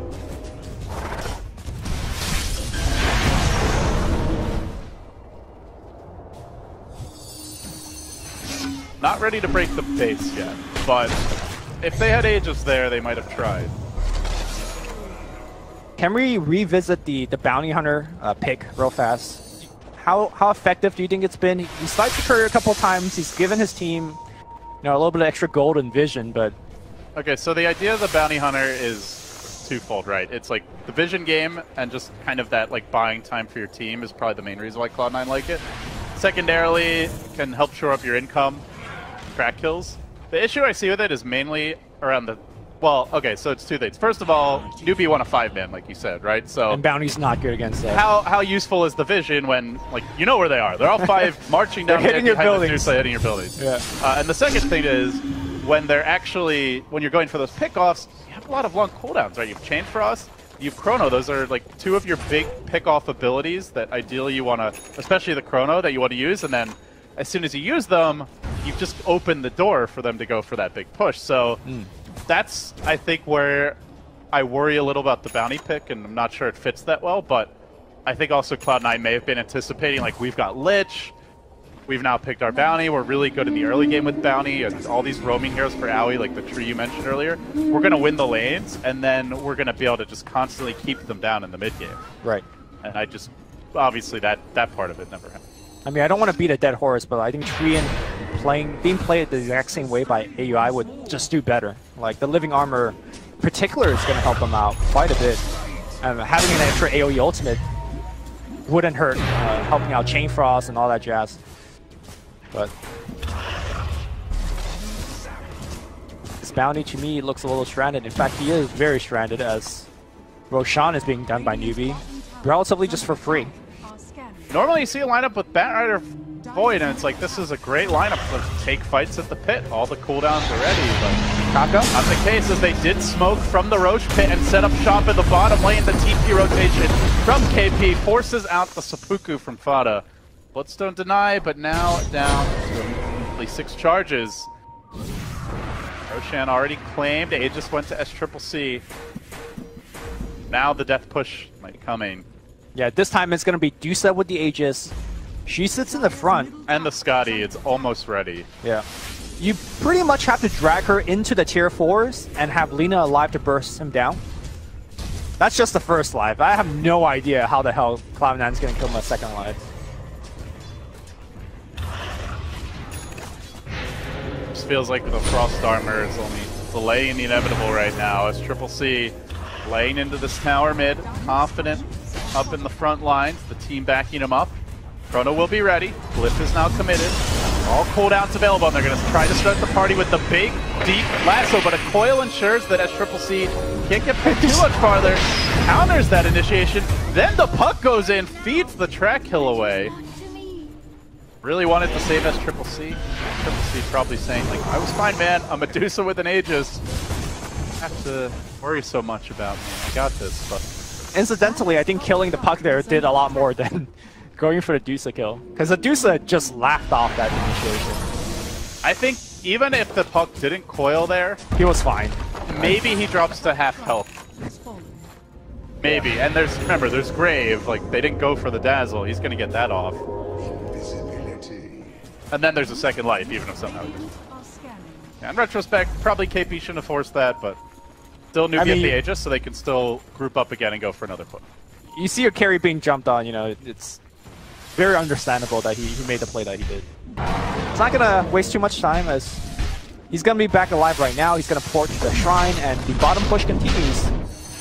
I have no clue how Cloud9's gonna be able to defend. I guess their best bet is to wait out the Aegis. How do you feel about Envy's choice to go back for a Blink Dagger this game? The Void. Because I think the obvious counterpoint is that they are already lacking in damage. And even if you get a good Chronosphere, I'm not sure whether that's enough. I guess the way I'm looking at it is like, is there even an opportunity to get a good one? Going in the front, it's going to be Deuce away in front of the team, right? So you almost have to backstab them. Maybe if he smokes. Maybe that's the plan, right? You backstab, you look for a 4-man Chrono in the back and just win. The problem is, you might be able to jump past SC, the rest of the team can't. So, yeah, you get this perfect Chrono and then Lich like... And then SC just ults. He phase boots in to get off his pit rug. Alright, here we go. They jump him in into the tier 4. Coil happens again. I feel like we already saw this movie, but this time the puck's not committing. Yeah. Back away. XctN loses maybe 10% of his health and mana. 1 range racks down. Melee racks next on the list, but they are going to need this creep wave, which is not much. He's not taking damage, Libby. Suddenly he's got another 2,000 gold. He's well on his way to the Eagle Song. That halfway to the butterfly. Try to nuke him a little. He just doesn't care. He's standing in the front. Vada is giving this everything he's got. You know, he's got the max fiery soul stacks up right now. He took the plus 50 damage talent. It just tickles. As MSS jumps in, but he got stunned. The Chrono's now committed. They go for that pesky Drow Ranger, but even she's tanky. She's got cheese. She's got grave. She's not gonna die. And now XctN tries to turn the tides here. He is gonna unleash his ultimate. They will get still the Sand King kill gem scooped up, but the push keeps on going. Chrono is now down. For Newbie, they're fine if there's no big ultimates ready. They hit harder. They have the physical damage, so they don't care about not having this Deuce ult. They will take the melee. They need to catch people now, right now. Maybe wait for SC's Aegis to trigger. No, Vata's getting hit really hard. He gets forced into the Deuce. Not that way, Vata. He's going to go down. He will die. 60 seconds despite having the Bloodstone. Coil hits on 2 on the back line here. Pylai die. Pylai dead. As MSS, that's his buyback. So if he dies, he's going to be out for a while. Envy on the back line jumps away, but that's all of his escape. Envy's going to go down eventually as well. Another one bites the dust. Cloud9 about to go 0-4 to open the group stage here. Newbie steamrolling them again. It's just been a simple game plan of push. Game 1 was a faster tempo, but it's been the same strategy, and Cloud9 seemed totally unprepared to deal with this type of 5-man and this type of tower pressure. Yeah. I don't want to take anything away from Newbie. Obviously, they've been playing very solid, but to me, this is Cloud9 not living up to their potential. It's not the Cloud9 that, you know, took the #1 seed in the NA qualifiers. Something's got to change very quickly. Or maybe it is, and NA Dota is just not in a great place right now. Pylai died, meanwhile about to go down. Kaka will get that pick. MSS did find the lasso opportunity, but will the follow-up be there? They try to bring down Moogie. They will successfully do so. Still though, KP, Dusa sitting around, having a party. They're going to focus on this melee racks. They'll bring that down as well. 3 melee racks down. Mega creeps on the horizon. Cloud9 some flailing buybacks, but oh, by the way, she's got a butterfly. It hasn't even arrived yet. XctN, even without it, I don't think he dies, and certainly with it, there's no chance. A courier snipe is really what they need right now to have a chance, but bash after bash, Envy can only get him down to half, and he just mantis it off, shrugs his way out of that damage, and on to the mega creeps. Cloud9 has been completely dismantled here. The butterfly did arrive in the midst of this fight, and he keeps on dishing out the damage. Just XctN, just an unstoppable tower in this fight. They finally will finish him, it looks like. Oh my god. Almost killed their whole team. What, KP? KP going in? Does he see Aoi? Alright, Aoi's dead. Oh. He's got the gem. Salt in the wound. And waiting Rift. Okay, it's right click. Coil. I think it might just die here. Envy. Okay. There's an orb. There's an orb. Oh, how did you miss? Envy with that fancy footwork. Envy just stood there. That is the most fancy footwork I've seen. Unfortunately, the buildings don't have fancy footwork options, so they're just dying. Creeps are quickly massacring them. I rate the comeback percentage opportunity here, Lumi, at about 0.00001%. Sounds about right.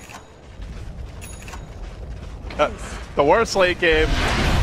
Very mediocre D push. The hardest carry is by far the most farmed hero, almost 8k net worth ahead. Or sorry, more like 6k net worth ahead of your carry. But you got a Lich. You got Frost Armor. You got a dead Fada. It's caught out. Maybe not dead just yet, though. The team doesn't want to fully commit on this because Envy's gotten into the backlines. He's proving quite the problem here. Perhaps Newbie also feeling like I am that this game is won. We can't track him first. Yeah, there you go. This is unlosable, but there is a bounty hunter, so careful. I mean, you know what? Tier 4s are dying. Tier 4s are dying. Tier 4 is but yet another building. That's fine. This is all tactical. Yep. Part of grand strategy for Newbie. Let them chase our heroes, and we'll just kill your buildings. It is, I mean, honestly, it's pretty clear that this has to be completely thrown. I don't really see that happening with the Stone Gaze. Cloud9 trying for an opportunity here on the Drow, but they're going to get punished by the Stone Gaze. Now they jump forward. KP looking to finish off Fada. He'll do so successfully now. The silence on Envy. He manages to get that Blink Dagger off, retreat. Now Owie on the run as well. He's been silenced up. Slows come through, and Cloud9 decide it is indeed checkmate, an exposed throne. Creeps wailing away at it. They've given up Megas. They've dropped their 4th game. They now have to have a meeting of the minds. What is Stanton going to have up his sleeve to get things back on track? I think he needs 5 sleeves right now. I don't know if one's going to be enough. Yeah, I don't know. When we saw Cloud9 first pick the Lich, I poked over Sanking. He's like, what's this Lich first pick about? He's like, I don't know. This is not what we screamed, so this is definitely... So if the coach is saying he doesn't know what something's about and then the team is doing it does make you a little nervous. At the same time, as a coach, you don't want to tell a caster what you're doing, right? So he could be debating me. Yeah, okay, so you think he's... Okay. He might be, I don't know. Like, I don't want to give the wrong information, but... What is definitely true for Cloud9 is, I believe this is not their potential and they need to evolve very rapidly. I do think this is exactly what I expected from Newbie, which is a very stable team that, you know, isn't necessarily going to bust out like some crazy like Meepo pick or something you never expect, but much more so, you know, a team that just has a very stable, solid way of playing. They do tend to favor their mid-game timing pushes. They like to group up, but they're very smart about how they lane and itemize, and I just view them as a solid team. Solid is the word I use to describe Newbie, and I think if they keep on playing like this... They asked, are they the most self-confident team at this event, the ones that believe the most themselves? And it was more like, we can beat anybody with whatever heroes we want. We're that good. It felt like that was more what they were trying to prove there. And I'm wondering if that might end up coming back to bite them later, if there's a strong strat that they encounter, and we'll see if Silencer is going to be the answer. You know, I'm wondering, like, maybe Bat Rider also fitting in with this could be strong since we have the Drow already taken. On the side of Digital Chaos? Yeah. Maybe. Bat doesn't aid too much. I do like the Drow versus this opener from Virtus Pro. I think Virtus Pro is a team that can crumble a lot in the early game. They actually sometimes don't have very strong early game. They have very strong mid game and late game, I think. But early game can be especially weak. And their tower defense is awful right now. It's really, really terrible. Like, these heroes struggle a lot versus the Drow Ranger. Faceless Void is very farm dependent, and he also just isn't able to get up in Drow Ranger's face. He needs time, and he's also ulti dependent too. Drow Ranger doesn't care about that. You just run at towers very easily. Yeah, and I mean, certainly there's global silence, but that's like the cherry on top normally because they're still going to have all that damage as long as they keep building into other ranged heroes as a part of this as well. Enigma taken out of the pool, and now also the Nature's Prophet. Do you need to start to draft really to protect the Drow Ranger also, since Silencer, his only really tool to do that is global? I mean, well, they still have a ton of other picks, and it depends on what their mid laner is a lot. I think like mid laners like Puck, I think they work very well with the Drow Ranger because it's a ranged hero, firstly, and secondly, you actually get a decent amount of right clicks off on Puck, and thirdly, you can keep heroes from getting to the Drow Ranger. That's the most important part about playing a Drow Ranger strat, is preventing heroes from rushing the Drow. And Silencer's not bad. Like, you can just global after Faceless Void ulti, or right before Faceless Void ulti, ideally, but that doesn't always happen. And then just as they're running away, then you can go ahead and kill them. So I wonder what kind of lineup Virtus Pro to go for right now. This is because the draw pick just came out for them. What do they want? How do they want to handle this? Nature's Prophet is good at just making things chaotic. Like you're actually fast-paced, so you can match the tempo of the Draw Ranger, and you can also, I think it's not terribly easy for Draw Ranger to deal with the NP treants very early game, so you require supports. It's going to be an Earth Spirit taken, and now a Clockwork immediate answer. I'm assuming that that's going to be for Bulba. It's sort of, you know, his hero quintessentially, but certainly, you know, if they want to take into the offlane, that could work as well. But the Earth Spirit, it reveals a lot, and as you mentioned, still not great D-push. Good team fight. Kind of rough on the dealing with keeping those lanes pressured. It shores up their lanes, though, and they can also gank their Draw Ranger with it. Oh, yeah, the problem is the Clockwork pick came out immediately after, and yeah, Ogre is seen as a pretty strong roamer, but Clockwork is, I would say, stronger than both of these heroes at the moment. Bat Rider coming out for Virtus Pro. One very, very good way to deal with the Draw Ranger. This high ground is almost impenetrable. The Faceless Void Bat Rider, as long as they have their decent items. So now they're going to reel it back in a little bit, not putting the pressure on them to push the high ground early. Shadow Fiend that skills throughout the entire game, and the Clockwork SF. Many expected it to be patched out, but it has not been, and it will continue to wreak havoc on those mid laners that depend on. It's a close matchup, I would say, but no one of the best mid laners, Abed, yeah, maybe even better, I would say. I don't know. That's a tough call. I would say probably Abed's better mechanically in the early game, but no one's generally more solid in the late. But I mean, no one's still very mechanically skilled in the. I mean, this looks like the quintessential DC draft too, though. You have all these heroes that are enabling Abed to kind of go off in this game. He's going to be a Shadow Fiend, starting with around like 12 to 15 souls, and then also Drow Ranger aura on top of that. What do you even pick to try and deal with it? Do you need to like a lean or something? Well, I think firstly you need to keep on the Silencer. If Silencer gets big, you're going to have a really tough time. Because you're not going to be able to like kill him at the start of the fight, and he's going to be able to do a lot of damage and position himself well for global. And Shadow Fiend, you kind of just have to accept he's going to have a lot of fun. He's going to have damage from Clockwork Souls, and he's going to have a lot of damage from the Draw Ranger. So, like, how do you outlane like a 80 damage Shadow Fiend in the early game? But you're just not going to be able to. So, I mean, they do have a good anti-BKB piercing control, or BKB piercing control in the Faceless Void ultimate and the Bat Rider ultimate, so that's already pretty good. I think they just need right now just a right clicker in the mid lane to synergize with Bloodlust. Trying to think of the heroes that would be good for them. Shadow Fiend would probably be pretty good for them themselves. TA is like okay, I would say. Actually, TA is pretty good here. I wouldn't mind TA so much. I'm trying to think of any other heroes that are good right clickers in them. Because you want Bloodlust, you don't draft Ogre without a hero to blow. Sniper's already been banned. You don't think Lena's something where it's just more attack speed on top of attack speed? So you get diminishing return. Yeah. So I also don't like it that much versus a lean. Think of what else. I guess Storm's okay, but it's not that great with the Faceless Void. I don't know. It's hard to think of ranged, good right clickers that can synergize well with Faceless Void. I guess maybe okay, they banned TA, so that one's out. Oh, is that a Forev win range, or is that a Bulbo win rate?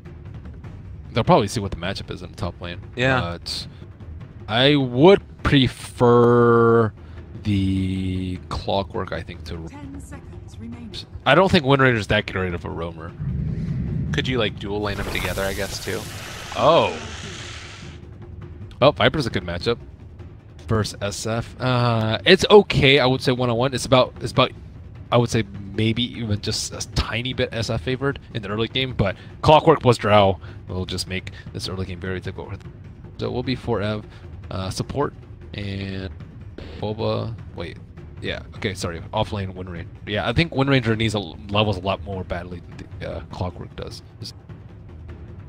Well, game number 1 soon to be underway. Virtus Pro facing off against Digital Chaos here in the first game of Group B International. I think that we're the quickest since that LGD Fnatic game finished up pretty quickly. And yeah, are you thinking that the DC have what it takes here against what I'm sure is the favorite in Virtus Pro? I personally like DC's lineup a decent amount more. It's just the Wind Ranger I have a big question mark about. There's a ton of ways to deal with her. Like the Silence is really good, the Bat Rider's pretty good, and you don't want your Wind Ranger to be poor to the point where she might as well have been a support. And I'm worried that's what's going to happen to 4Ev this game. She does have Drought Aura, so I guess that kind of makes up for it. So that's the only hesitation I have with choosing DC over Virtus Pro. But Drought Ranger, it looks like a pretty good Drought Ranger game. Drought lineup game, rather. I'm really interested to see if they if Wind Ranger's going to be able to bully the Ogre at all with that extra damage that you were talking about, because that would be normally the way that you play one of these like ranged offlaners with Drought Aura, right? Is you punch the support, force them back, and then you're secured a decent amount of levels and everything else. But Ogre is obviously known for being hard to bully around. He's a big bad bruiser. Yeah, I don't know if you want your Ogre over there though. 9 souls here for Shadow Fiends. I think he used to be able to get up to 18. It's not super easy though, because then you have to like sacrifice a bounty rune potentially. And I love this play by VP. This is like the big classic thing that's been going on against Shadow Fiend Clockwork is you try and roam in and kill him as he's going for the bounty rune. But it looks like DC sort of prepared for this. They brought 4 heroes to try and protect Abed. And ooh, it looks like they were going to try and approach from the south, but they are approaching from the north. Bulba is going to go up in front. Trying to man the front of this. He will have cogs. Abed is there. He's going to walk forward, get scouted out by all of them. Bulba ended up walking back away. Can he separate them? He is going to be able to, but the jump forward, and Abed possibly going to die. Fairy Fire keeps him alive, but he will have to head back home. Now can no one get out of here? Not going to happen. Dubu drawing first blood. -2 for that Viper. We'll see if they can block off Solo as well. Bulba gets the body blocks, getting all that movement speed from the boots, and DC striking first, 2-0 to begin. Whew. They didn't even kill Abed. He did have to use a Fairy Fire, but he already has 15 souls, so he's okay with that. And no one already died in the mid lane. I believe he did give up some intel, and it looks like 2 heroes have given up intel. Silencer stating at a whopping 38 seconds into the game. We'll see if they can get Mason. The roll-in was a little bit slow. I'm not sure if he dropped the boulder there, if he even wanted to. He just wanted to get into lane and punch him a few times. But it is sort of a little bit of a weird dynamic now, because it's Mason left alone for the moment since they had to go and protect the Shadow Fiend. But now he's back in lane. Do you expect no one to have a really rough time in this matchup from this point forward? Not too much, because they don't, like, how do you actually kill him? You need Clockwork to wrap around behind. And Clockwork's just showing it. So he should be okay for a little bit of time. If Viper ever really feels scared, Shadow Fiend can just, or he can just run back. It's not like Shadow Fiend can stun or slow him. It's mostly just all on Bulba. And looks like Ogre is going to be sitting around mid. I would say more on the top lane is where we want to look. Is Pasha going to be able to put pressure on Mason? Because Mason, you do not want Drought Ranger to get level 6 early, because that's going to make your problems even worse. As it stands, I mean, Abed is hitting for 89 damage at this early point in time in the game. It is quite hard to deal with. But that being said, no one here, 5-4 so far, and that's kept Abed back at least for the moment. With the creep wave going to be pushing in a little bit, I believe. They're doing a good job of keeping it there, even though there's the 2 range. Still 90 damage though. Yeah. They're pushing him back again. This is not the easiest thing in the world, and Bulba's going to have to come back here again to help him. Yeah, he's a self, so he's fine. And yep, this lane should, I would say, be a wash at this point. No one doesn't have any mana left, so Abed can actually maybe pull ahead a little bit in CS. Pasha is getting a lot though out of this top lane. He doesn't really feel scared at all. It is going to be Lil heading down to get the bounty rune, so he's alone for the moment, but even still able to stay here and, you know, make sure that he's getting levels in spite of it. Bottom lane, 1v1 matchup, Forev versus the Faceless Void. It seems like, for the moment, Forev's been able to handle a pretty decent time of staying away from the Faceless Void and just dealing little bits of chip damage to him. Yep. I was thinking about other offlaners that are ranged. And it's really only just... Abed dead? What? Oh man, that's really not good. He just got ran down. The double slow? Yeah. The 1-1-1. Oh, there goes both of his souls. Now at 9. But other offlaners you were saying that could have been good in that situation? Yeah, it's really just Puck, but they first banned Puck. So that's pretty much the only 2 offlaners that you can see with the Drought Aura. And I mean, it does feel like it's going to be okay for the moment, at least. He's level 4, having himself a decent time and topping the CS charts, about 6 ahead of that Void. I mean, it's still looking like it's a pretty decent start at this point for DC. It's just that Abed is still sitting only at 7 last hits for himself. Yeah, he is just kind of sitting at tower, not really doing that much. I don't know, is this like a problem? Like, it feels as if he's missing a couple of these CS that aren't like fully contested, or is it just that it's how scared you have to play against Viper? I think the Ogre had a big part to do with it. He like kept pulling the wave back towards his side, and the positioning of the creep wave would have forced Abed to come down into the into the river, which just never really where you want to be. More damage going in. Lil is chasing Mason down. 4 stacks on top of him, and DC going to lose their carry. It looks like Pasha will die, so that's a +2 for Dubu. Currently sitting with 6 stolen intel. Bulba also did get a haster, and he might be trying to wrap in here in a little bit. But looks like he has to wait for that perfect opportunity, and now maybe is that moment. Hastes worn off. He can't get in there in time.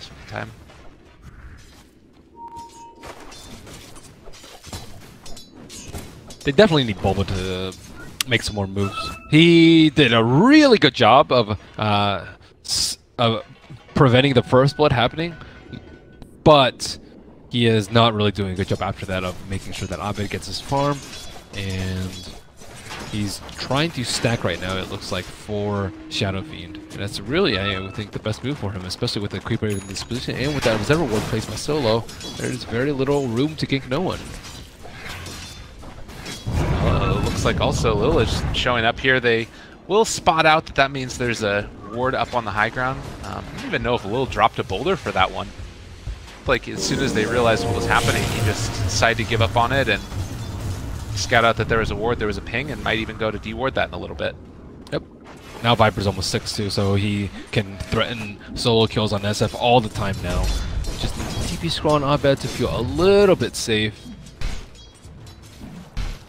Down bottom, Solo and Lil, this dynamic duo of like melee supports, they keep on moving around and sort of forcing whoever's there back and away. Looks like Frev was just going to the shrine, still saving that point for the moment and getting the maxed out power shot. What's really going to be like the goal of Frev in this game? Is he just like a lane pusher and a eventually tower taker? Does he have to be DPS? Wind Ranger with Drower is always DPS. I mean, he does have that long duration stuns though. They don't actually have that much lockdown in their team, so he can have those long duration disables that you need. Uh-oh. Oh, the stun silence. Okay. Trying to get out of there. Yeah, he'll make that escape. So, good decision there. He'll power shot Solo as well on his way out. Does have 9 stick charges as well. Right now, I think the Wind Ranger's main job is just to be a pain in the ass to the Void. Like, Void can't really go on a Wind Ranger. Anytime you go up to him, he's just going to wind run. And even if you want to Chronosphere him, you have to worry about the instant cast Wind Run coming out before. So, like, but you need to disable it at some point, or else he's going to land a shotgun and you're going to die. So it's not easy for him. And on top of that, Ramsey has to deal with 2 other forms of silence. Oh, nicely done there. Can he get out? They're trying to chase in for this one. He will not have time lock for another 7 seconds, but Lil is there to keep his carry alive. We'll see if they can power shot. Not quite on the mark. That means that Ramses will escape. Mason tanked up a few hits just so he could keep that Siege Creeper alive. That was worth half his HP, it looks like, and is it going to be enough to keep the tower alive? That flame break. I wanted to do it. It's taken and dealing a good bit of damage here, but oh, it looks like they're going to have to back out yet again. Pasha making sure that they aren't able to take that tier 1 tower. So we're about 7.5 minutes in. It's only been 2 to 3 as far as the kills are concerned. And in terms of net worth, it's Virtus Pro with a slight lead, but it does feel like, at least for the moment, DC are coming up on a timing when they can maybe start to group together and burn through these towers. Do you think that that's sort of the look, the way the game needs to go for them? Not when SF is this poor. Look at the net worth on SF. He's half Vipers. Jeez. Yeah, so they need stacks for him to catch up. And ideally some Dragonkin spawns on the side so that he can just triple raise those and get back into the game. Because right now he's poor. He did have 90 damage at the start, but it has not been enough to even come close to dealing with Viper in the early game. So, yeah, he has jungle time. There's a triple stack there, but unfortunately no other stacks for him. They really need these T1 towers so that SF can buy some more time. So is what we're learning here that an ogre in a lane is worth more than like Clockwork, Hog's Abuse, and Drow Range Aurora, or was this just no one sort of outplaying Abed, do you think? I think it's just Viper being one of the best lane dominators in the game. Okay. So that hero is dreaded in any matchup. People talk always about how they don't like playing it, but I guess if you come away and win a lane that hard, it's you like winning more than you like not playing Viper. Yep. Sure. It might have been a misclick in the mid lane too. Look at this observer ward inside the middle of the river. Oh. He might have meant to place a sentry ward there, and then instead they have... It looks like a misclick because they already have an observer on the high ground. And you generally just don't place wards inside the river. Yeah, normally not. That's not the way that Dota's usually played. Oh, VP. That's the funniest thing when you're like playing with someone newer and you're like, okay, we need vision on top rune, and then they just place a ward on top of the rune. Yeah. Oh, I know. And well, you can see up top here too. It's going to be a quick kill. Wind Run got off, but when you bring 4 heroes like that, it's going to happen.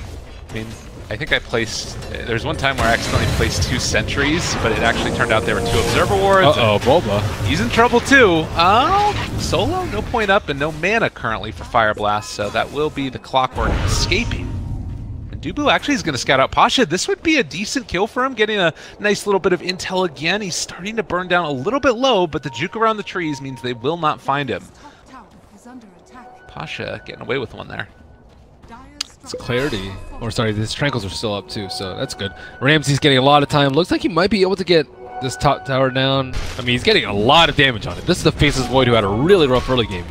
But now he's number 2 in net worth. Ramsey's solid performance. Very happy with that one for sure. It is SF caught up a little bit. He's still, you know, a decent chunk, about 1,000 gold behind the Viper. But there are other heroes that are sort of making up for that as well, and it is Drow Ranger 6 that's online now as well. So the extra damage coming in to all those heroes will make this jungling a little bit more rapid. Still need a lot more for him on SF. He's getting particularly lucky with this monk. He has a lot of magic resistance creeps, but no one has felt no pressure this game. He just sits in mid and just right-clicks the SF with impunity. No one even thinks about touching him. And has that health talent as well, so he's at 1,700 HP as well as 9 armor on him. He is very hard to deal with. Bottom lane though, maybe going to be something to happen, and Pasha is showing up to help out the Earth Spear. Is he going to end up dying to that Arcane Curse? It does look like he's going to end up going down to Dubu, but Mason too might be the one that ends up falling. Frev trying to find something in return. He will have another power shot in 3 seconds. Can he actually manage to find Pasha? He's going to shoot one off, and instead they'll chase after Solo. So they do get out on the Bat Rider, and they only end up losing the 2 supports. Looks like Drow Ranger wasn't able to spend all her gold before dying, unfortunately, so Mason will be set back a decent amount from the death. And with that, Pasha should be able to get his Blink right now. He didn't die in that last skirmish. That's great for VP. Yeah, really great. And, you know, he's a hero that has a lot of other damage on the rest of his team, I would say, particularly no one at this point. So, you know, he can find those pickoffs with the Blink Dagger. Sometimes you run into issues where the rest of your team doesn't have that damage. Solo going to place down a couple wards, get fantasy points for all those people out there. Heck yeah. Doesn't quite find Mason, though. Who'd you put in your fantasy lineup? I don't know. I think I put Cuckoo in. Although for supports... Yeah, I don't remember. I'll have to check in between games. That's the real meta, though. Figuring that stuff out. Nobody from Group B, because they have 2 games versus 3 games for all Group A. that was going to be a roll-in, but just trying to clear through the trees, make sure that nobody is scouting over there. He thought that they had a reserve reward in between the T1 and T2, and they saw Bulba running up, but he almost ran up the cliff, but he just backed down at the last second. Looks like Dubu placed a ward, and they know exactly where it is. And Bulba trying to scout a little bit with the rocket flare, and we'll also see where Virtus.pro is. Vision, Solo coming in. I'd see if they could make something happen against that SF, but it looks like for now DC just going to give up the tower. They don't want to fight if they know that they're going to end up losing the engagement. Hold off, get yourself some more farm on that SF, and then take the fight that you want. Yeah, no one is crushing these towers though. Max Nether Toxin. Are they going to be able to force a fight here? They've got a lot of heroes in the area. Oh, that was a nice play. Ends up breaking the Blink Dagger. He will have it back up again in a second, but the Shackle onto 2 as well. Might be able to find 1 kill here and just get out. We'll see if it's indeed going to be the case or not. Bulba instead is just going to have to be the one that ends up falling. Ramsey's going to be able to run him down. But, you know, you'll take that gank. Get the rest of the team out of there. They did blow global for that though. And Wind Ranger was unable to connect on that last power shot, going for the super risky build on the Orchid first. This is a Mason special himself. I think he likes it. Might have influenced Forev a bit. What's the thought behind this build here? What's the big play? Probably deal with the Void, I would say. But they already have multiple silences, so it's overlapping. And secondly, it gives you no defensive ability. Top lane also, they found Abed, is going to get chronoed mid-animation, ends up dropping. So Lasso and Chrono used, but it's big for another hefty blow to this Shadow Fiend. He's still far behind, but you do see that there's like... Bottom lane? It's not incredibly far behind. Alright, nice pick off there. Prev's going to end up going down. Bulba trying to see if he can kill off no one. Mason almost dead as well. He is going to end up being able to find that kill, but died afterwards. Help indeed. That was a 4v1. Oh my god. And he killed 2 of them. So what you're saying is that no one's pretty big right now. A hard man to take down. They just don't really have the damage without SF there. Drow went for Lance first. Lance is okay on Drow if you're actually hitting towers, but there's still a lot of towers up, and I don't think they're strong enough to just straight up push like that. But it is useful for Pyke. Pyke extremely useful against Face's Void, and I don't know. I still see Viper being a big issue. I like Silver Edge a lot versus Viper. You get rid of corrosive skin, and you also just limit his damage output, and you can actually kill him super easily without poisoning your entire team. And they will have Global up again, but like you said, if they do end up, you know, being able to find that Viper, we saw what happened last time. Granted, that was without Global, but a lot of these things don't really matter that much because they're all passives anyways, so he doesn't care about Global Silence. Nope. So DC, again, searching for an answer. In your eyes, what's that, like, item? Because Shadow Fiend's also going for a Dragon Lance, and that's just sort of more stats, right? Does he need to, like, wait for a BKB or something like that before he's able to fight? Or some other big damage item, possibly? I don't think he can wait for BKB. Yeah. I'm trying to think of what other item you go. I say Silver Edge, but Shadowblade is going to even be a long time coming, let alone a Silver Edge, so I don't think that's the item to wait for. What other things are we talking about? Wind Ranger, I guess, is going for Orchid, but I actually don't foresee Orchid making that big of a difference. It might get like 1 or 2 kills at the start, but Face's Void already going for Manta style. He knows he's up against Global Silence and at least 1 other silence in the Drow Ranger, so he's kind of already well protected, I would say, against the Orchid. Alright, well, DC did just spot that the Ogre TP'd in bottom, so they realize they're not going to be able to make a defensive rotation with the Ogre at the very least, and they're going to try and wrap around, see if they can find somebody else, and Pasha would be a pretty tasty pickoff. It looks like if they want to, they could go for that Arcane Curse. No, he blinks away! They scout it out. Oh, and that would have been a big moment if DC could have found that pickoff. Still might have been tough since he was under tier 1 tower. Radiant's middle tower is under attack. Jump forward, Pasha, he's going to pull back in. The Wind Ranger, Global Silence is there, so they won't be able to chrono afterwards. And, well, never mind. They chrono him immediately after the Global Silence wears off, and now that's going to be Forev brought down. one of the best D-push tools, and VP immediately running towards the Roach pit. I thought this Wind Ranger was going to pay off a lot more for them considering their early start. But I think going for the Orchid, like even a mech I think would have been pretty useful for a team so they can actually have more team fight and not all die to the Viper. But I think the Orchid is just, it's too one-dimensional in that it's trying to deal with the Faceless Void, but it can't even deal with the Faceless Void. Maybe a fast Bloodthorn would actually be okay because everyone critting would sounds okay, but the problem is you just die. Yeah. You just get lassoed and they had to blow global immediately, and then you have no mobility after. You can't actually run in and out of the fights at ease. Maybe when you get level 20 with the invisibility on the Wind Run.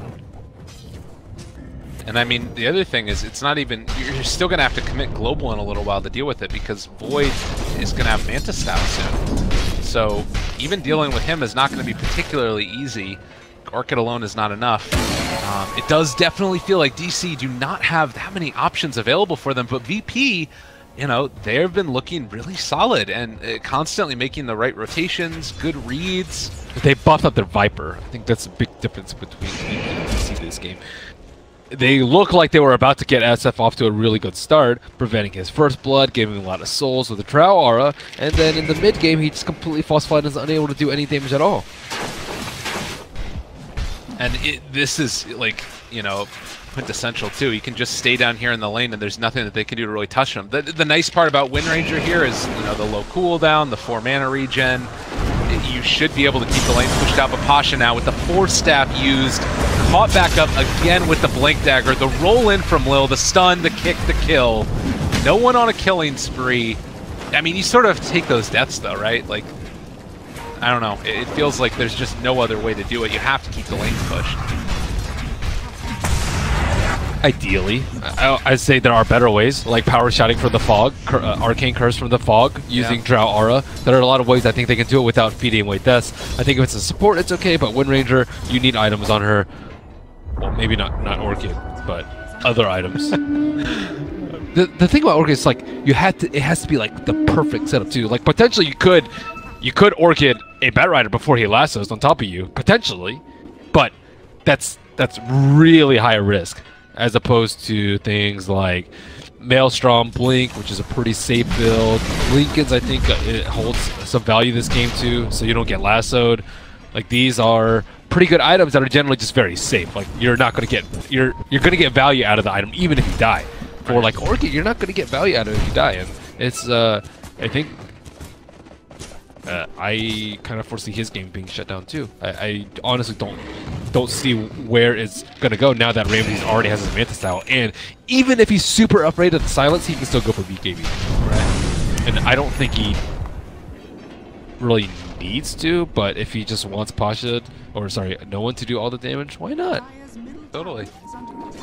Well, certainly it's a tough situation to be in right now for DC. VP for them, it's going to be tier 2 towers across the map that want to be taken next. You still have the Aegis for another 2 minutes. Do you think that they are in any rush at all to try and like go for a quick tier 3 tower, or do you just go around and finish off all the tier 2s? Well, you know Wind Ranger is going to be useless. You know SF had a really tough game, and you still have very good anti-BKB. But they're far enough ahead that they can at least knock on it. They still have the Aegis for quite some time. Viper sitting at 2400 HP with Strength Dread. And he also went for the Agi talent too, so it's not like he's lacking a ton of damage. The Sanj is there, the Hurricane Pike, and he has plus 50 agility. Yeah. Look at his stats right now. It's incredible how much damage he does right now. And he also is going to have Bloodlust there, maxed out by Solo. This is just, it's so hard to deal with. They're actually salving him while he's taking the tower damage to try and make sure that he doesn't drop too low. Tower gone, and DC, they smoke. What are you going to do at this point? There's nothing left. He has the Heaven's Halberd done now. They want to try and kill him off. Still another minute before Roche ends up going down. They are going to be able to get off the Orchid, and the Global Silence actually keeping him back for the moment. Jump forward. Chronosphere is down onto 2. Can they kill them all off? There's the Magnetize. It spreads around a little bit as well. The Stun, the Silence. It's all gone wrong for DC in this one. Requiem of Souls comes out. No one is low. He wants to die here, actually, and the Raze is going to help it happen as the Aegis is going to be taken back. And the first lane of Barracks down at 22 minutes. GG, they don't want any more. DC got crushed in that one. Wow, SF just didn't seem like he had a place in the game. I thought he was actually going to do decently well versus the Viper, especially given the start, but yeah, that was a 20-minute stomp. Looks like VP is as strong as always. Yeah, VP really, really good. Also, Forev just threw away his early lead with that item built. I mean,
10 seconds remaining. 5 seconds remaining. Ladies and gentlemen, hello and welcome back again to the International 2017 Stream C. We're going to be taking a look at game number 2, Digital Chaos facing off against Virtus Pro. I'm Lyrical, joined as well by Mr. Merlini. My man, we're seeing the silencer again. Do you think DC have a different plan, something else up their sleeves? It's looking really similar so far. They won't let the mid lane get crushed. Okay. If iBet has a bad game, you're going to have a bad time. Well, a different opening for Virtus Pro. Now, here's the real question. Do they do the same thing they did at the Summit and never play the same hero twice? It's not worth the money is way more than the prestige of doing that. Okay. Let's just put it that way. Fair enough. Well, they're started off at least in somewhat similar. It's going to be a Darkseer and a Sven. Certainly a strong combination, and they can follow it up with a lot of different teamfight heroes depending upon what they need. Silencer's really bad at stopping a Sven. Wow. First phase Quap. Now, this is something that we saw more often happen in Southeast Asia in the TI qualifiers. They would take one of Quap or Lina because they were like two of the strongest laning heroes in the game, and then they would basically give up the other. Do you think that that's still viable at all? Like, what's the worry in picking a Quap this early? You get Viper. Okay. So is that the ban now? Do you ban out Viper? Viper Razor? I think they should. Considering what happened last game, okay, yeah. They immediately banned it out, so that's good. Razor is not good. Razor's, I think, actually, Quap's one of his worst matchup. Who else is good? Lina, I would suppose. I don't know. You don't necessarily have to focus on the middle lane that much. I also think they rendered the Silencer fairly useless too. When Silencer has to blow Gobo defensively and nothing happens, you're also going to lose. So that's kind of what happened to them. Like, they need to use it to save someone from a lasso or something like that. But right now, it looks like they're going to run at you. They have Warcry, they have Surge, so they're going to have heroes all up in your face all the time. And you need some sort of like a combo breaker, some sort of distance maker in the team fight so that you can create space in between your range heroes and these melee heroes. Or else they're just going to do way too much damage. People are going to flee, people are going to get vacuumed in. Well, we'll have to watch and wait. And like BKB Enigma, that's a hero that stops people from running it. Okay. It will get destroyed. What about something like a Wyvern? We've been seeing that happen occasionally. BKB Pearson disable, good against right-click lineups. I don't like it because of a Sven. Sven's Warcry renders it very useless. You don't really want to rely too much on that. So Clockwork, I think, is more along those veins of, like, you have Cog. Cog causes a lot of issues for the... need a lot of mobility in the team. If you can't bypass the Cogs, you need to bypass Link, and it's going to slow down your game a lot and just overall make maneuvering. I mean, conceivably, they could still end up doing, you know, another type of big initiation offlaner as well if they wanted to here. Like, we could go back to something like we saw in the first series, a Centaur. Ooh, a DK Taken. More of the same type of style from Virtus Pro. Again, somebody that just slowly whittles people away. Whittles away towers more often than not with his ulti. Yeah, here you want like heavy magical damage. So like AA I would think would be really good. You have the spell amplify and you have the ulti. However, they already have both their supports most likely. So what other, like, I also think Bat Rider for themselves would actually be pretty good here. To kite the Sven, BKB piercing disable, like 0 physical damage coming out from that hero. So very good versus heavy armor. Lineup. Also pure damage is useful. Timber Saw might be worthy of consideration, although it would struggle a lot versus the Disruptor, I would say, game. But good pick. Mason likes Weaver a lot. He plays Juggernaut sometimes. Two heroes are off. Plays Slark, not good. I'm trying to think of any heroes that, because Mason needs a hero right now. They're not going to get the last pick, so okay. You said that this would be another good thing. That's fine for them. I'm still worried about Mason's pick though. Like, you don't want physical damage. They've already committed very heavy for physical mitigate. Yeah, you're gonna have to deal with BKBs at some point, but you still need some sort of magic damage. I guess Luna's pretty good. I like Luna a lot actually. That could be pretty interesting. Yeah, it's a decent amount of magical damage there as well. Mirana might not be that bad too. I like Mirana a lot because it kind of fits their theme, their lineup of keep away with damage from afar ranged match. He's played Veno a decent amount too. Bristleback is another one, which might not. It's not good against Sven, so I guess Veno is all right. I think it might just struggle in the. They haven't picked what hero yet. Lil could also be playing Sven. I haven't seen him play support Sven before. The ultimate, he'd turn it back around on him, think he's going there in the safe, and it's all gone wrong. I mean, Batrider's already a great answer for Sven, so in a carry role, maybe that is the turnaround that they want to do. Yeah, they typically don't save Lil's hero for last, though.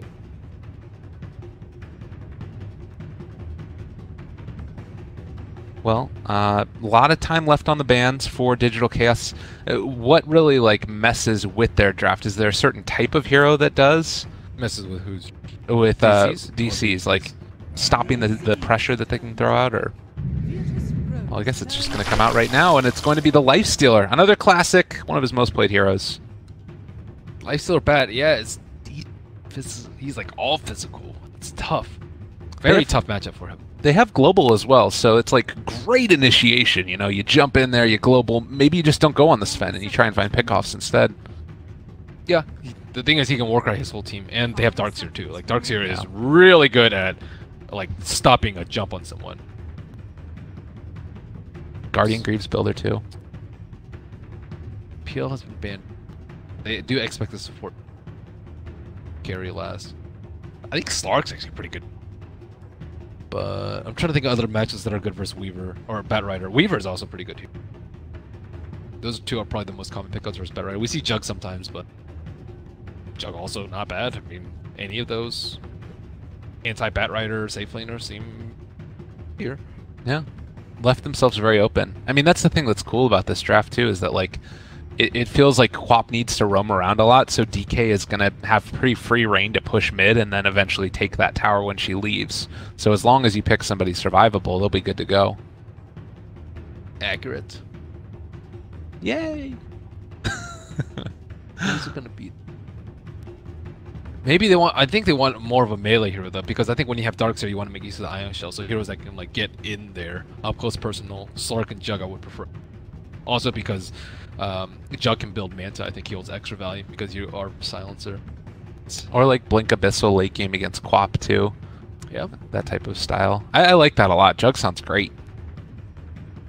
I mean, Ramses has a huge hero pool though, and it still could be Lil hero. Could be Troll too. Troll's also pretty. He's not a good matchup versus Batrider, but he owns Lifestealer. Like Lifestealer would be useless, but not so good for. I think Bat's actually the. I think Forev is very proficient. Oh, VP getting down to the wire here. Maybe not so confident. Maybe it was the PL that they were hoping to take in that last pick. As it stands, it is instead going to be the Nyx Assassin. Okay, so they have swapped it up. It will be Ramses, Sven. I mean, Sven, Gary, I suppose. More expected it that it would be Ramses hero last. Wait, that DC banned out last. Pulling the old swapperoo, the anti-Nyx, and the anti-Quap. Yeah, that's pretty great, and obviously against the Batrider, it's amazing. I don't know. Do you like the pick? Do you think that they do enough early? Like they have kind of setups for Impale with Glimpse back and stuff, but what's your thoughts? Whose draft do you like more? Trying to think about it. Like if I didn't see I would say if I didn't see the teams, I'd probably like VPs more. I think Lifestealer was going to struggle a lot with damage because of all this armor. He's a decent matchup versus Nyx, but he's actually not going to be versus Nyx much of the time.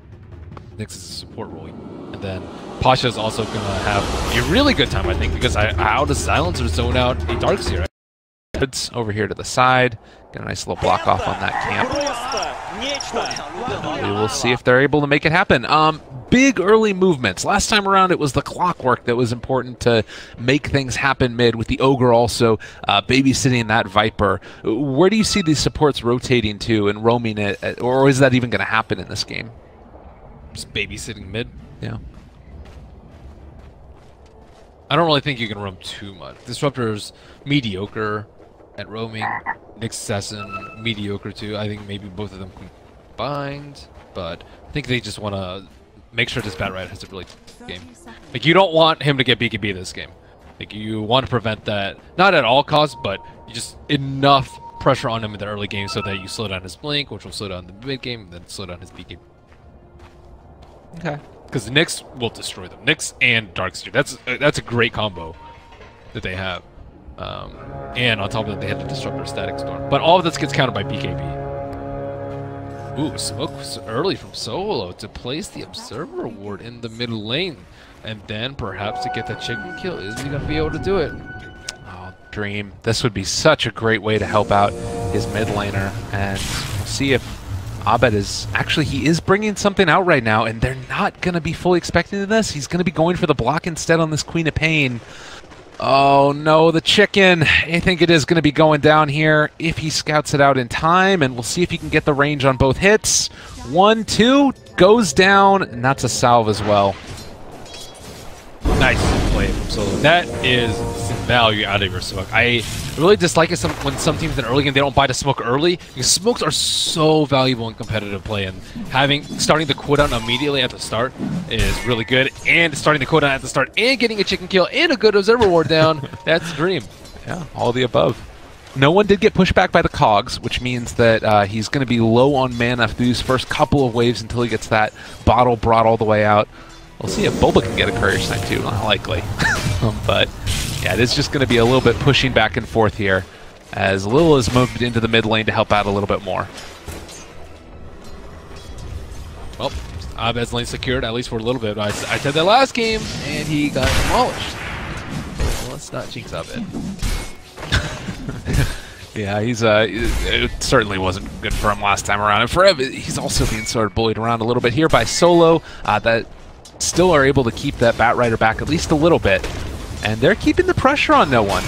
You know, making sure that even though he's got the help from Lil, it's not the easiest time in the world.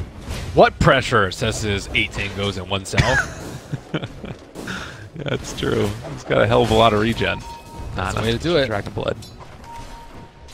Okay, so babysitting mid going on. No one actually... He's fine. Okay. He was sacrificing his HP for CS, which is completely fine when he had that much regen. I always get so nervous when I see those health bars get down low, particularly with a blinking hero like Quap, but with only level 2, it would have been pretty big death there, probably jumping into tower range. Pasha able to get a good amount up top as well. 6 CS for him so far in this off lane, and it's not quite the same level of kill potential here as you see in the bottom lane with the Salter. Bat's still 1. Yeah. That's the thing. That was with Solo starting off in mid lane at the very early levels, which is generally when you would expect him to be able to get level 2, but it's like with that TP down to the bottom lane, he's been doing a very, very good job. Solo coming in, taking him down. First blood drawn by Ramses. Kinetic Field and Thunderstrike, more than enough to punish that Batrider.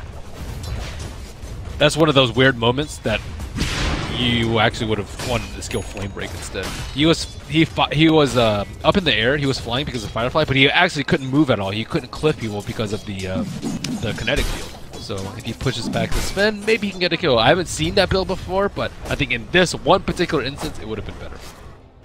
Okay. But I don't even know if it's worth the sacrifice not having Firefly at 2, because then you can't even jump, which is what Korev is doing. That's such a tough lane, and you might even end up seeing one of these other heroes rotating. It looks like Bulba is going to try and do whatever he can in this lane and pick up some levels, which is probably the right thing to be doing. But even he's going to have some trouble as Solo keeps on throwing out that Thunderstrike. Mid lane, it's Abed who's been left kind of completely alone at this point, but he's having a decent time. Although, as I say that, he's going to get caught out. Does have Blink and a Salve, but is holding on to it for the moment.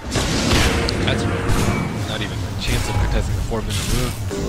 Bulba battery assaulted is going to be running down Solo at least a little bit for the moment, but with Ferev only level 2, will not have any way to push him back in again. Ramses does have another stun here, and with the Kinetic Field already laid down, he threw it onto the Batrider, almost can connect onto him. He's so low HP, 35 in fact, but we'll be able to make the escape. Close call.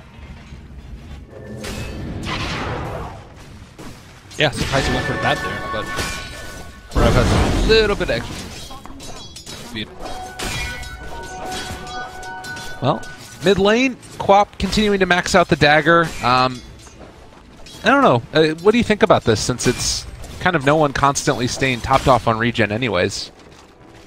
Well, then you have zero pressure, and you can't. I guess so. The thing is, you can't outlast that Quelling Blade. That's a big problem, I think, of this matchup for him. Like, yeah, you might have equal damage. Dragon Knight actually at 67 and Abed at 78, so Abed has 11 more damage. But with Quelling Blade, no one should generally win out in the CS war. And you need to pressure him somewhat. Boba coming in. There are a lot of heroes. Yeah, Battery Assault pulling him back in there. Although the stun came out, that does mean that no one will escape. With the 2 rotations mid, not bearing fruit for DC. What a player no one is. How do you not die in that situation? And look at a CS now. Yeah.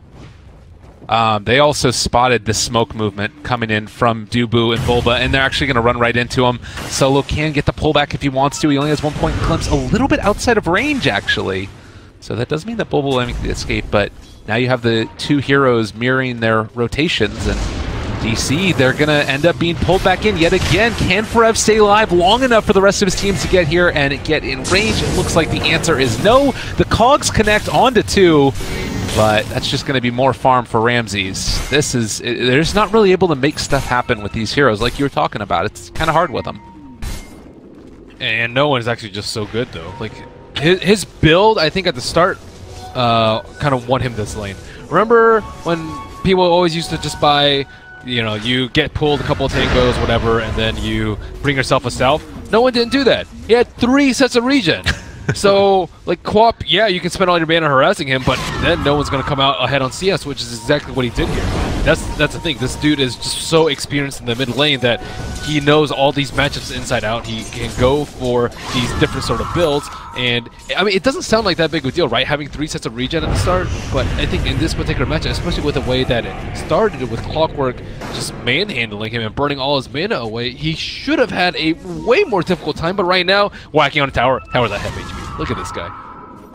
Dragon Knight player through and through, making it work. And even forced the Queen of Pain out of lane. So, everything coming up right now, Virtus Pro. Is there any lane that's going, like, really good? The Lifestealer is still getting decent CS for himself. Is that something that, you know, is sort of what DC need to fall back upon? Mason, well, they don't care about him. They have the Dragon Knight armor and they have the Sven armor. So, like, yeah, and they have Surge to even kite the open wounds if he even wants to cast it. So, I didn't like the pick at the start, and without their other cores doing well, like without the Bat Rider lasso for the Infest Bomb, how are they going to get kills? And with Queen of Pain not dominating the mid lane, I mean, she's not doing poorly, but I wouldn't say she's doing well. She's kind of in that in-between phase. 5.5 out of 10. It looks like the Bat Rider too is trying to go back for the drum, so it's going to be a long time before that Infest Bomb comes out, or at least a brace, you know, going in for the Tranquils. But we'll have to wait and see. About 7.5 minutes in, 2-0 is the score, but it's really the difference in net worth that's pronounced at this point, shooting almost at that 4K mark. I think also the tower HP too. Like, yeah. Mid is at half HP, bottom tower is 2/3 HP for Digital Chaos. So they're going to start losing objectives very soon, and they need time. Bat Rider needs to get his Blink Dagger, and Quap needs any item that she can get. Veil pretty much, I would say, is imperative in this game, actually. Yeah. She needs the armor, and they definitely need more magic damage versus this lineup, so yeah. Well, maybe something can be made of it down here bottom. They're bringing in Boba. A good Cogs pushback, actually, is going to be able to keep Forev alive for the moment, and we'll see if they can find any more. Ramses is there as well. He's in the area right now with the Battery Assault, but they don't quite have level 6 yet on Forev, only level 4. And so all they can do is keep him alive, while mid lane, more action of brewing. The catch was almost there. Abed taking the DOT, but it's not enough to kill him off, and he had the 12 stick charges anyways. Well, I think that might be his lost tower, though. Yeah.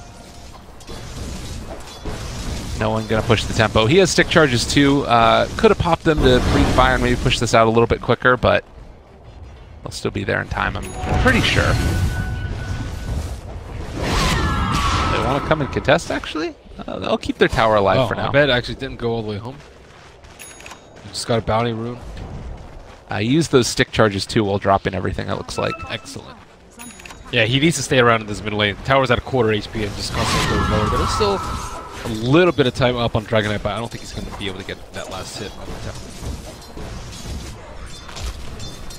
Midas on lifesteal. Whew. All right. We're doing it. I mean, if you need to catch up, right? Oh, he's not behind. Yeah. I think I do like Midas versus the Darkseer. You can just instantly Midas his creep and not have to deal with the Ion Shell with Nice. But it does slow your game pace down, which is already a little bit slow. I guess he's maybe trying to match the timing of the Bat Rider, which is kind of cool. Like, you don't want to go Armland, like, oh, I'm ready to infest, and then Bat Rider's like, I need Blink Dagger in about 1,500 gold, and I'll see you in about 5 minutes.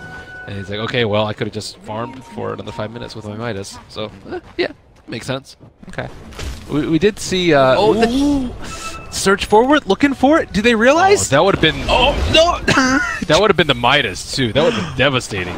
Yeah, look at this. They placed down an Observer Ward in the mid lane here to try and see if they could snatch it off, and then over here as well in the jungle. But now, with Mason on top of Pasha, he'll always have Surge to get away, so doesn't really need to be that concerned. I wonder if they rolled low in their damage. Maybe, yeah. Oh no, this is going to be Queen of Pain dead most likely. Solo is there, and they pull him back in. They will pop the glyph right now for the tower, but I don't think they have intentions of saving this. I think so. I don't think you can. Prev still 1,000 gold away from his Blink Dagger. Like we talked about, the Midas is done for Lifestealer now, so he's going to start to accelerate a little bit more in terms of his gold. And I guess that it is really just waiting for that Blink and Infest Bomb before any type of big play comes out for DC. But is Clockwork, like, I guess the other hero that can maybe find like a wraparound and kill? I don't know. It's tough. I guess that's the problem. Disruptor is not even vulnerable because he can just glimpse him back. So what's VP looking to do now then? They've taken the first tower. Get Nyx 6 is first. Once they get Nyx 6, they can open up the map a little bit more. I would say they can probably make another attempt at the Bat Rider before he gets his Blink Dagger, or they could just farm up with Mask of Madness Fed. That's also a pretty good option for them because he is excellent at taking out stacks. And look at his stack. He might be like a 6 stack. Wait, how many is that? 1, 2, 3, 4. It's only a 4 stack right now. So let's see if he gets a stack on. He's definitely not getting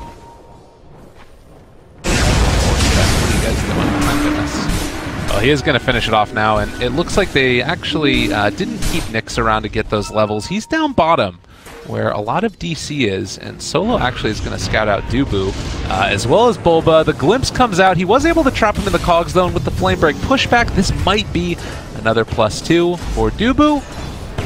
And something going right for DC. Much needed. First kill of the game! Hey!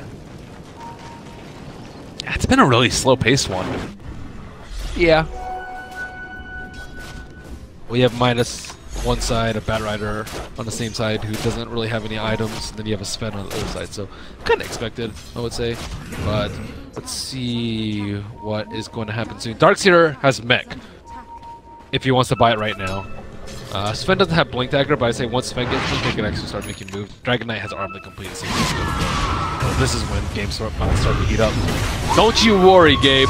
Oh, baby. Well, there's one thing. They already find one kill, and Dubu did end up getting the intel for that, but he's going to pay for it. They find another pick-off here. Ramses with the Echo Saber newly completed. So, a 1-for-1 exchange. I noticed that Ramses really likes the Agi treads. He likes that attack speed.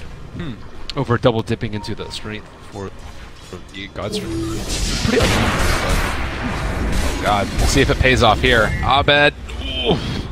Man, look at how much damage he took. And that wasn't even with God Strength used. It's just running at him with a stun. It's making him live a life of fear, man. I guess there is a little bit of maybe some mentality issues in there as well. You sort of make sure that people know you're always going to be coming at them. I mean, really, what did they use there? Just wall. Yeah, I don't really think they need walls to win the team fight right now. They're pretty far ahead. So I think it's a good statement to be made. Yeah. You also like make them blow shrines when they don't really want to. Like I've been use that top shrine in the fight, or to heal up with that. So would you trade a wall for shrine? That's pretty good. Yeah. A lot longer cooldown on the shrine, that's for sure. And the tilt aspect. There you go. Always underrated. Well, No one. DD Rune on the Dragonite with that Dragon form enabled. The tower did not stand a chance, so 2 tier 1s taken. And still, Sven continues to farm away. Everything is going good for VP here. I don't really see what it is that DC can do until they get those big items up. And Blake's almost up, though. They're almost there, yeah. It's just a problem because they don't have the infrastructure to also deal with the next assassin. How do you deal with it when your supports are broke, when your cores are broke? Yeah. Well, and not only that too, but maybe that initiation fully gets turned back around as well with the next assassin there, and having Spike Carapace to just interrupt that rider. That would be sick. Okay, here they go. Forev, let's see the smokes. It's time, buddy. It is time. Well, VP, are they going to put themselves in a position to get picked off too? Because if they're all together, it still feels like this net worth advantage could be kind of hard to deal with. And Pasha does have that mechanism completed, and he is TPing up top. This could be a tough fight for DC nonetheless, in spite of having those initiation items. They know something's up, though. No one's showing on the map at all. They have pretty deep wards, too, and they use a scan to cover mid. So, let's see. Is Lil going to be able to pop the smoke? He actually isn't sure which direction it's coming from, but he knows it's coming from either the north or just south of that. Well, they're walking forward again. Bulba is there. The smoke breaks at least once. They drop down a ward, and now a sentry as well. So they are going to have eyes on Lil in just a second. We can see if they reveal them there. Let's look at Batrider though to the top side. Oh, he's looking, he's waiting. He wants this one badly. No one is going to be there. Abed as well. They jump forward, catch onto him as well. Global follow-up. It's the perfect initiation. Is it the perfect target, though? Can they kill off no one? The answer is yes, and now Ramses left with nowhere more to go. Static Storm is down. VP, they're going forward. Bulba being the one who's going to sacrifice himself slightly. Already taken out again. Another vacuum back in for Rev. Is he going to be able to get out now? They're going to surge away. VP do not want to take this fight if they can avoid it, and Pasha might be the one who gets left behind. Open Wounds is there. Quick couple right clicks and the kill. DC back on the map. Excellent angle from approaching the Dragon 9 right there. That was really well played by them because they kind of, excuse me, they feigned a maneuver from the south because you saw the Clockwork move up forward to place a ward. So when they're up in that jungle area, you expect him coming from the trees right above him, just because it's very unusual for them to be separated that far out. And then what they actually did was, yeah, they feigned the maneuver to the south and they wrapped around north with the lasso, and they weren't actually ready for that. Supports were way too far away. Yeah, they needed to interrupt the Quap combo. You can't stop the lifesteal; he's already raided. So the only thing they can stop is Quap from getting all her spells off. He was able to. Yeah, and it was enough to blow him up, showing that there's still decent damage on DC when they have all those ultis online. As far as VP is concerned, is that something that you need to be pretty concerned about at this point? Like your Dragonite dying? I didn't quite see what the interaction was with his armlet, if it was on at that time or not, but no, he was able to get it off. I think what he might need is a hood or a BKB, which it looks like he's going for. Just some way so he doesn't die in the front line. But the problem is, if he builds tanky, then they'll just go on Ramses. So, what the fake back? Be a shrine? Maybe? Rev is checking it. They know it's coming. Oh man, if that was so close, so low. He actually does get the glimpse though, and there's the Static Storm, and it pulled the Life Stealer in as well, so he's going to be stuck in this also. And can they catch him out? Can they kill him off? He's going to get the Rage TP away. That would have been huge. He almost got back. That was so close. Well, and now you're taking this fight without Firefly, without Lasso available. A lot harder for DC. They will have hookshot. Maybe Bulba can go for a snipe here. Pasha is trying to be that gatekeeper. Looking for the angle. Lil going for the impale. Pump fakes as well. They might scout him out. They wrap around. Lil is there again to break it out. And Bulba off to the side, jumps in. Can he get it? He's already down. Aegis is on the ground as well, but no one picks it up. And Bulba is going to drop. Sonic Wave comes out as well. They're able to get that lasso down onto one. That's no one still in a little bit of trouble, but do they have enough damage? Dire is here. Abed is out of mana, and Lil able to make the escape. He's back in again for one. That's solo down as well, and no one. Can they kill him off twice? With the surge away, I think the answer is no. But DC, they strike back in a big way. Still a pretty good fight for them. Nice play by Bulba. He went so far around. He kind of suspected that they might have a ward over there with the way that he was moving, He went so far to the left side, and there were 2 heroes trying to block his hook shot. Yeah. 2 heroes. That's really impressive, definitely. Yeah, that was a very nice play from Bulba. Set it all up. Oh, Lil actually getting slowed down by the Ghost there for a second. He has Blink Dagger already? In Arcanes? He had that for the Roche fight. Yeah, oh my goodness, his farm. He did get that solo pick up. Oh, Pasha trying to run away from there. Can he make his escape? Bulba's chasing him down pretty swift, pretty quick. And is going to be able to catch him. Push back. VP losing another. Never mind. Ramses comes in mad as hell and takes him down. Oh, man. That's a pretty big guy. Hello, Mech. Oh, it was looking so good for a second there. But Sven hit very hard. 10,000 net worth on him. Has that Blink Dagger done, and well, about halfway to the BKB as well. BKB's going to be an issue. A big issue, I would say. It looks like Abed actually is going to be going for the BKB as well, and Solo pulls him back in for the Static Storm. Can they get the rest of these heroes here in time? Ramsey shows up, blinks in. Do they have the counterplay, though? It's actually going to be Forev lassoing Ramses, trying to make sure he escapes, and he's getting pretty aggressive. Is going to be pulled back in. A vacuum and a stun from no one. Forev still able to live for this for the moment, but no, in the end, that Thunderstrike was too much. The end. Dead end. Yeah, it keeps on being like these very scrappy little engagements, and it always feels like Virtus Pro maybe a little bit more mobility, maybe a little bit more, just like you were saying, ability to turn a fight around with like that Dark Seer mechanism and vacuum and all that. BKB number 1. So how big of an issue is this? What's the sort of order of operations of the fight now? Like it's still going to be no one like sieging the tower, right? The order it'll be similar, except DC are going to try to kill them before they get their BKBs off, and VP's going to try and stop them from killing them before their BKBs off. Like drop Static Storm, drop your do the counter initiation with Vacuum Wall. So I am skeptical of DC's chances to actually kill them before the BKB comes out, especially if Warcry's up. I think that top fight, something smart that Ramses did also was pre-cast the Warcry. Normally you cast it reactively because it's not that high of uptime. Oh, Lil. Again, really good fight. Smoke.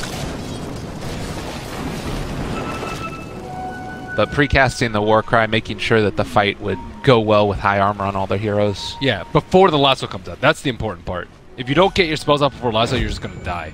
Especially your armor, it's not like passive. Oh, nice hook there. Able to thread the needle and make his way around the Batrider. So no one gonna be pulled in again for the moment. They do have Lil in the area, so they're pump faking that, and the BKB finally comes out, as well as the surge away. So one charge of it down. You could tell that he didn't want to pop it. It's like, I don't want to pop it. I don't want to pop it. Like, okay, I'd rather pop it than be dead. Which is the right mentality. You like the Deso pickup for Lifestealer as well? Sort of the answer to the Warcry in a lot of ways. He's still well in the positives though with Warcry. Warcry has 20 armor. Deso not even that. So it does help with killing the supports. And it does help bursting them in that time frame before they pop BKB. I think that's the most important part about that. You also have Dubu, who's picked up a medallion, so there's more minus armor here to try and at least make things slightly better. But again, making all of that happen onto one hero, it feels like you're investing a lot into them, and if it doesn't work, then the rest of the team fight's just over. Yes.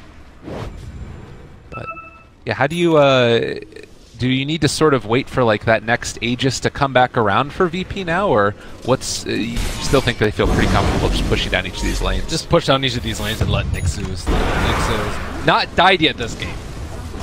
So that he's doing exactly what he needs to do. He's moving around the map elusively, popping smokes, getting vision on heroes, getting easy solo pickoffs when he can, and just setting up generally very well for his team. And Lil is, I would say, probably the most important player for their team right now. Like, him being able to make sure that his cores get farmed by where he leads. Like, look at where he's scouting right now. He's like out in the back, looking for a potential wraparound angle from the lasso and the lifestealer bomb that they've been doing. But now he says, okay, DC are just a bunch of wusses. They're going to sit inside their base because they don't want to lose a game right now. And BP are like, okay, well, we need to get more advantage. While they're still stuck in there. But he's scouting out from the potential wraparound angles from DZ, because the fight could go really well for him. Blink lasso into tons of bursts, like from Quap, before the BKBs pop off. That's the dream. But if he gets his eyes on the Queen of Pain, or it stuns her before her BKB, let's say, or if he gets his eyes on the Bat Rider, the fight could go so well for him. Global comes out. Oh, Bulba the hook shot in the perfect timing. They're able to find those two heroes, and Ramsey's waiting to jump back in the vacuum wall. The stun's there a little bit late. He's actually able to find the lasso for Rev, making the plays to keep his team alive. If they win it, this would be such a big combo for them. Mason is going to be dropped down, though. And Abed managing to get out for the moment. Can he escape Pasha? It looks like the answer is yes. That could have gone so much worse for DC. Well, their cores were sitting back. That's the thing. They almost set up with a big Darkseer's vacuum wall and the storm wall combo. That was really close, but Forev was even on the lookout for it. He lassoed the Sven immediately as soon as he blinked in. But still, they had to blow, what, 2 ultimates, I think, at the start to kill those 2 supports, which was pretty good, but they still did get some spells off. It was also a disruptor buyback in the midst of that. So, Solo does that a lot, but that's fine. He has GPM talent. Whatevs. Nice. Good stuff. Yeah, it did show again also the power of Darkseer Greaves in that, being able to get out of the global and then return the damage in kind, get the turnaround happening.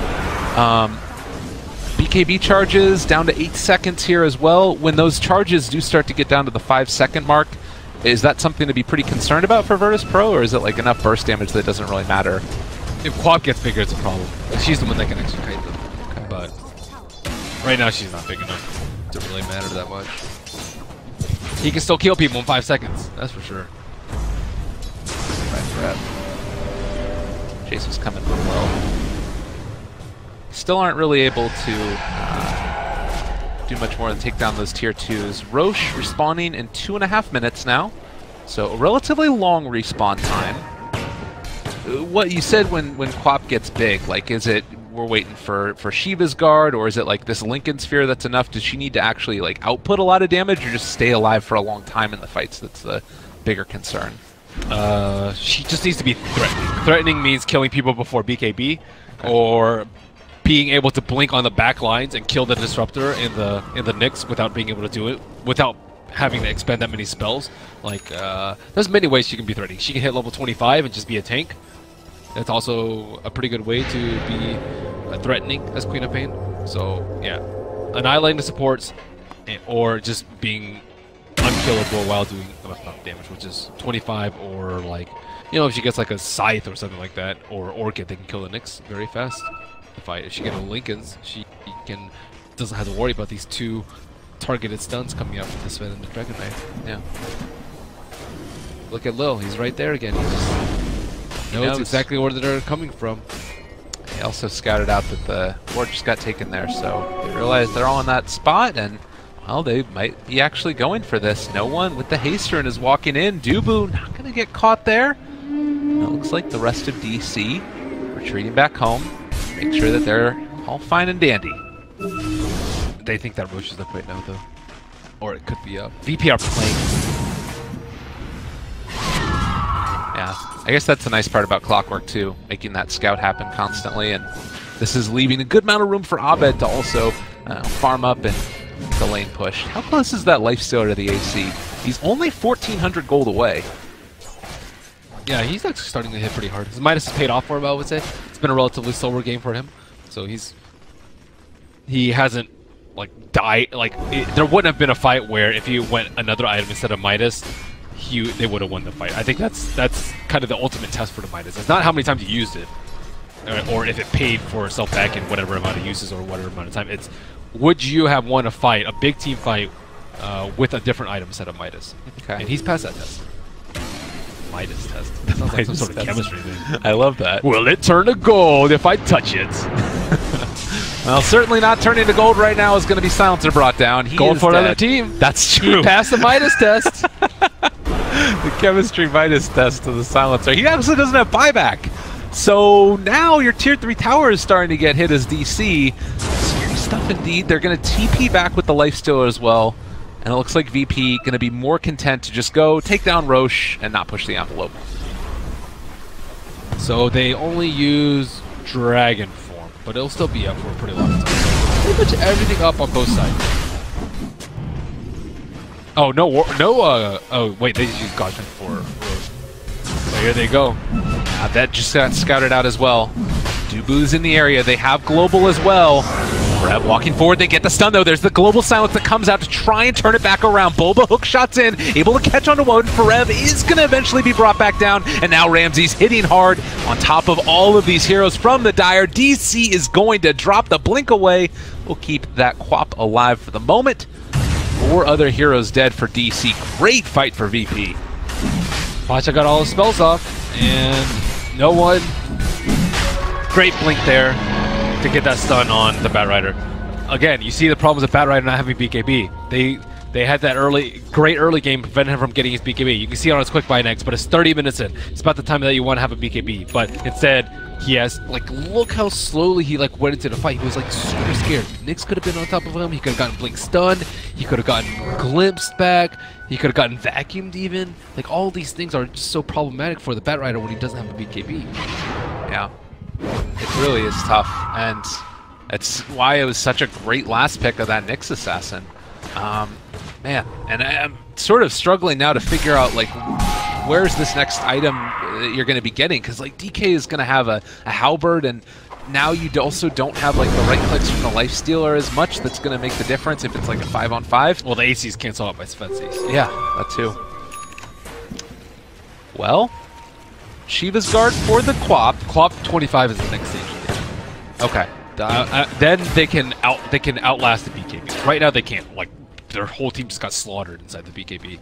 So get the 25 on Quap. Try and survive until then. But it looks like the high ground push is coming right now. They have to deal with this. So lassoing into the T4s is generally the play, but I actually think they have enough armor that might not even be enough. Yeah. 300 health talent as well for DK. Didn't go for the GPM. A signal that they want to try and end this game right now. They've already thrown the medallion on him. The wraparound call has come. Can they actually even do anything to this DK? And if they drop everything on the Aegis, what's left afterwards? Bulba, Rev looking for that opening. They want to try and separate, make sure that that Static Storm doesn't come out, and they have caught the Disruptor. No one manning up against Mason. He jumps inside of a creep, keeping himself away for the moment. Sonic Wave is already out as well from Abed. Is he going to end up dropping down? Already so low, but the blink away does come, and no one starting to fall as well. Bulba is keeping that little bit of distance. He was disarmed for the moment, the Lifestealer, but now he's turning to fight, trying to bring down Ramses, trying to see if they can finally find something for themselves, and in fact, it is going to maybe be a die. He is going to instead take down Bulba from the right clicks. No one's back up. The Impale comes through. VP making it happen, but they have lost 3 as well. We'll see if DC can clean up here at the very end as Nyx Assassin. Yule Scepter to keep himself alive. No one turns. He's still hard to kill off. Well, it looks like is going to get the TP out. Wow, how do they not lose additional heroes there? They did have the cheese, but it was on the Darks here, not the Sven. So Sven had no Aegis and no cheese, and he actually was caught in a really bad place because of where Disruptor is. They went in to try and save him, but not enough items right there. A cheese pop would have maybe even been like 2 sets of Rex right there. It sort of had that feel of a fight that was teetering on the edge of just like swinging one way or the other, and they kind of ended up, I mean, obviously a DC big win, taking down the Sven, but still they did end up losing the range racks. About as best you could hope though, right? Yeah, they had to use them right underneath the shrine. So Quap survived that fight too. That's pretty important for her, that she was able to blink in and survive until her next fight. That's very bold, and she does have a lot of armor, but Sven is mega far from Pasha there, trying to catch the Batrider, but doesn't end up happening. With Solo and no one together on a warding mission, they'll maintain some good vision. And with no Aegis, I mean, VP, do they take time to have a little bit of pause and get into their next items, or you just go again? Shrines first. Okay. Yeah, their BKBs are getting a little dangerously low. You mentioned earlier whether or not it would be an issue. And it will be an issue if Quap continues to scale. Quap, surprisingly, has only died one time this game up on Abed, but he's still quite a bit of ways from a level 25. Well, take a look. Like you said, those shrines are fallen. There's actually no one right in front, and he is going to go for the stun immediately. Dubu is here as well. The global comes out, and actually the turnaround, they have lifesteal here as well. Bulba is able to separate them on the other side, and it's actually going to be Disruptor dropping the static storm onto a BKB'd Abed. He's alive for the moment. Lifesteal is still being contained, though. Can he get away? It's not going to happen. Forev is going to fall also. They do have buybacks if they want to use them. I don't know if VP want to push the envelope. Actually going to jump forward and catch Quap. Is the stun going to be enough? No. Quap is able to blink away. And Cheese Eaten, that's the play now. They want to make sure that they take this other lane of barracks, or rather the melee barracks. Buyback. Boba, hook shot on cooldown, 20 seconds. And no way for him to get there, so they force the buyback on the Batrider. And then retreat back home. Oh no. Dreams of a BKB. Cheese for a buyback on Batrider, that's pretty worth it, yeah? I'd rather have BKB than either of those. Okay. So I don't think worth it. That was a bait by them. They thought they could kill the Quab because they have a lot of stun. They just had a simple 4-step, I guess, and global stun really prevent that from happening. And Sven was attacking the shrine, which DC were well aware of. Right. Dubu now has been able to build into a full solar crest also, which I don't think there is an answer for at this point. Abed, they're waiting. The stun comes out. I don't think that they can kill here. Maybe with actually the DK showing up, but no, Abed's just going to pop BKB and blink away. Safe play. Speaking of 5-second BKBs. We'll have that Maelstrom at least. He said still no death. I mean, the next Roshan, if you don't end the game there, is that where things get a little bit testy for VP, or are they going to be pretty comfortable fighting even into the late game? I think fairly comfortable. They still have room to grow on the DK. DK's 25 is also really, really good. But they are looking to end the game right now. As you mentioned, with the health talent versus the GPM, you know they're going to try to end the game very quickly. This is pretty big. DC knew that they were there. They dropped this ward down in vision of the sentry. And so they were able to stay back, make sure they didn't get picked off. No one gets open wounds, but no damage dealt, so we can blink away. Power still, or rather, Barrick still standing. A good stun comes out, breaking it out. Bulba jumps in as well. He's in a little bit of trouble. Abed's jumped into everybody, and, well, might need to blink away in a second since he's already being slowed down. They don't find the secondary stun. No way to do it through that BKB. I think that was a big mistake by Mason. He didn't kill the Observer Ward with a Rage. That Observer Ward gave no one the vision to stun him as he blinked in. Oh no, and now a triple kill for Ramses. Yeah, they're just blowing him up, and with no buybacks online, what was looking like on the verge of a comeback has been crashed back to reality. 16,000 net worth lead in Griming as it's a second lane of barracks and maybe even a third. Better game for them this game. One of the problems with playing as VP, you don't exactly know what heroes are in what positions. So last pick Nick did render this Batrider fairly useless. I would say even more than Carapace, it was his Vendetta, just running around, popping the smokes, making the fights incredibly difficult for DC to take. Also, it ruined the early pick Quap. So nice switch up for Virtus Pro, and of course, solid play from their cores. I would say Ramses in particular, I think, played very well, and no one had. His tower sieging tactics were spot on. I want to see if he keeps playing heroes like that throughout the tournament. That dude can play like anything. Yeah, that's the cool thing, is like if this is what they think is the best, or we'll end up switching around. But that's going to do it for us on this stream. At least next up, it's going to be LGD versus Empire. VP will be playing a little bit later on today versus XctN on this same stream in a couple of hours, and Digital Chaos will be facing off against OG in their next round of matchups. But stay tuned, more great action from the group stages of TI7 coming up in just a few.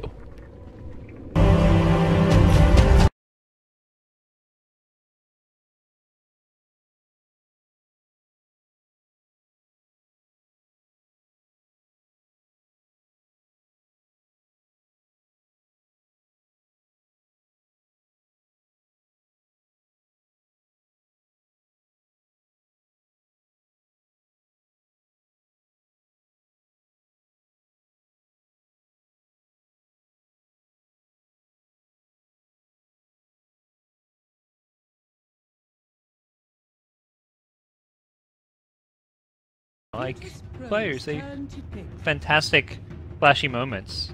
I think there's a lot of youngsters in the Filipino Dota scene.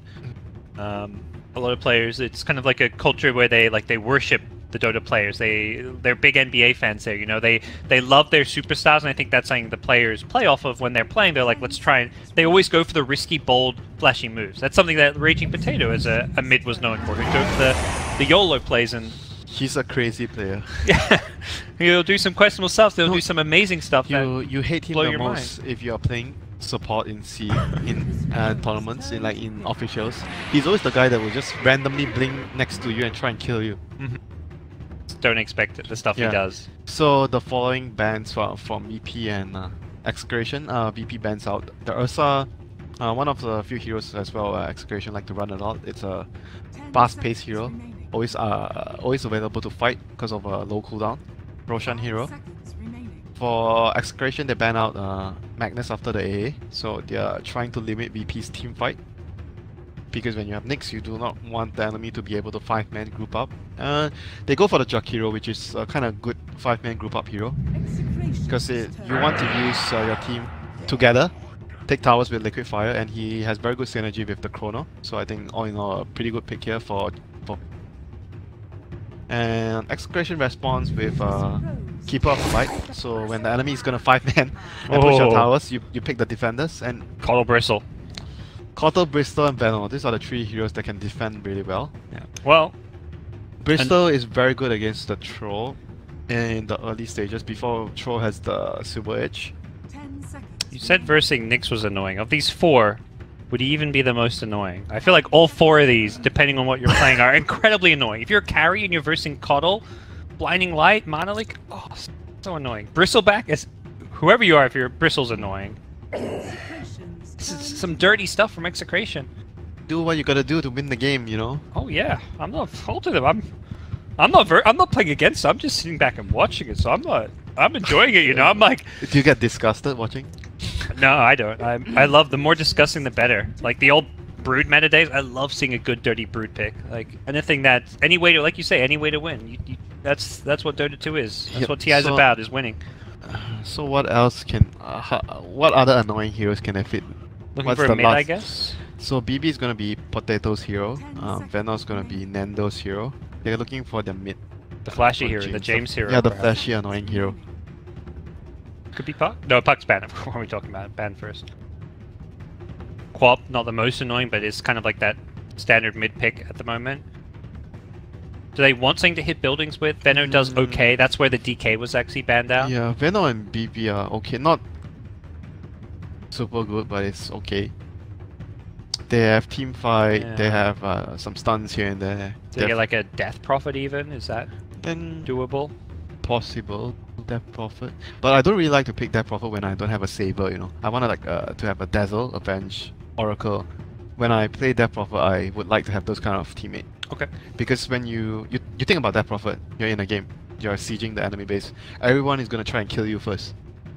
So you want to have a Saber, someone that can actually keep that from happening, stop that from happening. Sure. So that you can actually just run up and hit the tower. If you don't have that kind of teammates, it's quite hard to play.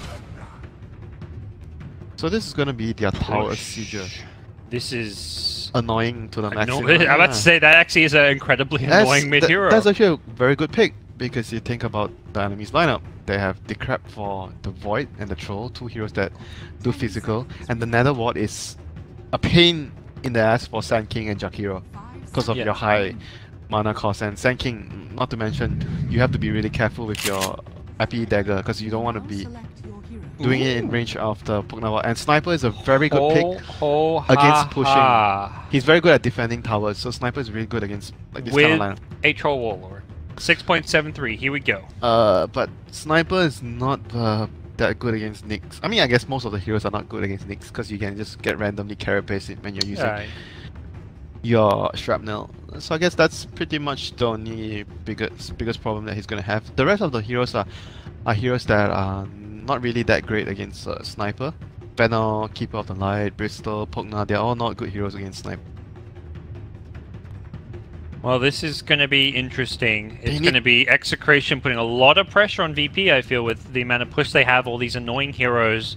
They need to shut down the sniper and in the early game. They need to make sure that sniper does not get a good laning phase. How do they do that? They've got this Coddle who likely is going to be paired with the Bristle. The Nyx should be roaming mid because you have a safe lane Venom, which does not really need anything. Like you don't. I think they probably would do Cotter plus BB off lane. Nyx will be doing heavy roam. And Venom will be kind of solo. Yeah, Venom will be kind of like solo. Yeah, 1v1 bottom against the Void. How will the Nyx match up against the Sand King, since Sand King will also be kind of roaming around? I think it depends on who's at the right place at the right time first. Both are equally useful at the start of the game, I think. Maybe if you compare about trading hits, Nyx probably wins that because you have the higher regen. Yep. But the spell wise, if you take your stun, I think Sand King has the better level 1 stun, but shorter range. So all in all, I think it's gonna be about being at the right place at the right time. And talking about their teammates, probably easier for the Sand King sniper to get a kill on the Pogna. And Sand King could theoretically even go to the off lane and help out surprise someone like the Venom. If Venom's gonna be solo, he gets ganked by Sand King, he could actually get picked off. Actually, look at their lanes. They're actually doing what I mentioned. The Venom's gonna be up there alone. Cotter Bristol bottom. James. The Nyx will be freestyle, free roam, do whatever you want. Where are VP sending their lanes though? Looks like Pasha may be going bottom with the troll headed to the off lane. Yeah, they want to avoid the Cotter pressure lane. So goodbye. I think you don't want the troll to have a very bad laning phase. And Void does better in that lane because whenever you get hit by the Illuminate, you just jump.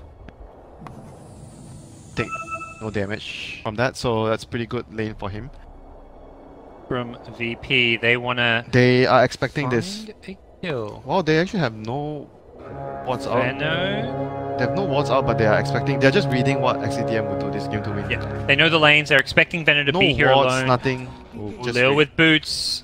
Nando immediately runs away. He can be chased down though, and with the trees there, it looks like they will not chase him. That was a very good read by VP with no wards down anywhere on the map. Apart from that, what they place the rune area. Yeah, they realized once Bristle goes bottom and doesn't see the supports, I think Veno was like, wait a second, I might be getting ganked.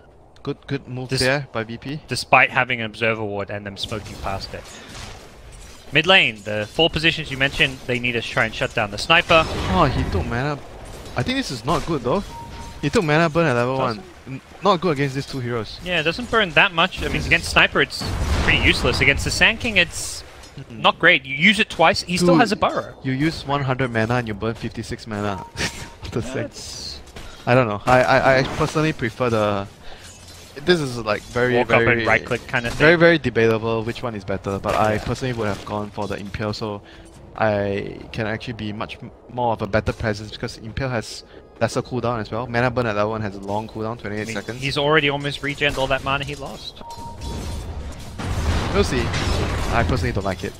Minus 56 again. He's still gonna probably have. Yeah, he's 1 burrow now. He's got clarity. So yeah, I definitely see your reasoning there, and perhaps he just felt he wasn't going to get a chance to use Impale at all. Oh, alright. But still, I don't think that's a good enough reason. But right now, the troll farming well because he's not in the Kotl lane initially, so Kotl TP'd all the way top here. They move their lanes. Well, some harass onto Nando, Lil, and Solo in the neighborhood. That long-range dual breath flips him with a stun, and Veno is brought down by Ramses too, so he gets the first blood accreditation. Oh, mid lane, James. James is in trouble. The mid superstar from CIS region. Oh, if the self actually healed him a little bit more, Pugna might have been able to get the kill first. Would have been close. No one had a salve as well he could have burned just to get a little bit of heal, so it's definitely plays no one could have made. Triple shrapnel was used as well. James will TP back in, so he doesn't have to worry about the shrapnel on this lane, but has given up a kill in this 1v1. No one off to a fantastic start. And bottom lane, this lane should be... I think it's okay for both sides. It will be like a farm lane, like I'm gonna farm, you're gonna farm. BB is gonna probably farm a little bit more because of the cool spray harass. Yeah. I mean, so far it has not gone that way. it's gone fairly evenly, but we'll see if that changes at all. I mean, I think all in all, it should be like both sides farming, and yeah, pretty much not much kill potential in this lane unless someone makes a big mistake. The action will be in the mid lane and the top lane. Yep. Those are the two lanes that most of the stuff is going to be going on. No, burn some mana. Doesn't necessarily have a huge impact on the lane through that. Our top lane, Ramses. He's gonna go down first to the Gale. So a good return kill here by XctN on the troll. So all their lanes so far still going okay for XctN right now. Pogna, despite dying, is still keeping up with the sniper in the mid lane. Faces Void and BB almost the same CS as well. Same, just the Venom a bit behind, but he just got a kill on the pro. They're gonna switch their lanes. Venom's TPing bottom. He wants to go to the Void's lane, doesn't want to be in their tri lane up there. Yeah, right now, we'll see how things play out for this laning stage as Pasha is getting bullied quite a bit at bottom, but it looks like overall VP's lanes are going very well with Solo harassing our top. All three calls on the BP side getting some good farm out of this lane. Dire's top tower is under attack. But still considering everything that happened, I think XctN still in an okay position right now. BB is still getting good farm, considering that he has to move from bottom lane. Moving is usually not too good for BB, but right now Lumik is trying to set up a kill here on the sniper. Yeah, the scam was used to maybe anticipate this move, but what he doesn't know is that he's sitting on top of an invis and he avoided that scam. I don't think VP know that he has they know he has a rune, but they don't know what rune he has. I guess, you know, there's that chance that it is an invis, but no one with the scam perhaps thinks he's fine here. They're going to go for the kill. Nice two-man impale from Lumik. Chemo trying to turn this one around. No one getting fairly low here, but it's James. He's going to be careful. Decrep with the blast. What a time for James to turn and Decrep. Shrine is waiting as a prize. Perfect. They'll take out the Pugna ward. James, yeah, I'm about to say, hug that. He missed some of that Shrine regen. He didn't actually... Oh, he still has to go back, I guess.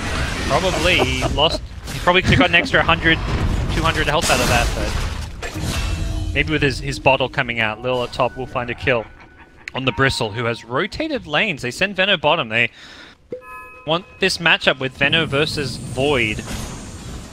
Force it one way or another. Okay, that is not good for them right now.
really bad mistakes when they chase the BB all the way. Yeah, I mean that fight top where they focus everything on him, they don't kill him. To chill and get Roshan. Like just chill, get more items, and try to take good fights. They just need to take a fight where they can chrono, get a good chrono, kill the partner, or like all the backline first. If you get the chrono on the BB, you must make sure that you get the break on him at the same time. Then you go for him. That last team fight was perfect. They won that team fight, but the problem was they were far behind. They were too far behind. The buybacks were there. Triple buybacks, but Aegis and Chi. If they could take when they were equal or on ahead, if they could get initiations like that, they're obviously going to win the fight. They're going to. Yeah. That was the perfect chrono. You catch the Pugna, you burst him down. They kind of like I feel underestimate how strong the BB. Like BB is still a BB if you don't get your break on him. They like I said during the drop, they don't have very good heroes. Did his job there, not a single kill, but man was he annoying. He was a bristleback. This was the annoying hero drop. Bristle, Pugna, Venno, Nyx, Coddle. Annoying, dirty hit. You should be winning against. You want to finish like very high up. You want to start in the winner bracket is the big thing here at TI. So they're going to be looking to bounce back and adjust for game number 2, which is coming up next. Don't go anywhere. VP.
Void did not work out for us the last game. We're banning out Void this game. But they think it could work out for other teams, I guess. They think it's good, but they don't want to play it.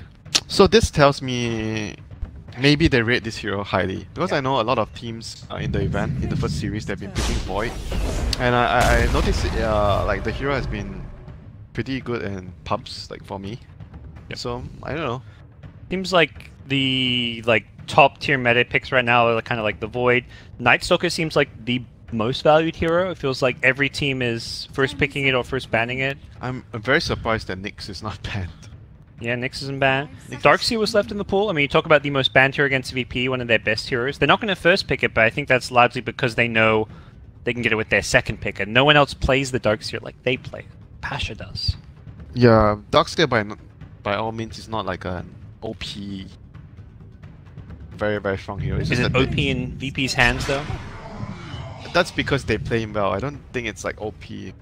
Yeah. You need to play it that well to make the hero look good. Then it's just not an OP hero. Really speaks to VP's strength that teams ban it against him despite the hero not being a top tier pick. So XctN goes for the Lich again.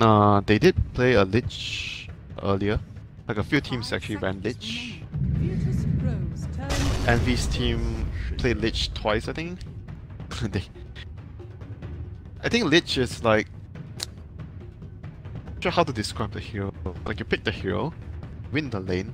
Your job is to win the lane, right? So if you win the lane, like you pick after that you don't really do too much.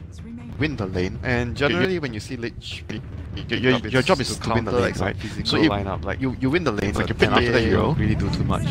Or win the lane, and generally when you see Lich, your job is to win the lane, right? So if lineup, like you win the lane, like you pick after that you don't really do too much.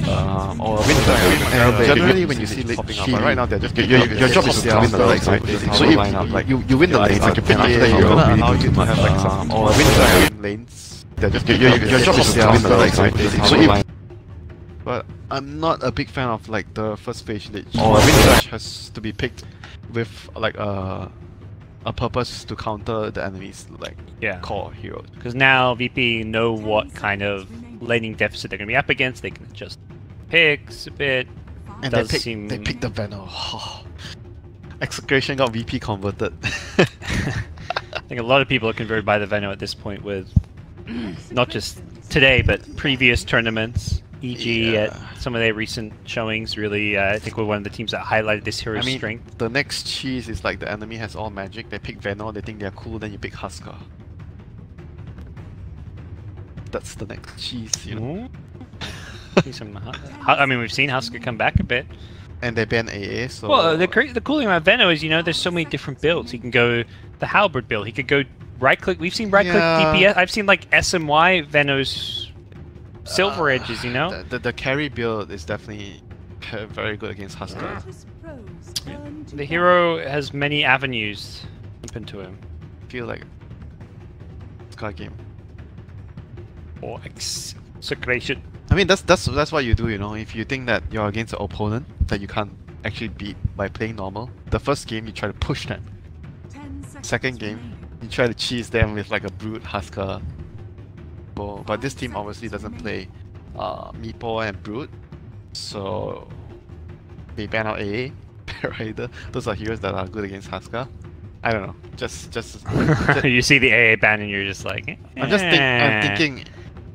Why else? I mean, actually, the AA ban, yeah, like they haven't got any healing heroes. I'm thinking in their mind, they're against an opponent that is favorites to the tournament. So to them, they're either gonna try and push or do some cheese threats against their opponents. You're not gonna try to play standard and normal dotes, you know. You're gonna get outclassed. Very bad. Execration's turn to pick. Nyx spanned out after the last game. Team that you feel like is going to run the Shaker more in the offlane or the support role?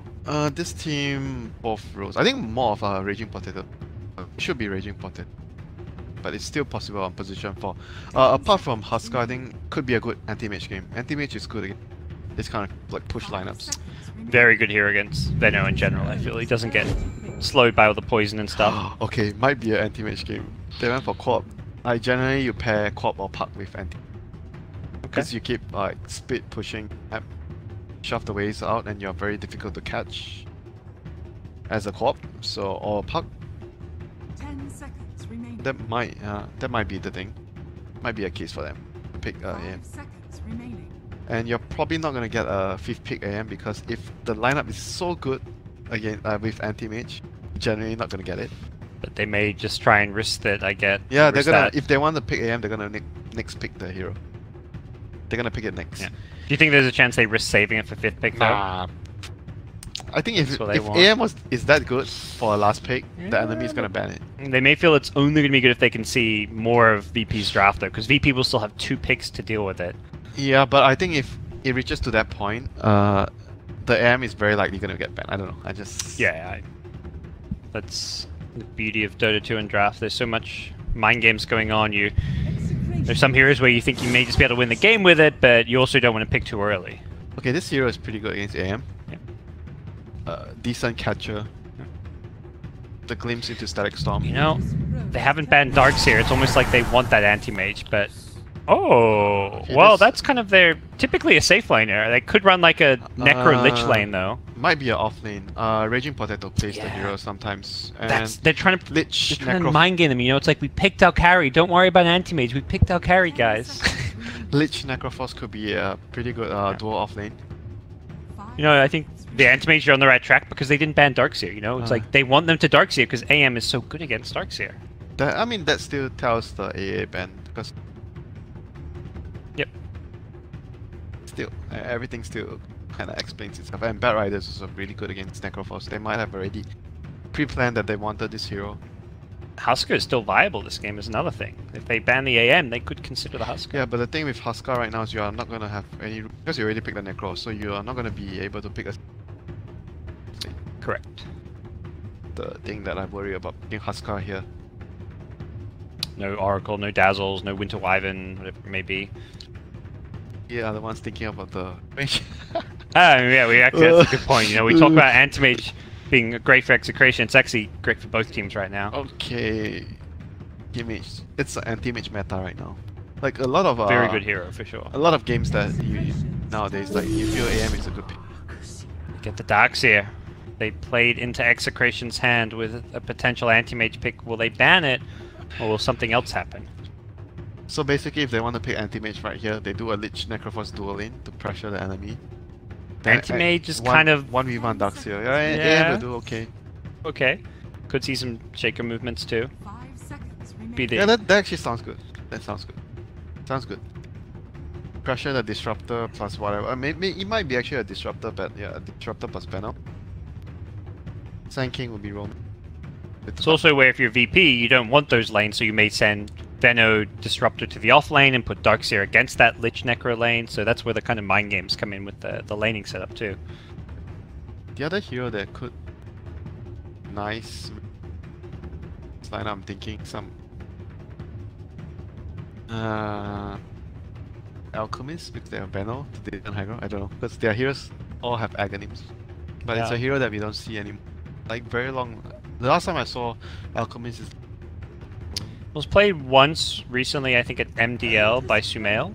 Yeah, but he was nerfed, because he was nerfed quite a lot. Yeah, he won that game, but like it was one of those like, whoa, Alchemist is still a pick, and they did win, but we never saw it again. Yeah, the nerf on the Chemical Rage and downtime is... Did get some small little buffs recently. With the greed, right? The grievous. Yeah, I got a bit of extra gold from bounty runes, and can't remember exactly what. Does Chemical Rage get a tiny buff? And the stun, I think the stun got buff. Yeah, that sounds right. And some of it, I think it's stats as well.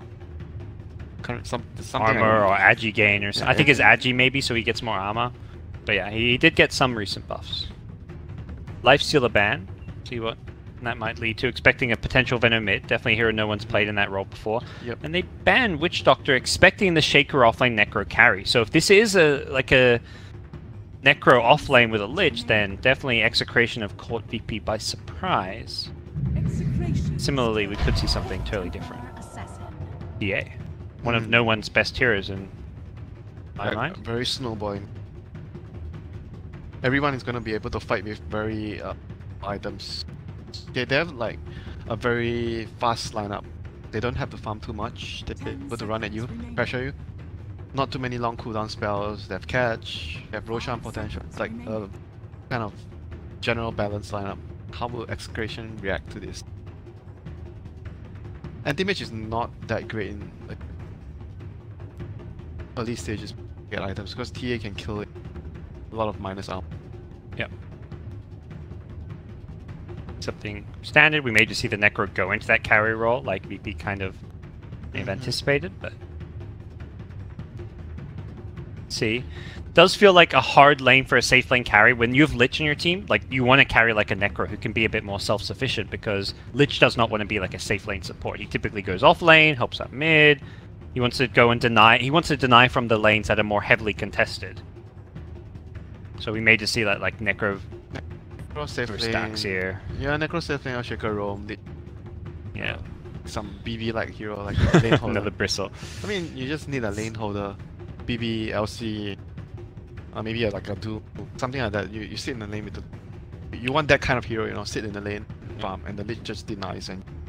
Or you could play, I guess, the Shaker off lane, but what will it be? It's a Drow strat. Ah, Drow Necro Quap. 3 range heroes to benefit from the aura. Another push strat. Huh. Drow is... Raging Potato Quap. Is this going to look like an off lane Quap? Unless they do some swaps here, but... Oh, because... I would not have expected that. I mean, Necro with the Ghost Rod is very good against TA before she has... But at the early levels, I feel like last hitting Quap maybe does a bit better because you've got the Shadow Strike. But they do have like a Lich Quap dual lane. They are very formidable. Yes. The offlane, I feel like, yeah, Lich Quap, Lich Necro, it's not... I mean, even... either is fine. Even Earthshaker... But with the Drow, then I'm very unsure. Because Drow is not a carry that you leave alone. And that's also a hero that... I mean, I can't remember who I was talking to. Someone was just mentioning, one of the pro players was just like, every time you see a Drow, you know, if you can aggro trial in that Drow, you want to like try and pressure the Drow in lane. This hero is incredibly weak. She gets under-farmed, under-leveled, gets at level 6 slow, and it just can help win you the game. It ruins her move. So potential for some kind of scenario where VP maybe switch up their lanes, but does not appear to be the case. Their lanes are not even that. Don't think they will actually do it.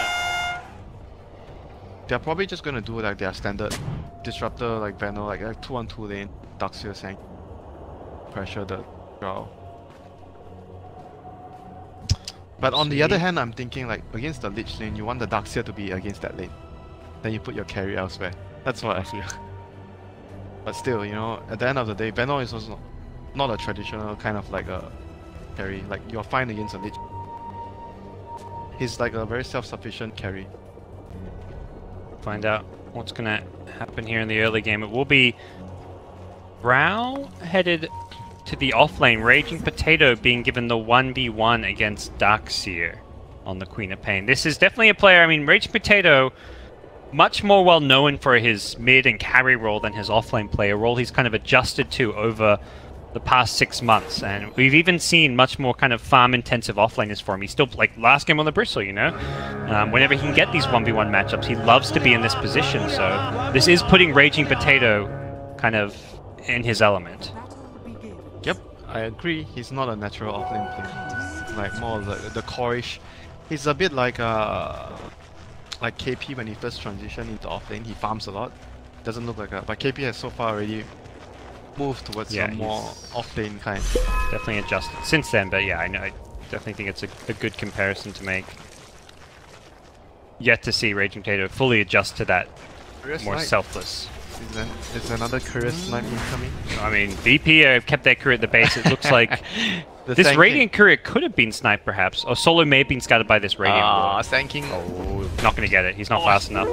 It's the one right click. Yeah, and the courier is faster than him, so even if he got that first right click, he may have.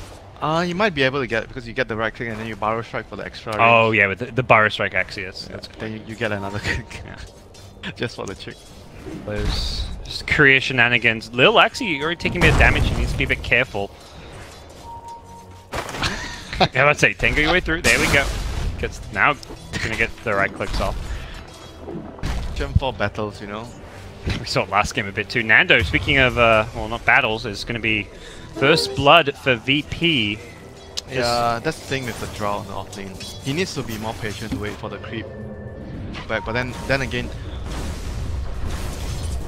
not sure why. Like usually when you do like Enigma or some lich off lanes, you want to block both the camps. They do not even block one of the camps, because the reason being you're pulling the wave back and you do not want the enemy to get the wave back to their tower. So it's extremely important to block both the full camps when you are playing like a lich, right? That is not the start execution we're hoping for with this laning setup. But Drow is back, already continuing to farm. Sand King rotating on up as well. As I'm not sure how long Drow can actually stay in this off lane. They may be forced to kind of... This is really bad. They are not going to protect this Drow very well. The pull is just going to be a very big problem. All these pulls happening right here on the Dire side. Yeah, we saw it. Well, I guess the Radiant may try and counter it with their own pulls, but...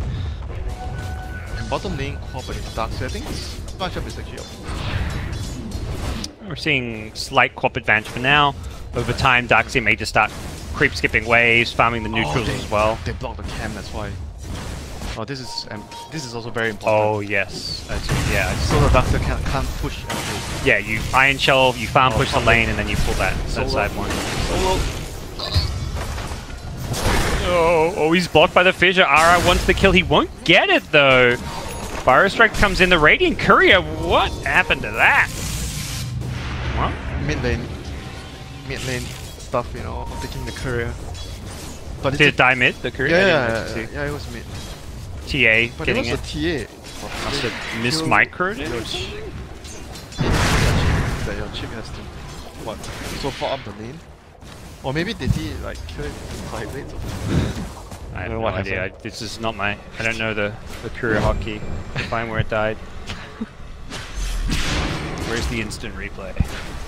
Nando, oh my gosh, this laning stage is a disaster for Execration. They're going to lose more. More in multiple lanes. Pasha gets a solo kill bottom. He does die for it, but that is well worth it. He gets experience. He killed the Quap. Killed the Quap first, Winter. Probably the Quap trying to kill him. Quap died. But probably the Quap tried to kill him and the Quap died. Yeah, you're not going to try to kill the Quap as a Dark. You're not. Well, that is a Quap now TPing to the offlane as Raging Potato says... This is less about Raging Potato. This is more about Nando needing a lane to farm by himself. Lil sees this and is like, don't worry, bro, I'm coming. I'm going to come down bottom, I'm going to grab some bounty runes, and I will be there in a jiffy to look for more kills. A Sand King with Iron Shell. This is a Drow with no boots. This Drow is in a world of trouble right now, I feel. Is he gonna die here? Radiant Ward scouts it, so that's... if he dies here, he's gonna probably say, get me out of this He sees them coming, but I don't know what the play is. Seeing them coming will not solve this. Illusions are there, they may help tank the tower. Where's the TP back up? Well, there's one. Oh, he doesn't get the right gust! But they don't go for the kill. Okay, TP back up, enough. Yeah. Fissure threat alone. They could have perhaps even gone for it, but would have been a bit risky. They're still going to pressure this lane. They're Iron Shelling it, they're spamming it out. Don't want to give this Drow an easy time, and Sand King still has an Iron Shell. It is going to be top lane where they get a kill. Lil is swooping his way in. Nando's still stuck beneath this tower as there's going to be a Burrow Strike. It goes onto the Shaker instead. Lil's Iron Shell has been renewed, and he just wants this kill. We're missing kills all over the place, but this bottom lane is really looking to be quite the aggressive place to be at. As what happened? Can you recap? What did I miss in my... watching the bottom lane the same as you know, the bottom lane is where I'm hyped to see, but... Okay, this is the kind of game where Caustic... You see, you don't always go the Sandstorm as well. Like, if you're actually doing this kind of thing, you're running in, trying to set up kills, then the Caustic will provide more value for the set. So it looks like top lane was a 2-for-1 in VP's favor. Raging Potato got a kill, but then they lost 2 kills to get it. So Quap, means Raging Potato, probably got aggressive, found a kill, but then paid for it with his life as well as the Lich's life. You know, sometimes as a caster, observer, you just, you pick a fight, you want to stick to and watch, and, you miss some stuff elsewhere, but... there's something very fulfilling and rewarding about seeing Drows get dived at their towers and going down. Oh, I'm just looking at all this D-ward going down. XctN D-warded the top lane. Mid lane. D-warded mid. 2-man gank on James. Has a Ghost Shroud as well as a couple stick charges. He may be able to survive this one. stick and very quiet. It's gonna be close. They're gonna go to the body blocks. They're gonna pull him back in. Actually, they may still be able to bring him down. Another death pulse is not gonna be enough to save him. It was tough, but they got it. No shrine available. Yeah, there was no TP again. Like the Earthshaker had a TP. I was looking at him. He did not decide to TP. Like one fissure would have definitely saved the Necro. The Necro took so long to die again. Yeah. I was like, you're gonna TP? No TP. Maybe he thought Necro was fine, but I guess he just decided not to TP. Maybe he saw it too late, then it was pointless to TP. But either way right now, so VP, they are pretty much winning all their lanes, all three. I mean the co-op is like maybe 2 lanes. They're definitely winning 2 lanes. The co-op has died multiple times now and may die a 3rd time. Uh-oh, Rage Potato could get glimpsed back after a potential blink. Solo's just, he's like, you want to blink down bottom? Okay. Oh, but why is he not it was a level 3 disruptor, so I guess he did not even try to blink. He could have blinked to the river and lived, but because he just panicked. It's one of those things, I guess, in his mind, he just expected. I think he thinks he's gonna die, or he thinks that they can't kill him because there was only 2. He didn't know Sand King was coming. Yes. And then he was trying to kill the disruptor. No one going for the solo kill with a DD rune. Is he gonna chase for this one? Yes, he is! Meld Strike, couple more right clicks. No one needs to be careful. Gets the ultimate off, and James is going to push forward. He goes down. Queen of Pain turns it around, though. No one.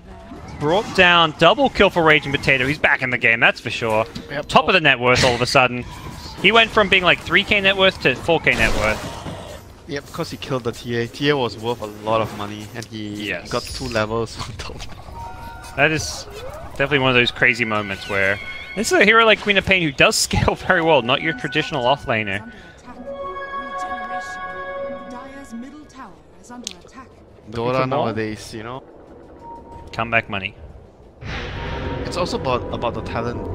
Why Queen of Pain is so strong, the 25 talent. It's so good, like not only the 25 talent, the like level 10 talent, 10 strength. All her talents. I think the 12% cooldown is also one of her better talents. Like, I don't really see people getting the 90 gold. The cooldown is way better. She definitely has probably one of the best, like, top 5 talent trees in the game.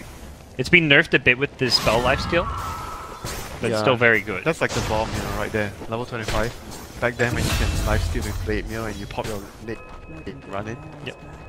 It was the good old days. Good old, what do you mean good old days? It was just a few months back. Making me feel old here, Winter. I guess it was. Nando gets a nice little solo kill. Well, not solo kill, with the help from a Shaker. Gets a kill. That's the level 6 Drow. The boost in damage output really being showcased there. And this is something that's going to travel across the other 2 lanes as well. Plus 29 damage. Yeah, look at this co-op, man. Power trades with yeah, 9 minutes. Not your everyday offlane co-op. Well, safe lane co-op, I guess, but played by the offlaner.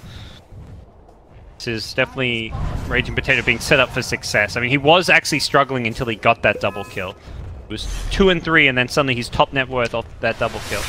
And you know what's the best thing about that? The Necro died before any of the kills happened, so he got all the experience. If Necro actually was alive for the TA kill, he would not have... he would not be this far ahead. It's really weird how Dota works like that. It's like, his teammate dying actually put him in a better position. Maybe not the team. Raging Potato going for a solo kill on solo. Gets it. The revenge is unlikely to be there. Raging Potato may actually fight Pasha on this one. He has got backup in the form of the Shaker. He's going to. He is definitely going to. There's the scream. Is there going to be no stick? And that's going to be another kill. Raging Potato. He says, I played Bristol and did the team thing in game 1. I had 0 kills. Enough. I'm getting kills this game. He's got 6 kills in 10 minutes. Last game he had 0 in 55 minutes. He's like, I'm done being a team player, Winter. He's a new man. You know, this is the Raging Potato. I think the fans and a lot of Dota 2 viewers kind of grew to love over time, over the last few years. He's a very good example of a polarizing player. Yes. I mean, polarizing is not even enough, you know. He's like QO. Like, he can have like a very, very good game, and then the next game he can be fun showing it. There's such high variance in his performances. We've seen not so much variance in this series. So far it's been, I mean, 2 back-to-back strong showings so far. There definitely were some moments in this game where it looked like he might get shut down, but... Okay, going on there with the double ultis, and the Fountain with the Poison Nova will not die. Good TP. Smoke down bottom here. VP want to find Nando, but it's going to be... RR does scout them out. He'll tank this one. I mean, you're a lich, you're like... Thought he was going to like pop that tomb and throw a Chain Frost, but... Looks like he may be giving that elsewhere. Give that to, I don't know, to Drow. Looks like both supports don't actually need that tomb right now. Good, I think. This guy's level 68, he does actually. Yeah. He could have got enough. Be another deny, but... Potato, not going to get that kill, did not have ultimate. Everywhere he goes, it feels like someone... He's such a dangerous player. Like, those players, you just don't know what he's going to do next, and he jumps on you, you're just like, well, you're forced to like play. You instantly go in defensive mode. Yeah, remember I told you in the last game, right, when you play support in C, play against his team, you never like playing against him because he will randomly do all those moves that he will. Even if you're around your teammates, he'll just blink to you next to you if he's a puck, and he tries to Dagon you and kill you right away and get out with the John. And it's the kind of play when he blinks in you, your first thought is he's got backup, you know, like why would this guy blink into multiple heroes if he hasn't got backup? And sometimes he just won't, you know, he's just making a crazy risky play.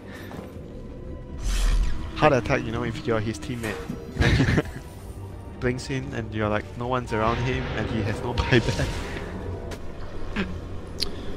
Execration head. They do leave the Drow bottom as they smoke up. This seems like time for the Drow to kind of get on board with the overall strategy. Not so much as like I think he just needs to stick with his team more. Be pushing top, be smoking up. He can't really sit too safely by himself anymore. I mean now it's okay. Once his team show at top, then he should he shouldn't be once his team shows. They go for the kill. They get the Venom. Oh, he's still bottom. Yep, he is to bottom. He gets to the Gust TP. It is just a level 1 Gust. The vacuum's going to cancel. That's not good. He should have TP'd out just now. Just pushed too far up and... There's like no reason for him to stay there. Well, once he cleared that creep wave, it felt like he just needed to get out. Like, it wasn't like you say, it wasn't even about his team showing top. It was about the fact, hey, there was no more creep waves to farm. You may as well ditch. But they are going to try and defend bottom. He went in to buy something. Yeah, but he went in light shot. Just died. Yeah. Not good, not good. It's becoming like a very common move, like the carry moves to the off lane to pressure the other team when the top lane. Chain Frost, they're going to likely bring Solo down. The right click damage is enough. The Necro even gets it. He's going to get the regen now. No one has to probably back off because of this. James still has a Ghost Shroud as well as a lot of one-shots. He is so strong and tanky. Look at all these stats. Bracer, Null, Wand, and Treads. Most stat-heavy build imaginable for its price. He goes for the 8 strength at level 10. A lot of the players like the 40 damage. I think most players... It got buffed because it used to be +6 strength, and that was when I always saw +40 damage, but +8 makes it a little bit more tempting. 40 with draw damage? Come on, dude. I guess that's why you go to the strength. No, you've already got the damage. You've already got +40 damage. Why do you need another 40? The 8 strength is like if you're in a game where you feel like you need that extra bit to survive. Maybe he's against, like if he gets silenced, he can't use some of those spells. I guess TA is considered like hybrid. And the other heroes are not. Disruptor gonna go down here by Raging Potato. That's life of a support in C, right? When you're playing against Raging Potato, that's how you feel. They got the return. Raging Potato died for it. He managed to get the kill here. Top lane Nando. Ramsey's going to pop an ultimate here, but it was a bait. James is there with the ultimate. Will turn and get the kill. Nando should be fine. Has a salve, has heals. James will keep him fairly healthy and will salve up after this, I imagine. Guess we have a game. It's very close between these two teams. And we'll see what Execration look to do next. Raging Potato Quap has been a huge problem. And the Necro has truly come along. I personally really love this plus strength build. I think it goes along with what he's trying to do with his item build, which is just get super tanky. I think he just wants to be as survivable as possible. He's going to be the frontliner. He knows that Drow is squishy. He knows that this Quap is going to be doing some crazy stuff. So he just wants to tank up. It's not his job to do damage. That goes the old saying. If you're dead, you're not doing damage. Yep. So the longer he stays alive, the more survivability he gets, the happier he's going to be. Gets a cloak next, like you're going to see a casual hood or even a pipe for the team. Yule's already on Quap. This is a great answer to the Disruptor. If you get glimpsed back into Static Storm, you can just kind of Yule's yourself. Doesn't even go for the Static Storm there. I don't think he... Yeah, I think they feel like he can't kill him. Yeah, I mean, if he Static Storms, he's just going to Yule's himself and buy time for the Static Storm to end. They do see Chemo. Gets blinked on now, has to drop the fissure, barely stays alive in time for this one. No one is taking damage. He blinked into it. Great vacuum combo coming out from VP. This is the VP people no one expects to see. That team fight coordination, that is VP. Oh my god, that is painful. And that is classic VP. Quap died. That was a team wipe, just like that. What? Showing. The Darkseer gets the perfect vacuum.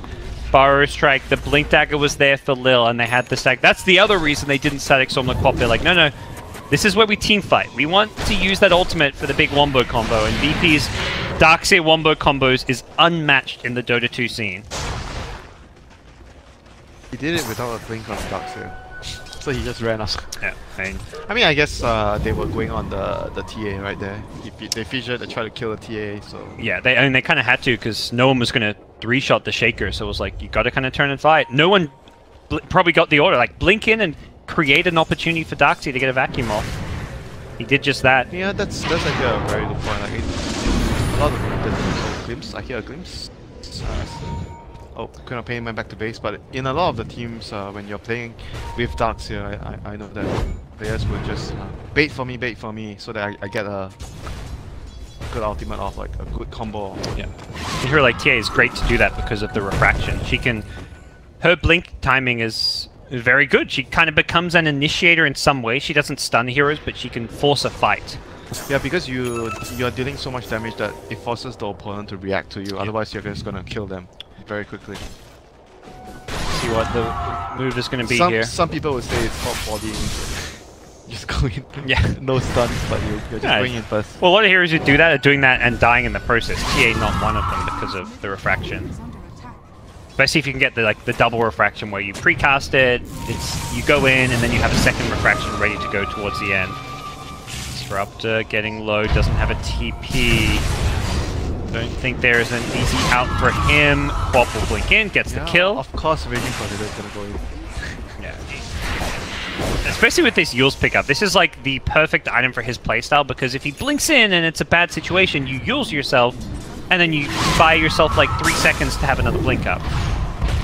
Very close. I mean, this is why the next talent, the level 15 talent, makes it strong. The 12% reduction with the Yule and the blink. Yeah, your blink has shorter cooldown, and as does your Yule's, so your time where you kind of don't have blink and your Yule's is down is even smaller. You're becoming like a punk. Yeah. It is a very good point. Well, here come Execration smoked up. This could surprise VP. No one already used his blink. He's going in. No vision, he's going in. Raging Potato. Whoa, he only catches the Darkseer. Not the best ultimate for him, and this is not looking like a fight at the shrine you want to take if you're Execration. Maybe time to call this one. The glimpse back on the Darkseer is there, and it's Quap. No mana to use the Yule Scepter. Does have it now, but won't have mana for a blink. And VP... He missed his echo as well. He didn't blink. Oh dear. His blink got cancelled. Is that the Venom wards or? Yeah, the Venom, the poison thing. That's gonna be 2 heroes down. One. Roshan's gonna go down. Well, all of a sudden, 2 fights in a row. VP taking them cleanly. Yeah, this is, I think, the VP execution we didn't see as much last game. Talk about VP, how they were looking pretty good last game, scaling into the late game, and then just didn't have the cleanest team fights. We're seeing it here. This is... They were too relaxed, I would say. Blink Vacuum will cancel Chemo's TP, and he gets brought down. No one. Be a little bit careful here. It does have an Aegis, but looks like he may just lose it here. The right-click damage is formidable, and there is no Reaper Scythe for now to worry about. Just blink himself back to safety. To the north side is Raging Potato, of course, looking for the kill. He blinks in aggressively. Yeah, killing the supports, you know. Just Raging Potato stuff. See a support, kill a support. and perhaps die in the process. That part is, you know, 50-50. You know, that's the thing about having this kind of player on your. When you're losing the game, he might actually turn the game around, at least for you, because he's making all those very risky plays. And obviously you can talk about in a winning game, you don't want him. You'd rather the stable carry. You'd rather like the resolution or whatever. I mean, he's not a carry anymore. He's playing that off-lane role. Yeah, but that's why you talk about team composition. When you have a player like this, then you want a stable carry, someone that's stable. is that James perhaps on this team in the mid No, lane? Nando is sort of the safer player. Nando? James is also very risky. They're two very aggressive players. That's where XctN traditionally been a very inconsistent team. They have some great results, then they have some games where they'll maybe throw leads or just not consistently perform. Yep, that's how like a good example would be like VP Egypt. They have found their balance. They have RTZ, which playing like somewhat like a very stable carry like Fear. How Fear used to play carry, and let Sumer do all the risky work. And Nivus is just, you know, he's gonna do his job. Yep. That creates somewhat of a balance between the way they are functioning. If you have three players that dives at the support and you see some opening and you just go in, then the team is going to be having very up and down results because of that. Yeah. Hey, that was the... Well, not really the old MVP. MP was pretty stable in that team, but like they had QO and 4F who were diving. They have the right balance. They, like MP being the rock solid guy, he doesn't do too many flashy moves, but he does his job. Yep. And QO is going to be the one that's suddenly blinking in, dying, or blinking in, killing. Those are definitely the players when you're versing a team that's the favorite, great to have on your team. You know, the number of upsets MVP caused, I mean, at a certain point there were no longer upsets, was very impressive. I think a team like XctN, if they beat VP, that's a huge upset, but it's going to come off the back of a player like Raging Potato, who's going to find a courier sniper. Yeah. Wherever he goes, you know, it seems like there's something to be gained. Yeah. He's an action player, you know. He's definitely not a player you go and player perspective for, and he's hitting creeps, he's doing the efficiency thing, he's making the low risk plays. No, he's he's involved in the key action. He's not gonna be like stacking. Oh, the timing for the he clears his camp and then they spawn again. He and stacks the other side. He's not that kind of player. He's always looking for kills. It is still a lot of ground to be regained for XctN if they want to win this game. They're down by over 8,000 net worth. And currently it is VP driver's seat with a lot of items and ability. Again, like, it does feel like they should be able to scale well into the late game. They've got this Veno who has gone for more of a right-click build. I tell you, I've been in those games. You make one mistake, okay, and you don't have buyback and you're dead for a long time. Yep. Definitely see how these big fights will go down. He's a hero where in late game unexpected stuff might happen. You make a bad. You might be making a normal mistake, like not a very bad mistake, but because of the necro ulti, increase the death timer, and you don't have buyback, it might be like just game moving, like one death in the late game like this. And TA late game is not exactly that strong. He is a hero that, or she is a hero that 30 minutes, 25-30 minutes is very, very strong, but if the game like goes too long, then she's not gonna be feeling that strong anymore. Because you get kited easily, refraction charges late game not that great anymore. Yep. And there's a Lich, you know, Lich is like armor's pretty legit against TA. He adds up 9 bonus armor. The slow, you know. Very annoying. Yeah. Yeah, it's really more than 9 armor when you take into consideration the slow as far as how much damage it's reducing. But VP, with the advantage they've accrued, have focused their efforts on taking all these outer towers. But every time they do this, XctN on the other side, split pushing. Pop will clear some waves mid, go in the jungle, Drow farming the top wave. Disruptor is preemptively TPing, perhaps looking for that catch. Yeah, the setup. Not gonna find it, it looks like. When you're playing against this kind of thing, you want to have like this kind of split push, you want to have lane wards set up, like heroes smoked set up, wait for them to come in. Do this kind of things, creep skip, catch them. XctN does feel like they do want a few more items and key levels before they go for another big fight. Pop approaching that level 3 ultimate. On the VP side, everyone just seems a little bit further ahead in items, levels. Something that XctN don't currently have answers for, but are kind of stabilizing this game. This corp is actually so fat. It's Quap, you know, if you saw like a Raging Potato Quap, top of the net worth on his team, you wouldn't really think he's changed to play the offlane role for his team. This is not your everyday offlaner. And this is, I mean, it's not just about the player and the playstyle, it's also about the strategy. Drow strats, this often happens. We saw it earlier today when EG had a Drow puck strat. It was actually Universe with a lot of the highest net worth throughout the game. Just playing that ranged offlaner with the Drow aura, you often kind of do become more of a core hero than you otherwise would be. Snipe the career. He's not going to die for it. He sees his Disruptor, he's like, this is insane. He wants the creep wave instead, actually. Stopping the push, needs to be careful, there's Disruptor nearby. Back in the mid lane, James. In the front lines, not too afraid himself. I'm sure this Disruptor is done with this call. Top lane, meanwhile, the Drow is actually hitting the tier 3 towers. Can they cancel any TPs? Doesn't look like it. Nando. Shadowblade away. There is a blink in a vacuum. They don't really know which direction he went. They are pinging. They're saying, let's check this out. They get him. The guesswork. They scanned. That's how they found him. Now he goes for the TP. Do they have anything left for it? They're silent. Oh, they didn't have... They had Glimpse, but he was silent. I wonder why it took him so long to TP and then still work out. I guess he... Yeah. If he would have... He thought the Darkseer might guess with the vacuum, so he wanted to wait for the vacuum before he TP'd, but... Because if he TP right away, he would have actually still got out, but... I mean... There's also a scenario where, in his mind, his TP gets cancelled, and then it doesn't matter if you can silence them, because you can't TP, because it's on cooldown. But to me, it's like, if you get caught, you die. He proved you wrong, you know? I mean, in some ways, if you get stunned, somehow you die. Echo, he blinks into the stun! No one's Templar Assassin! Blinked into the follow-up stun. Does BKB now. Looks like he may get chemo. Yes, gets the vision from the trap. 1-for-1 trade so far, but it's a carry Venno going down for the support Shaker. Definitely a win for XctN. James. Initiated on. There is a hood. There is... Pop your hood, bro. Get that resistance. He doesn't do so. He is getting low. Gets the Ghost round off still. James is still alive. Needs to get a Reaper kill. Will not do so.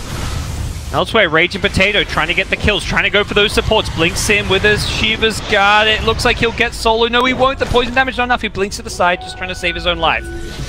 You know, this is right. Every fight is going for this. Yep. He's trying to kill the supports. He lives to his name, you know. That's why the first thing I bring up about this guy is like, you're playing a support, you hate this guy. Well, it's actually, and solo as a 5-position support, I think has one of the highest death averages of like any of like the top teams. He often puts himself in these very aggressive positions. It's kind of his playstyle. And for Raging Potato, he's like, great, I'll farm your life all day long. Man, that was... Not this time. Necro going down there. The hood may have actually saved his life, I feel. That would have been 300 extra health he would have had to play around with. Perhaps could have got a Reaper off. Yep. Some more heals. That was quite a bad mistake there by the Necro, not popping the hood. Maybe he would have gotten the Necro out on one of the guys there. Yeah, if he got a kill with the Necro, I think he definitely can live through with the heal, but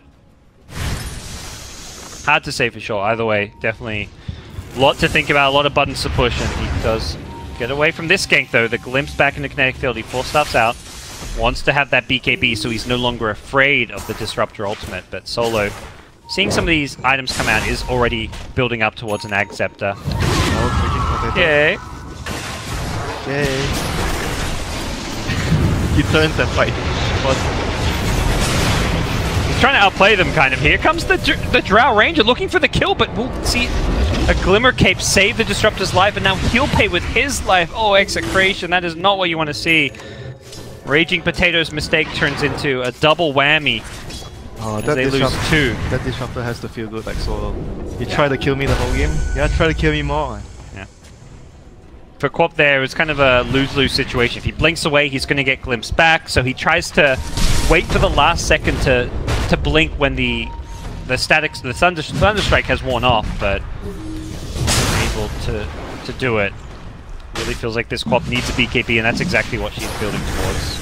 1,000 gold away from it, but Roshan will be claimed in the meantime.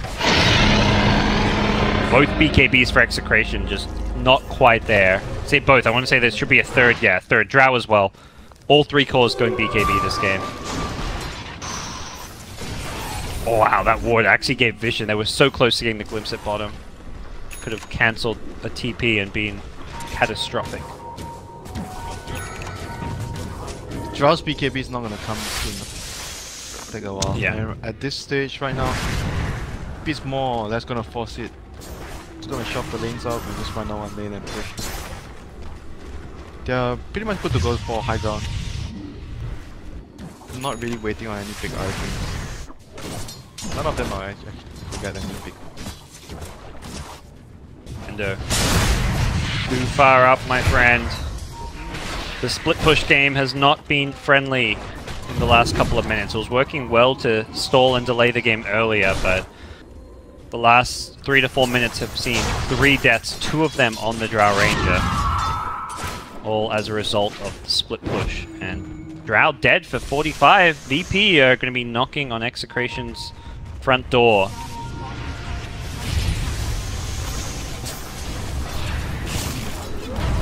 Nope, they're gonna have to rely on some big echo slams. Yeah. Even James doesn't have his BKB yet. He's 250 gold short. The Frost Armor will buy some time and slow this down a little bit. James really needs his last hits just to get that BKB up. Yeah, he can't really stand in the front line without the BKB. 50 gold short. That is so brutal to see when a key fight like this is coming. He's trying to farm some of those Plague Wards to finish it off. Any little bit is going to help.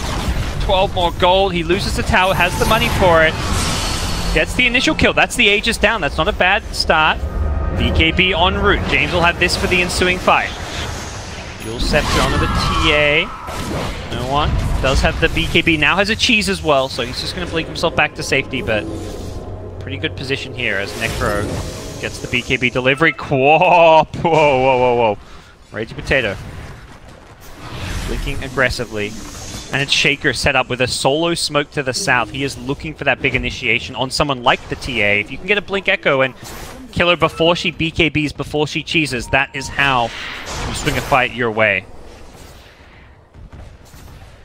The shrine's up though, they wanna hold this shrine here. Yeah, they're showing just that. This Shaker Blink is a dangerous item to fight against for no one on TA. The cheese is actually being passed back to the Veno, I think recognizing that he may be more of a target. Like most of the damage is coming from the TA now though. I would say TA is like, if you remove that hero out of the fight, down to 2 ultimates, I think the Shaker, Necro, or 3 ultimates, you do it. It's gonna be solo. Found and caught down, no Echo Slam needed. See, no one's TA hit level 25, gets those extra refraction charges. Whoa! Lich did not go down there. I think no one thought he had the kill, but 15 health left on that Lich there.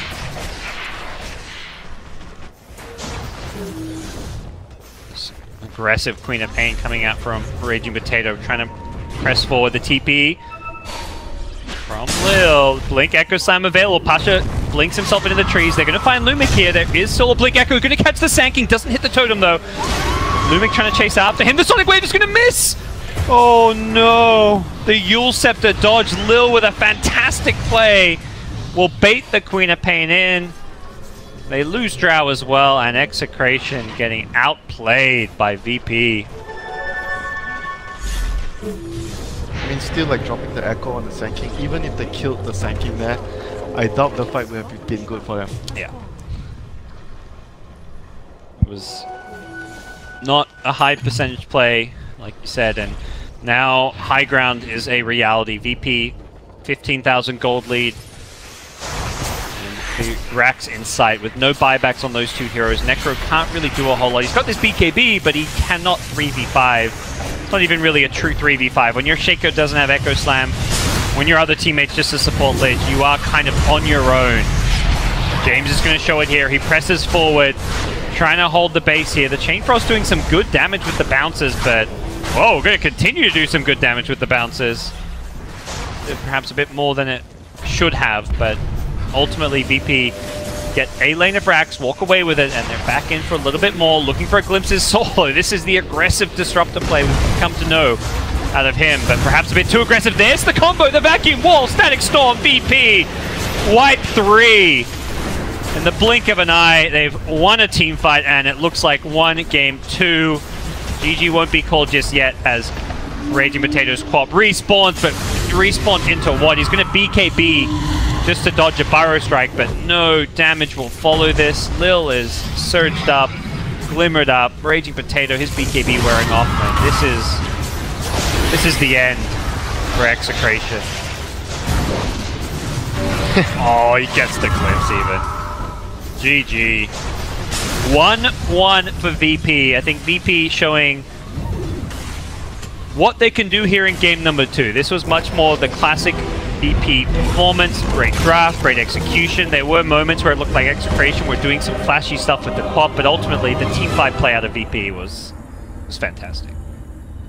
Yep, the draw just got shut down too hard this game. Like too many deaths. Like even after the laning phase, she did an okay job coming back into the game, but too many like bad deaths, I would say. Like a bad death is like when you die and nothing's gonna be like your team can't even use the time that the enemy is ganking you to do something, and the lane's not pushed out. You're dying in a bad position. Like you just got caught too many times doing the speed push game. Well, that does it. 1-1 draw. I think XctN can still walk away from this, at least with a sigh of relief. They got a draw out of this, and I think that's something to build upon. This group stage is not a sprint, it is a marathon. You're playing 8 best of 2s, you're playing 16 games in total. Big thing is you don't want to finish last place, get knocked out. You want to make it to the main event. Ideally, you want to start in the winner bracket. Every win counts. A win against VP, one of the top 2, top 3 favorites in their group, is a huge win for them. So I think XctN, I think in the grand scheme of things, have to be pretty happy with the result. Yep. Getting a draw is definitely a win for them. Yep. Especially with the start to today where they had that 0-2 against LFY, I believe it was. So you got to get out of that danger zone to last place, and then you got to work towards trying to finish in the top 4, which is perhaps a bigger ask for a team like XctN. But we'll see what they can do. We've got more Dota 2 coming up. I think we've got an SEA Showdown winter.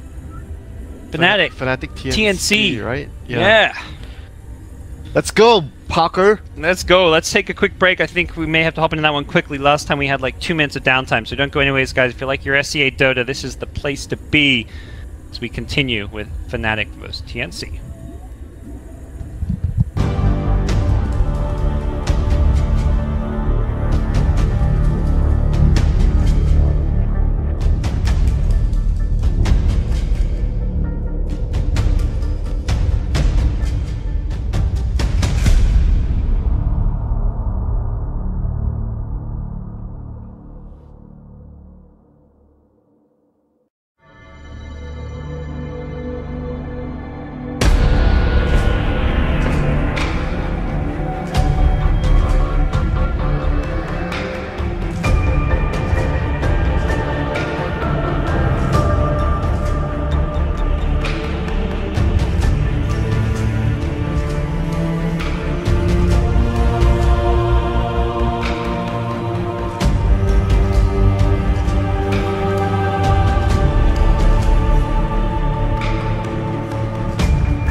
I couldn't have said it better myself. We want to welcome you all here. It is TI 2017. Are we calling it TI 2017 or just TI7? We'll call it whatever you want. Because I know that they wanted to move over to the years, but we can put emphasis on the fact we're in 2017. But most of you should know that, because half the time you're referencing dated memes and you're questioning the relevance of them in 2017.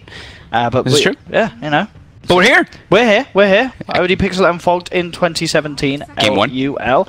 It is game 1, and this is going to be the best game. If you're watching the other streams, you've made a grave mistake. This is the stream to be on. We've got Liquid, we've got IGV. It's going to be all very hype.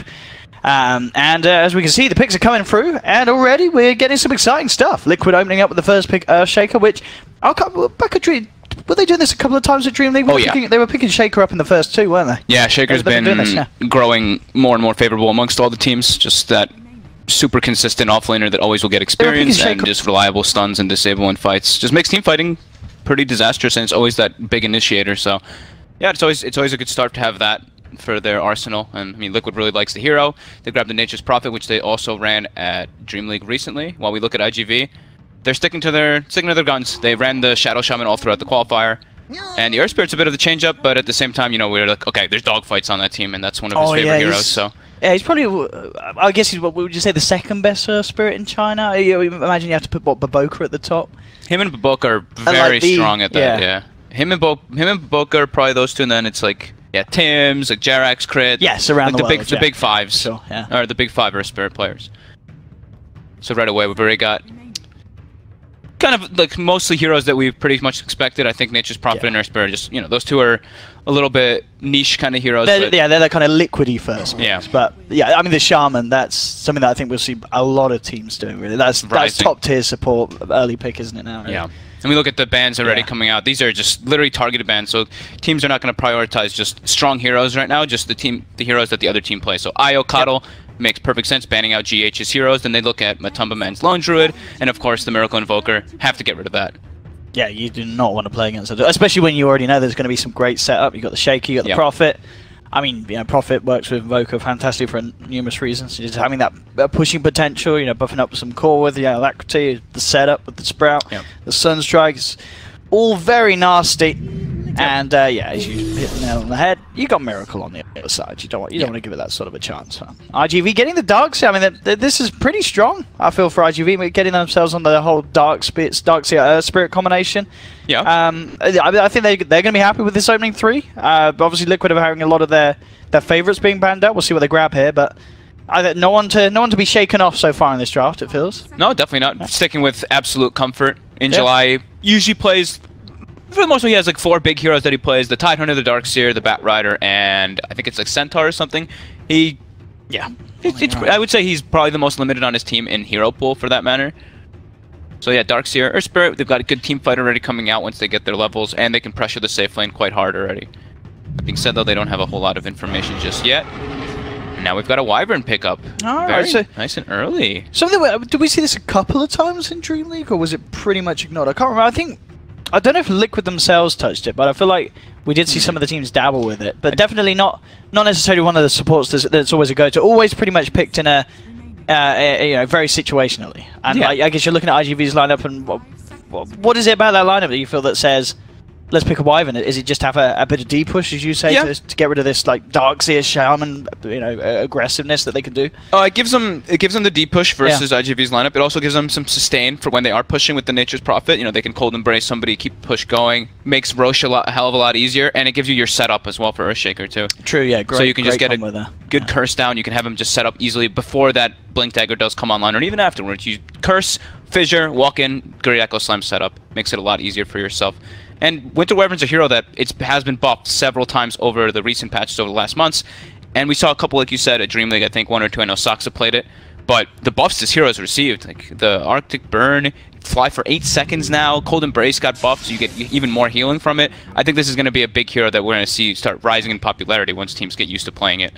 I mean, yeah, that's it. With Arctic Burn being as strong as it is it enough to... Can you sort of harass the Darkseer out of lane as a Wyvern? Because, I mean, Arctic Burn, I swear, like, you go into your lane, you see the offlaner, you pop it, you hit him, and you bring them down to half health normally with the amount of damage it does. It could be ridiculous early stages. Yeah, it should be pretty good versus that. And it's also great for the laning phase. You know, if your safe lane get bullied too hard by the Ion Shells, you can always just cold embrace him, and you can just back up to the tower, etc. So IGV goes for the Sven. I'm liking that. Woo, Wombo combo. They've yeah. got heavy disables coming out. Good. The Warcry's not really specifically great versus anything on Liquid. Oh, the Warcry, I'd say is actually, I'd say it's pretty good. You got a Wyvern ult. Versus the curse, yeah. But there's no physical physical damage. But you know what I mean. Once the Warcry's up, you got to be like, well, do I really want to ult it? But as you say, you probably still do because you got a follow up from the Shaker. But it definitely helps, you know, giving your team that armor when they're going to be hitting against each other potentially. Yeah. If anyone's like later on stages, if anyone is cursed versus Sven, even if there's a Warcry,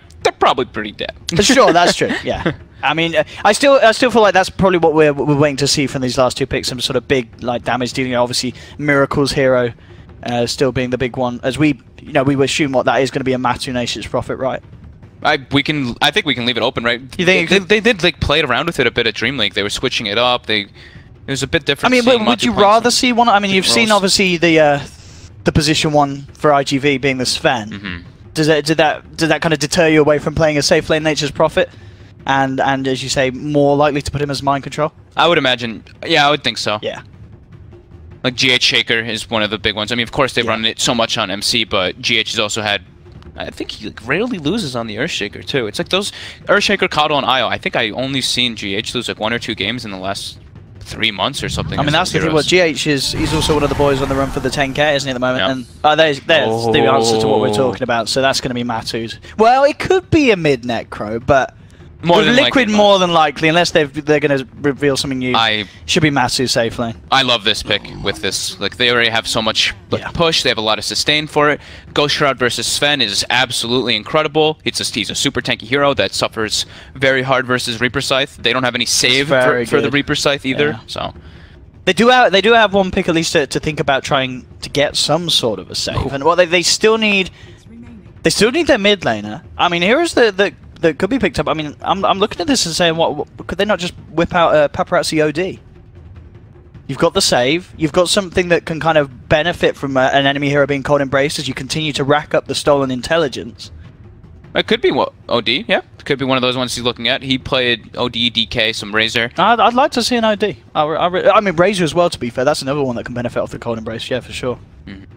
There's definitely heroes like that. But someone that can at least like do damage and at least like, be through while it's happening. Yeah. And mix damage, so they can actually not worry so much about cold embrace. IGV banning that anti-mage, dude. They're still feeling the threat. Yeah, from they watch Dream League. Yeah. I mean, we had anti-mage every game. You know, as we've said, as we've said, it could obviously be Matu Necro. He could go mid and Miracle could play safe line. They did do that at Dream League, having that switch around, and there we have it. So there's the Troll last. Okay. I mean, who's playing the Troll? Who's playing the Necro? We know that Miracle and Matu can switch it around, and well, Paparazzi, he's going to go for his classic. Storm, the classic. At the moment, Cicada. It's Cicada. Sorry, I'm waking up here still. So Cicada on they swap around. Well, they do swap the roles. They do. That's what I'm thinking about. Don't worry about it. It's normally Paparazzi mid, right? Or is it? It's hero dependent. It is hero dependent. It's very hero dependent for these guys. So it's Matu safe lane, Miracle mid, Troll. So they can put a lot of pressure onto that mid lane because there's always like the threat of Shaker Fissure, Nature's Prophet TPing in, and also Wyvern. With Troll Warrior, they have pretty good kill potential on Storm Spirit. So I think this is a lot on dogfights to make moves around the map and just read the moves. The Troll pick to me is kind of interesting because I look at this lineup. It's not really a lineup that's going to benefit too much from Battle Trance, is it? Well, I guess obviously still nice. Their lineup, I wouldn't say like their other heroes do, but their lineup does, right? Because they have the sustain and the push, right? Yeah. They win a team fight, battle trance, go, lose racks. Like the other team will lose racks so quickly versus that. All right, Owen. There we go. Game 1 coming in here. I'm looking forward to this. I mean, I don't think you could wish for sort of a better draft from IGV. It's super. That is classic IGV. IGV versus Team Liquid right there. This is like the stuff we saw IGV doing, like back at DAC or every time that they could. And Liquid's, I feel, is a little kind of new age Liquid. You know, we are seeing this Matu Necro coming through. You know, it's obviously played before. Yeah. But it's a little more 2017 than I think IGV's draft. Yeah, I think it's like this is Liquid's comfort, but it's also they were looking at what IGV wanted to play, and they are like, okay, we'll start with our very comfortable heroes, the Earthshaker and Nature's Prophet, because it's very open-ended, and then once we get more information, we'll pick the Matu hero. And Necro versus Sven, it's pretty lovely. Yeah, no, that is true. Yeah, you got this beefy hero that you've only got to worry about. taking down so much. And as you said earlier, and they didn't pick anything to solve it, there is no save. There is no save. If that Reaper Scythe gets off, until the BKB comes out, could have some trouble. They do obviously have ways to target the Necro. You know, you're going to have a Storm Spirit and Cicada. We don't know necessarily what he's going to build, but if he does get an Orchid picked up, you've got that. You've got the pull from the Earth Spirit. You've got the disables from the Shaman. You've got a lot of ways in these fights to make sure that Matsu doesn't have an easy time landing the Reaper Scythe. Yeah. As long as they don't let this Earthshaker get like a good timing on their blink, that can be pretty good, because Liquid's only initiator is that Shaker. We look at IGV's, their initiator is really like the pseudo-initiation, the Earth Spirit and the Storm Spirit kind of going in at the same time. But it's not like a straight blink initiation, like setup, knock, lockdown. Unless Dogfights gets an early blink there. You know what, I'd love to see this game. And I feel like we may even see it if the game goes on, because we are seeing players start to dabble with it. The Aghanim Storm Spirit would be pretty legit this game. Or would you say that's too overkill on kind of the pulling them in? Hey, the vacuum's enough. You have a Sven, right? Sven and Ag Storm Spirit, let's go. Bottom lane, I mean, look at this already. Paparazzi taking quite a beating here from the Treants as the pressure's put on from Mind Control. That was just the threat of having the other two heroes kind of walking in. Just the Treants do so much damage. Even Sven, look how low Paparazzi got. Yeah, straight down to half. He's having to regen up already. Here you have to expend a Tango. They only have 2 Tangos on Shadow Shaman, 5 on Sven, and at least he has a Salve. But they are a little bit suffering on sustain in that lane. Dogfights, chilling around mid lane, scouting out Kuroki. The try mid by Liquid at the moment. A lot of hate from Liquid indeed coming the way of Cicada's Storm Spirit. Mikura, as we're seeing, as you said, the Arctic Burn, fantastic for getting that harassment in from safety. There's a couple of hits on both of them. If they give Miracle a good start in the mid lane, it's an absolute disaster for Stormster to get anything, except if he just goes jungle and kind of catches up with levels and Overload. I'll tell you what, bottom lane as well, looks like Mind Control's doing a great job with the pressure he's putting on. You know, Super being brought down to half health, you know, Paparazzi's presence constantly being threatened. Mid lane, this block for GH, this is going to be first blood. Cicada, nowhere to run. First blood for Miracle, the tri-lane mid, as you say, it's working out perfectly. You get Miracle that strong start, you're going to be feeling pretty good as a team. I've seen this before. The GH blocks on mid lane. I feel like it happens so often. This is also the nice thing about having a ranged hero like Necro, especially Necro actually, because you have the extra sustain too, versus a hero like Darkseer. He loves this lane. I mean, he's not going to harass the Darkseer necessarily out, but he's going to feel no pressure at all. Oh, he completely free farms, and he gives the liberty to his supports to just do whatever the hell they want all over the map. And that's, look at that, Kuroki's now bottom, GH went back to base to heal, and now they're pressuring the safe lane even more. Mind Control, full free farm. Lane. Yeah, this is an absolute nasty lane for RGV. It certainly seems, you know, this first couple of minutes, Liquid just across the border having the stronger lanes. Yeah. RGV struggling with that pressure, and Mind Control just beating this Paparazzi's Fem right out of the lane. He's still getting some CS out of it, but Mind Control's getting just that little bit more. They've literally expended all their regen in the bottom lane. Oh, Shadow Shaman ran out of it. Oh yeah, you're Shadow right. Shaman TP'd back as well to buy more. He only has the Mango. That's really painful already, because there's going to be phase boost coming out for MC very early in this one. And I think Liquid also probably recognizes that. They probably looked like Sven has no regen. Mind Control is definitely like, the Sven has no regen. Keep the pressure on him, and we're just going to crush this lane so hard that the recovery method is going to be extremely difficult. You know, Kuro's like, well, I've got Octi Burn back up. Let's go as soon as it's available. GH is there as well, ready to throw in a Fissure.